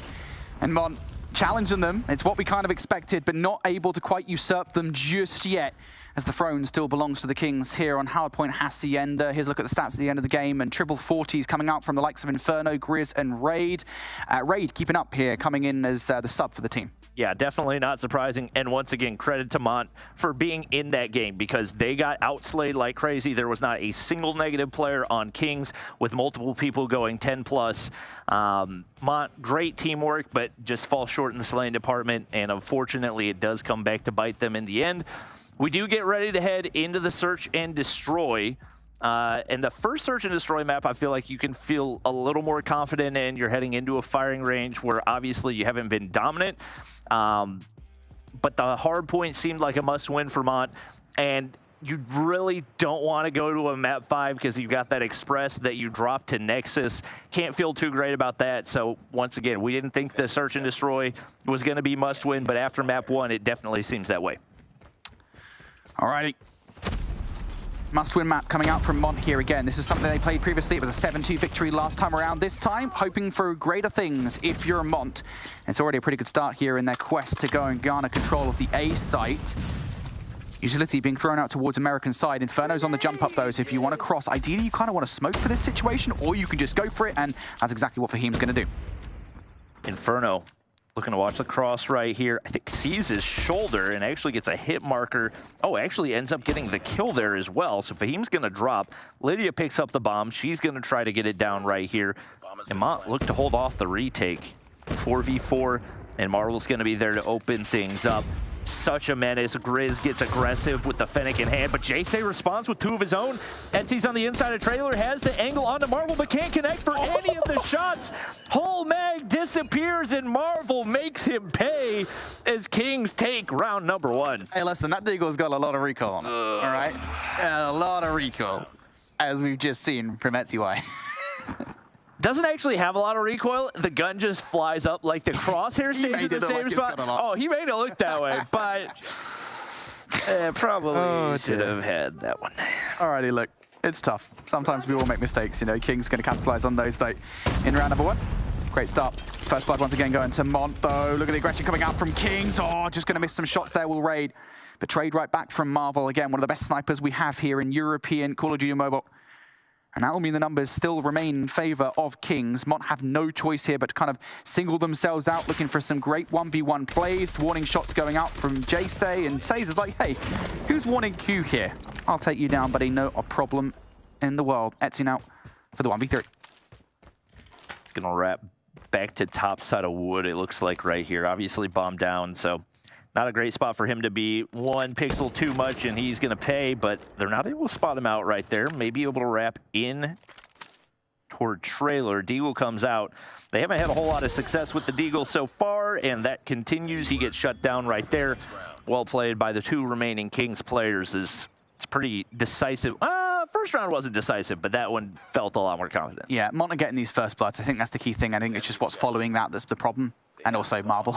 Yeah, 6 kills. Again, one of the best snipers, by the way. One of the best snipers in the world. Yes, definitely. And for sure, he's been a real asset at the moment for Kings. Raid once again getting aggressive down the A lane though. And look at this coming up from Says. He's done this before. Does he have the trigger discipline? Yes, he does. It's time to line it up before you knock him down. Here's getting one, gets a second, but well, the body shields will make, I think it was Lydia, survive the gunfight, but regardless of the situation, Says blown this round wide open. Now we're in a 2 versus 2. Great discipline out of Grizz. Does not take the challenge from top wood. Backs up into the back of trailer. Here's a sniper shot. Does not want to overextend. The bomb has not been retrieved right here, so it's really on to Mont to make the first play. Lydia pushing up. Question is, did Marvel see the first player cross? Second shot doesn't connect there either, and he's going to go ahead and get aggressive right here. Grizz hoping to catch one of them off guard, but obviously they should have an idea that he's playing this position. Nade looking for a little bank shot right here. Perfectly placed.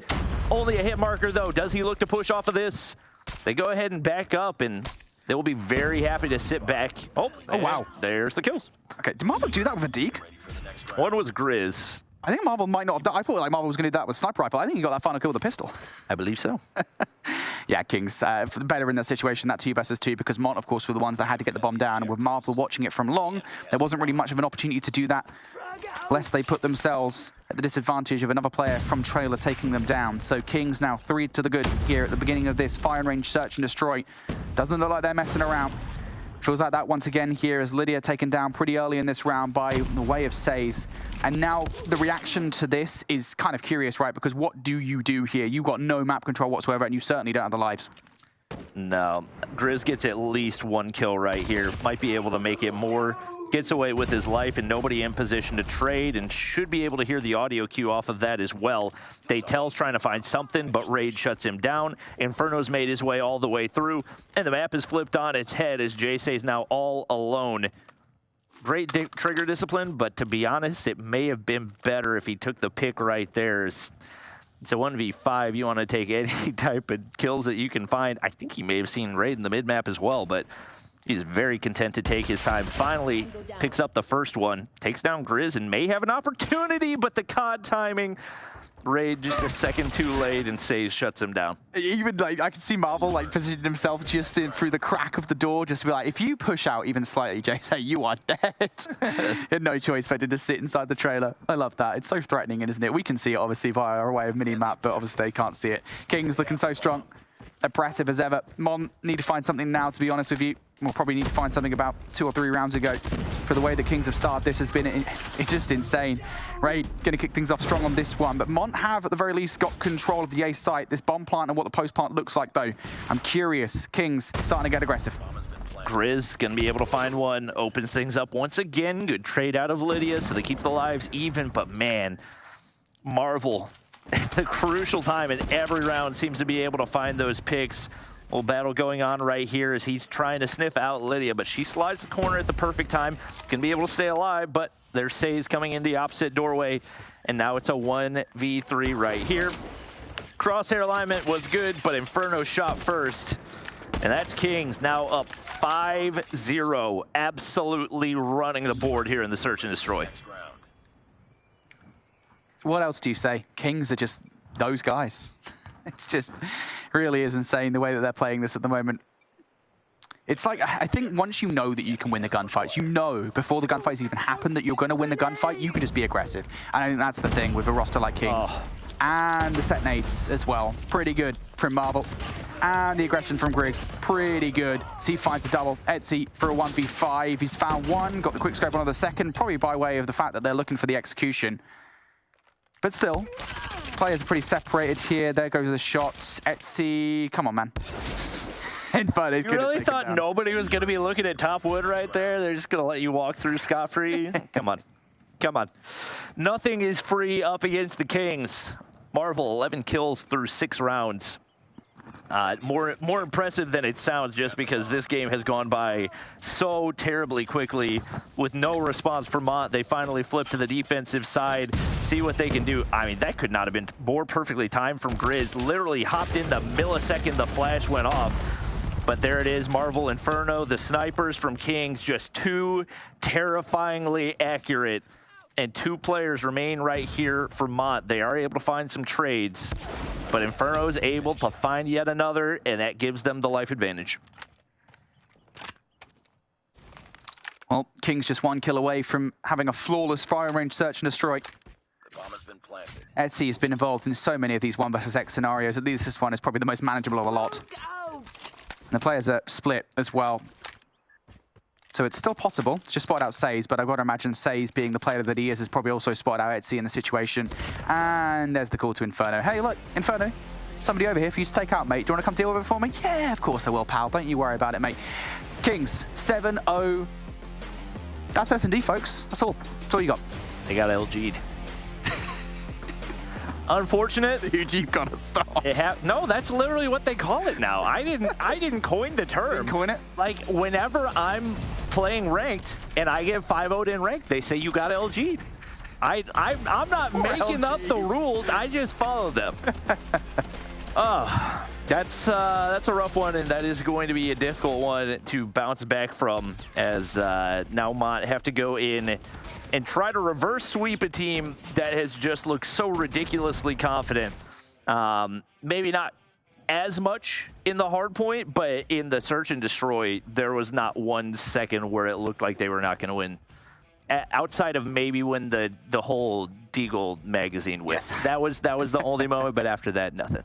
Yeah, definitely. Yeah, I kind of mentioned it very briefly there. I think it was in the penultimate round, where it's just like, when you have the confidence that you are going to win every single gunfight, and that is what Kings have, rightfully so, Define Mario Kings and that, it's just tough, isn't it? Because you're just not going to win those gunfights if you're the team on the other side. Unless you're an exclusive, or you're an omniscient, maybe, because obviously they lost that game 5. But still, it's the confidence from Kings, and it's the knowledge that you will 100% win the gunfights that is pulling you through it. And it's just, there's nothing you can do.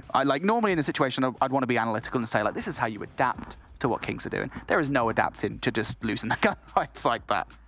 Yeah, it's unfortunate. And even coming down to the last day of Challenge Season 3, we had Kings versus Mont. And it was honestly closer than this, which is surprising given the fact that this Mont squad is stuck together and seems like they've improved. But getting outslayed by as much as they did in the hard point, and then just getting absolutely dominated in the search and destroy. We'll see what they can do to bounce back right here, but it is kills going the way of Kings once again off the start. Whole lot of blue in the feed, and very, very dangerous position for Mont right here as they're trying to avoid that early spawn trap. And I like the reaction coming out from Mont. Something I will rag teams for over and over again is, if you lose control of B early on, make sure you go rotate over towards A. And Mont have done exactly that. So well played, guys. Now, got to carry through on it. Jay picking up that first kill. Things are looking actually pretty good here. I don't think we've got anybody you can test with around the flank just yet either. So all the pressure is coming around the front, and Mont look like they might be given this unless we see something special from Raid. And yeah, I was wondering why the pressure was being alleviated somewhat. And I realize now it's because Kings were setting up for this. Yeah, now Inferno's on a 6 spree. He's building streaks, and Grizz has gotten pushed up as well. This is an absolute nightmare for Mont. They do finally take down Inferno to be able to escape the spawn trap, but now the life lead has increased to 11. Raid's going to be able to pick up another right there. And this is a lockdown setup over on B, as Say should have an angle to take one down. They finally clear things through, and if Kings aren't careful right here, they could very well stack B and take the round. They got so hyper-focused on the spawn trap that they've seemed to let this slip away, but there's Say's picking up a 2-piece, and things have been cleared. Only 6 lives remaining, and that should be the damage done. And we got excited there for a second, maybe. Hold on for a second. This is going to be a really competitive round, but no. Unless Mont do that again and actually stack the point as a full team, this is not happening now. Says for the double to try and close things out. Just got to try and find these last 3 players. Lydia, there you go. Jay says going to find one inside Art. Close, fight harder. And it is just them now left alive as Daytail falls. Just don't feed Says at this point. I think they are on streaks towards the end, and yeah, they are. They're like 1 kill away from a Predator missile at the end of that round. Really well played from Kings. And you know what, to be fair, as I said, the reaction from Mont was actually pretty good off the start, right? The kind of, you know that you're not going to get control of B, so you rotate over towards A. great stuff. You captured A as well, but what happened after that was, it's tough, you know, it happens. Well, Say's already with an operator, which honestly, given how quick that round was, is pretty impressive. War Machine is going to come out early, and they just let Grizz push all the way through mid. Say's picks up 1, make it 2 with the War Machine right there. And they're putting the absolute moves on Mont. The Pred right into the spawn. Daytel takes himself out as well, and things continue to go from bad to worse for Mont. Down 6 lives already. This is absolutely merciless out of Kings as they already lock in that B capture, only letting 10 seconds go off the clock. If you guys want to know the difference between a team like Kings and exclusive player in this situation would be having a lot of fun with this, I think. Kings, just full business. They do not care at this point. They want this round, they want this game over and done with so they can get themselves tucked into bed. And King's looking pretty good at it at the moment. 23 versus 14 in terms of live. Time to get the spawn trap through. Oh, Inferno going to miss a few shots inside jungle with the Claw. And that means the Claw will be out of the play. But more to the point here, or on the point, Marvel has the Annihilator. A couple of targets in front of you. Just pick them off one by one, mate. Fahim actually going to survive the first. One more left in the chamber here. Lydia maybe the target for it, but no. Kings now the 20 versus 7. Nobody to deal with coming round on the flank. Every single player here is looking to come from the spawn. Says was on an 11. If we could get that POV back, I would love it. Oh no, he gets taken down right there, so he does lose the 11 spree. Obviously, that wasn't going to have any impact on the overall outcome. I was just hoping that he was going to drop a nuke because that would be fun to watch. But here we go, 16-1. Kings lock things down right here. Full streaks for Says. He's got 20 kills through 2 rounds. That's a pretty impressive number. And things are looking, to say they're looking bleak for Mont is honestly a little bit of an understatement. They've got 4 operators charged up and ready to go. They're going to see what they can do, but I think at this point, the best that they can hope for is to just not get spawn trapped off the start of the round. Yeah, and if you do, you need to react pretty quickly here. And the first wave of gunfights most certainly definitely going in favor of Kings. Daytel actually going to come back for the double, and Fahim's going to follow up with number 3. Actually a double of his own, so Mont are okay here off the start of this round. Honestly, I would say investing at least one of your operators here is probably a good shout, just to try and ascertain this early. Sace is going to bring that Predator missile down from the heavens, though, and while it won't be heaven for Mont, this certainly feels like hell at this point, but they are getting gunfights in their favor. Lydia lining them up, doing a stellar job. Mont feeling very happy with the way this round has gone thus far, and they're even starting to reach in for what happens after the point by sending a couple of players over towards A. Unfortunately, they lose their ones, so back to square one they go, but they do have a whole 2 minutes to work with. It looks like they've saved all those operators, so they're going to use these to try to break through to the point. Or at least I would assume so. There it is. Fahim popping the claw right here. Purifier goes out for Lydia as well. And you've got to find some big value here. Marvel going to be able to find 1. Not a whole lot of kills from the operators. Grizz is going to counter with an equalizer, but Fahim able to take him down right there. So not a ton of value and not a ton of map control either. Kings have still zoned things out right here. 1 player on the inside of Kitchen for Mont has got to do some damage, but it's Fahim, and he's going to get dealt with right there. Jace, War Machine, can he make anything out of this? No. Instantly shut down. 0 kills on the board, and Kings are doing it with the guns. They're able to keep things fairly even right here, but Inferno's got to win this gunfight, and that could be the opening for Mont. Yeah, Mont don't have anybody to contest with up top in bedrooms, so they'll get the closer spawns for this push. They're already starting to get some gunfights in their favor as well. Kings, 1 player close by though. Marvel actually gets slide challenged by Fahim, who might be able to get another one as well. The follow-up would be stellar. The clock will stop at 1:13. Raid. Now for the Sparrow, though, on the other side to remove these players. Grizz tries to come in from behind with the R9. That's not going to work. And now Depleted has the Sparrow from Raid. Going to have to get it done with a Switchblade, but if anybody can do it, it's going to be Raid. Get some shots into both players, but it doesn't result in a kill. Instead, it's Inferno and Saze that are going to shut that down. And it was a disadvantageous position for Kings. Now it's not. Jace, big 2-piece right there. That's the equalizer, 3v3. Etsy does not have eyes, but he is abusing that head glitch and may find a way for Mont to stay alive in this one. No operators for either team. Still 51 seconds to work with. These Mont players are stacked up right now. Nade does a lot of damage onto Raid. There's Jace picking up the kill. 1 more player left to deal with. It's Grizz. They shut him down, and it's not over quite yet. Yeah, much more competitive round coming out there from Mont. Again, Kings weren't quite as oppressive in kind of their tact, especially on the defense of the A point. And off the back of that, Mont will be very happy with the way that round went. And they managed to pull out the majority of streaks from Saze as well. I think the EMP, he's still got that in the back pocket, but beyond that, the Predator Missile and Hunter Killer Drone are gone. So that's some positives to take away from the round, but now in this one, you need to have a good follow-up. You need to start strong, and so far, so good if you're Kings. As I say that, though, triple kill coming through between 3 different players, and now Mont might be able to start to get aggressive. Attempt coming through, I think, from Jay on the minimap there to try to strap players in towards Art, but that doesn't happen. Kings, they don't quite feel fully trapped in just yet, but Mont are doing a good job at holding them at bay for the moment. Yeah, and Fahim's been a menace up top of Statue. Obviously, we do see the Pred come through for JC, and he finds 2 as he gets taken down right there. So once again, an opportunity. They make the read on this wrap back toward A, and there's 1 player waiting, but Kings are winning every single one of the gunfights. The read doesn't mean a thing if you can't do anything to reinforce it. Daytel's gonna read 1, but there's Grizz. He pushes all the way through for 3, and just like that, A is wide open and for the taking for Kings. Yeah, now you wish you had the Predator Missile to deal with these players on the point. Kings in a great position now. Inferno starting a spawn trap here, looking for some Ricochet kills inside Money. At the very least, we'll give some information towards Raid and the players that, hey, a couple of players coming from the Money window. You guys want to go ahead and deal with that? Sure. Thanks, pal. Daytel going to get cut short as well. Very quickly, this round is completely flipped on its head as Kings have just flicked a switch. Inferno, being such a nuisance in and around jungle, finally falls, but the damage feels like it's done here. 2 ticks of aggression on A. Kings now just going to revert back to B as they finally do fall, but they have so much space. They have that life advantage to work with now, just off of 1 massive push. Ooh, and Grizz popping the equalizer right here, trying to read. Daytel drops, slides up, but JC trades him out. There's still hope remaining. 2 operators for Mont in their pockets.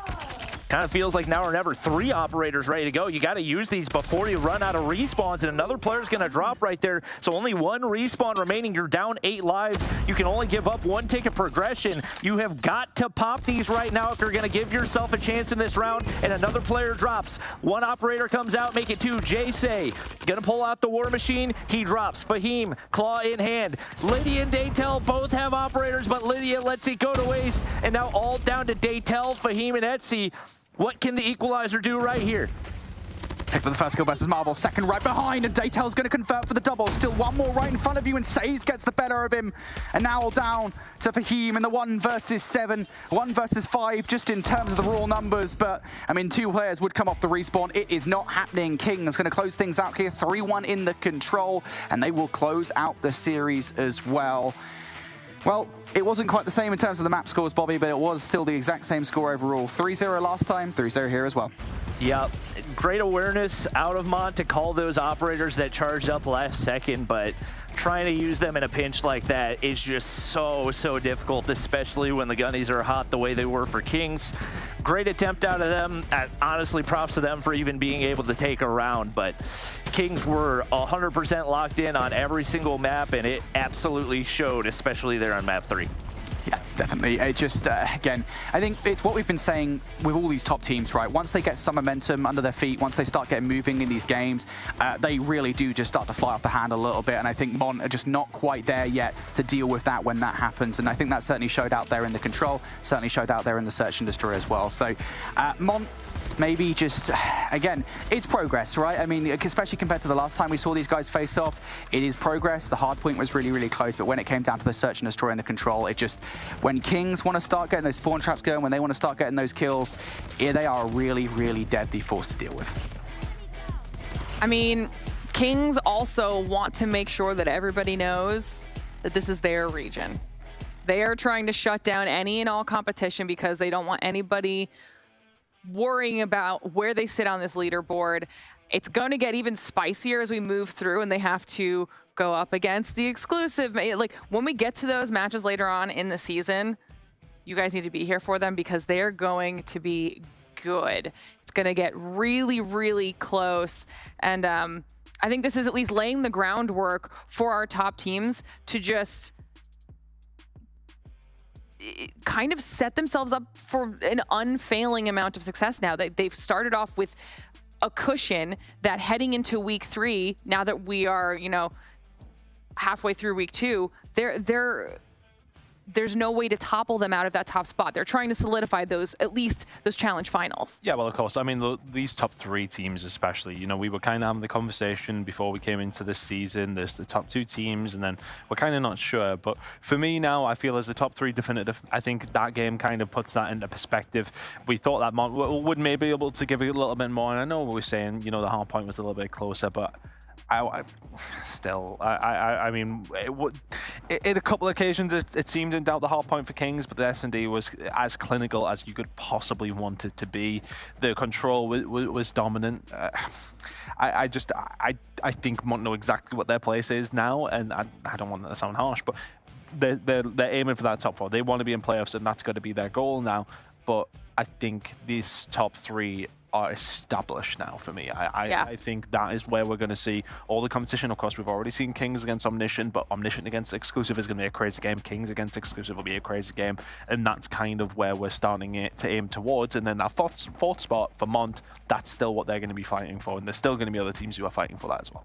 Yeah, and now Kings and Exclusive are the only undefeated teams. Mont falls to 2-1. Now they're matched, though, with Omniscient, who got one of their tougher ones out of the way. So that will also probably continue to change and jockey. That middle of the pack for our leaderboard will have some slight shifts. We still have tomorrow to get through for this week before we even consider what some of our teams will need to do when it comes to weeks 3 and 4. So we'll focus on tomorrow for now. This is the schedule matchup-wise for what we'll be seeing. This is actually a tough day here, Brody. Yeah, I think this is going to be one of those cases where it's just like we are looking for any of the teams that now feel like they're not necessarily out of the competition, but certainly feel disadvantaged to move forward in towards playoffs to try and steal away some kind of upset against one of these big teams. Because we've not got, as far as I can see there, we've not got a single kind of top team going up against another top team. And so I think, yeah, tomorrow is going to be a case of, look, again, you guys are still getting VOD. You guys are still seeing how these teams are playing. If you can maybe carry that into a match and carry some learnings in, you might be able to take something away. I have one small disagreement on that, though, is that Ricey against Mont is a huge game. Because it's a huge game, but it's not a top team versus a top team. No, it isn't. It isn't. No, but in the sense of that could be another really big one. So for Mont, they're in that so-called 4th position. But Ricey have had their moments, though, right? Other than that, though, it is the top 3 teams against the 3 worst teams. So I mean, yes, okay, there is that there. But that Mont against Ricey game, it's got to be the ones we put our eyes on for tomorrow, because that is a huge game in the grand scheme of things. Both those teams will be fighting for that 4th spot. Yeah, absolutely. We'll be keeping our eyes on that one for sure. But once we're done with that, it's going to boil down to the bubble focus at that point. We'll know where people are, and Bobby's mentioned it before. We talked about it last week. We won't focus on it too much until we're towards the end, but then that seeding matters as well, because the seeding will determine who they go up against for their first match when it comes to those challenge finals, and that could potentially make it an easier or a more difficult path when it comes through moving through that bracket. But that's pretty much all we have here for today. Before we say goodbye to everybody, give me some final thoughts on today. Final thoughts.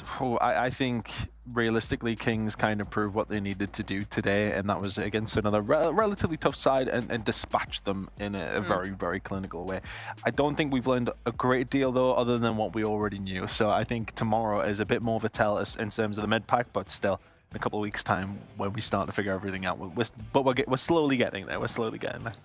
Yeah, definitely. Yeah, I'm exactly the same. I think that was the big match for us, right, going into today, was Mont versus Kings, to see whether or not the same kind of thing would happen with another team, whether it was just kind of a fluke between Omniscient and Kings. And now I think we're very much like, no, Omniscient are just that good. That's why they were playing against Kings in the way that they were. And no, Kings are also just really, really good. Yeah. So yeah, again, we are starting to get to our top teams now, and I think it's very, very obvious kind of where our power rankings lie between all 8. I will say I was impressed by Ricey today. They put up a lot better fight against Omniscient than I thought that they would. And especially given how, I don't mean this in a mean way, but how bad Mont looked up against Kings, I think there's absolutely a possibility that they can take that series. And if that happens, it's going to be just pure chaos in the lower part of the bracket, because we're going to have no idea which team is going to be able to muster those 4 wins. And could create a lot of different tiebreaker scenarios as well. So that's definitely going to be a fun one to watch. Yeah, I'm excited to see what happens with it. Obviously, if you're unable to make it, make sure you check us out on social media for all of those updates related to our entire challenge season, whether that is X, Insta, or Facebook, or joining our Discord to hang out with the community. Get all of your updates there as well. Talk all things Call of Duty Mobile. That's discord.gg/Snapdragon Pro Series for that. Or be here. Be here, same time tomorrow, and watch how all of it unfolds.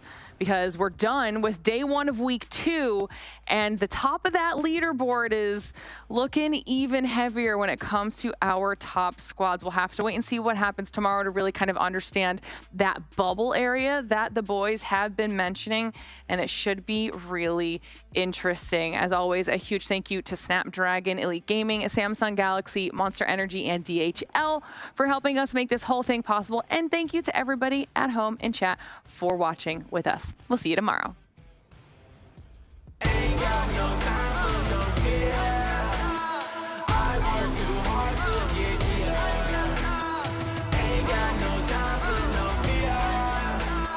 I work too hard to get here.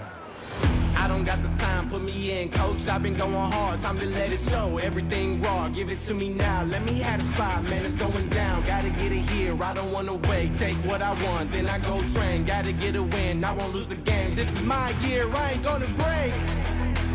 Strap in, cause it's gonna be a long ride. Working on me every single day and night. There comes a time when your worlds will collide.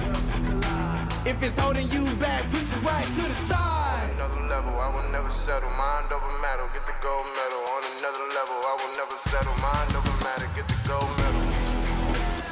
Ain't got no time for no fear. I work too hard to get here. Ain't got no time for no fear. I work too hard to get here. On another level, I will never settle. Mind over matter, get the gold medal. On another level, I will never settle. Mind over matter, get the gold medal. On another level, I will never settle. Mind over matter, get the gold medal. On another level, I will never settle. Mind over matter, get the gold medal.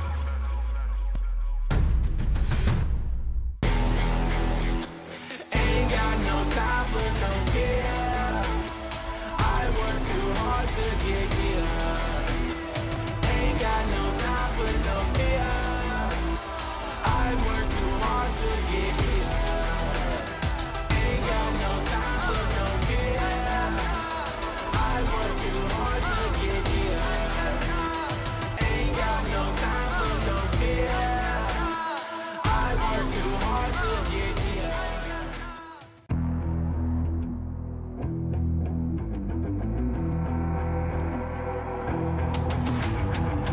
I gotta get it, I'm on the mission, snap any minute, casually winning. Stop tripping on me, stop dissing on me. Yeah, I got a dream, can't take it from me. My fire's burning, now I'm always learning. Tell me where to go, man, I'm on a journey. Yeah, I can't explain it, I get excited. Keep a 300, King Leonidas. Strap in, cause it's gonna be a long ride. Working on me every single day and night. There comes a time when your worlds will collide.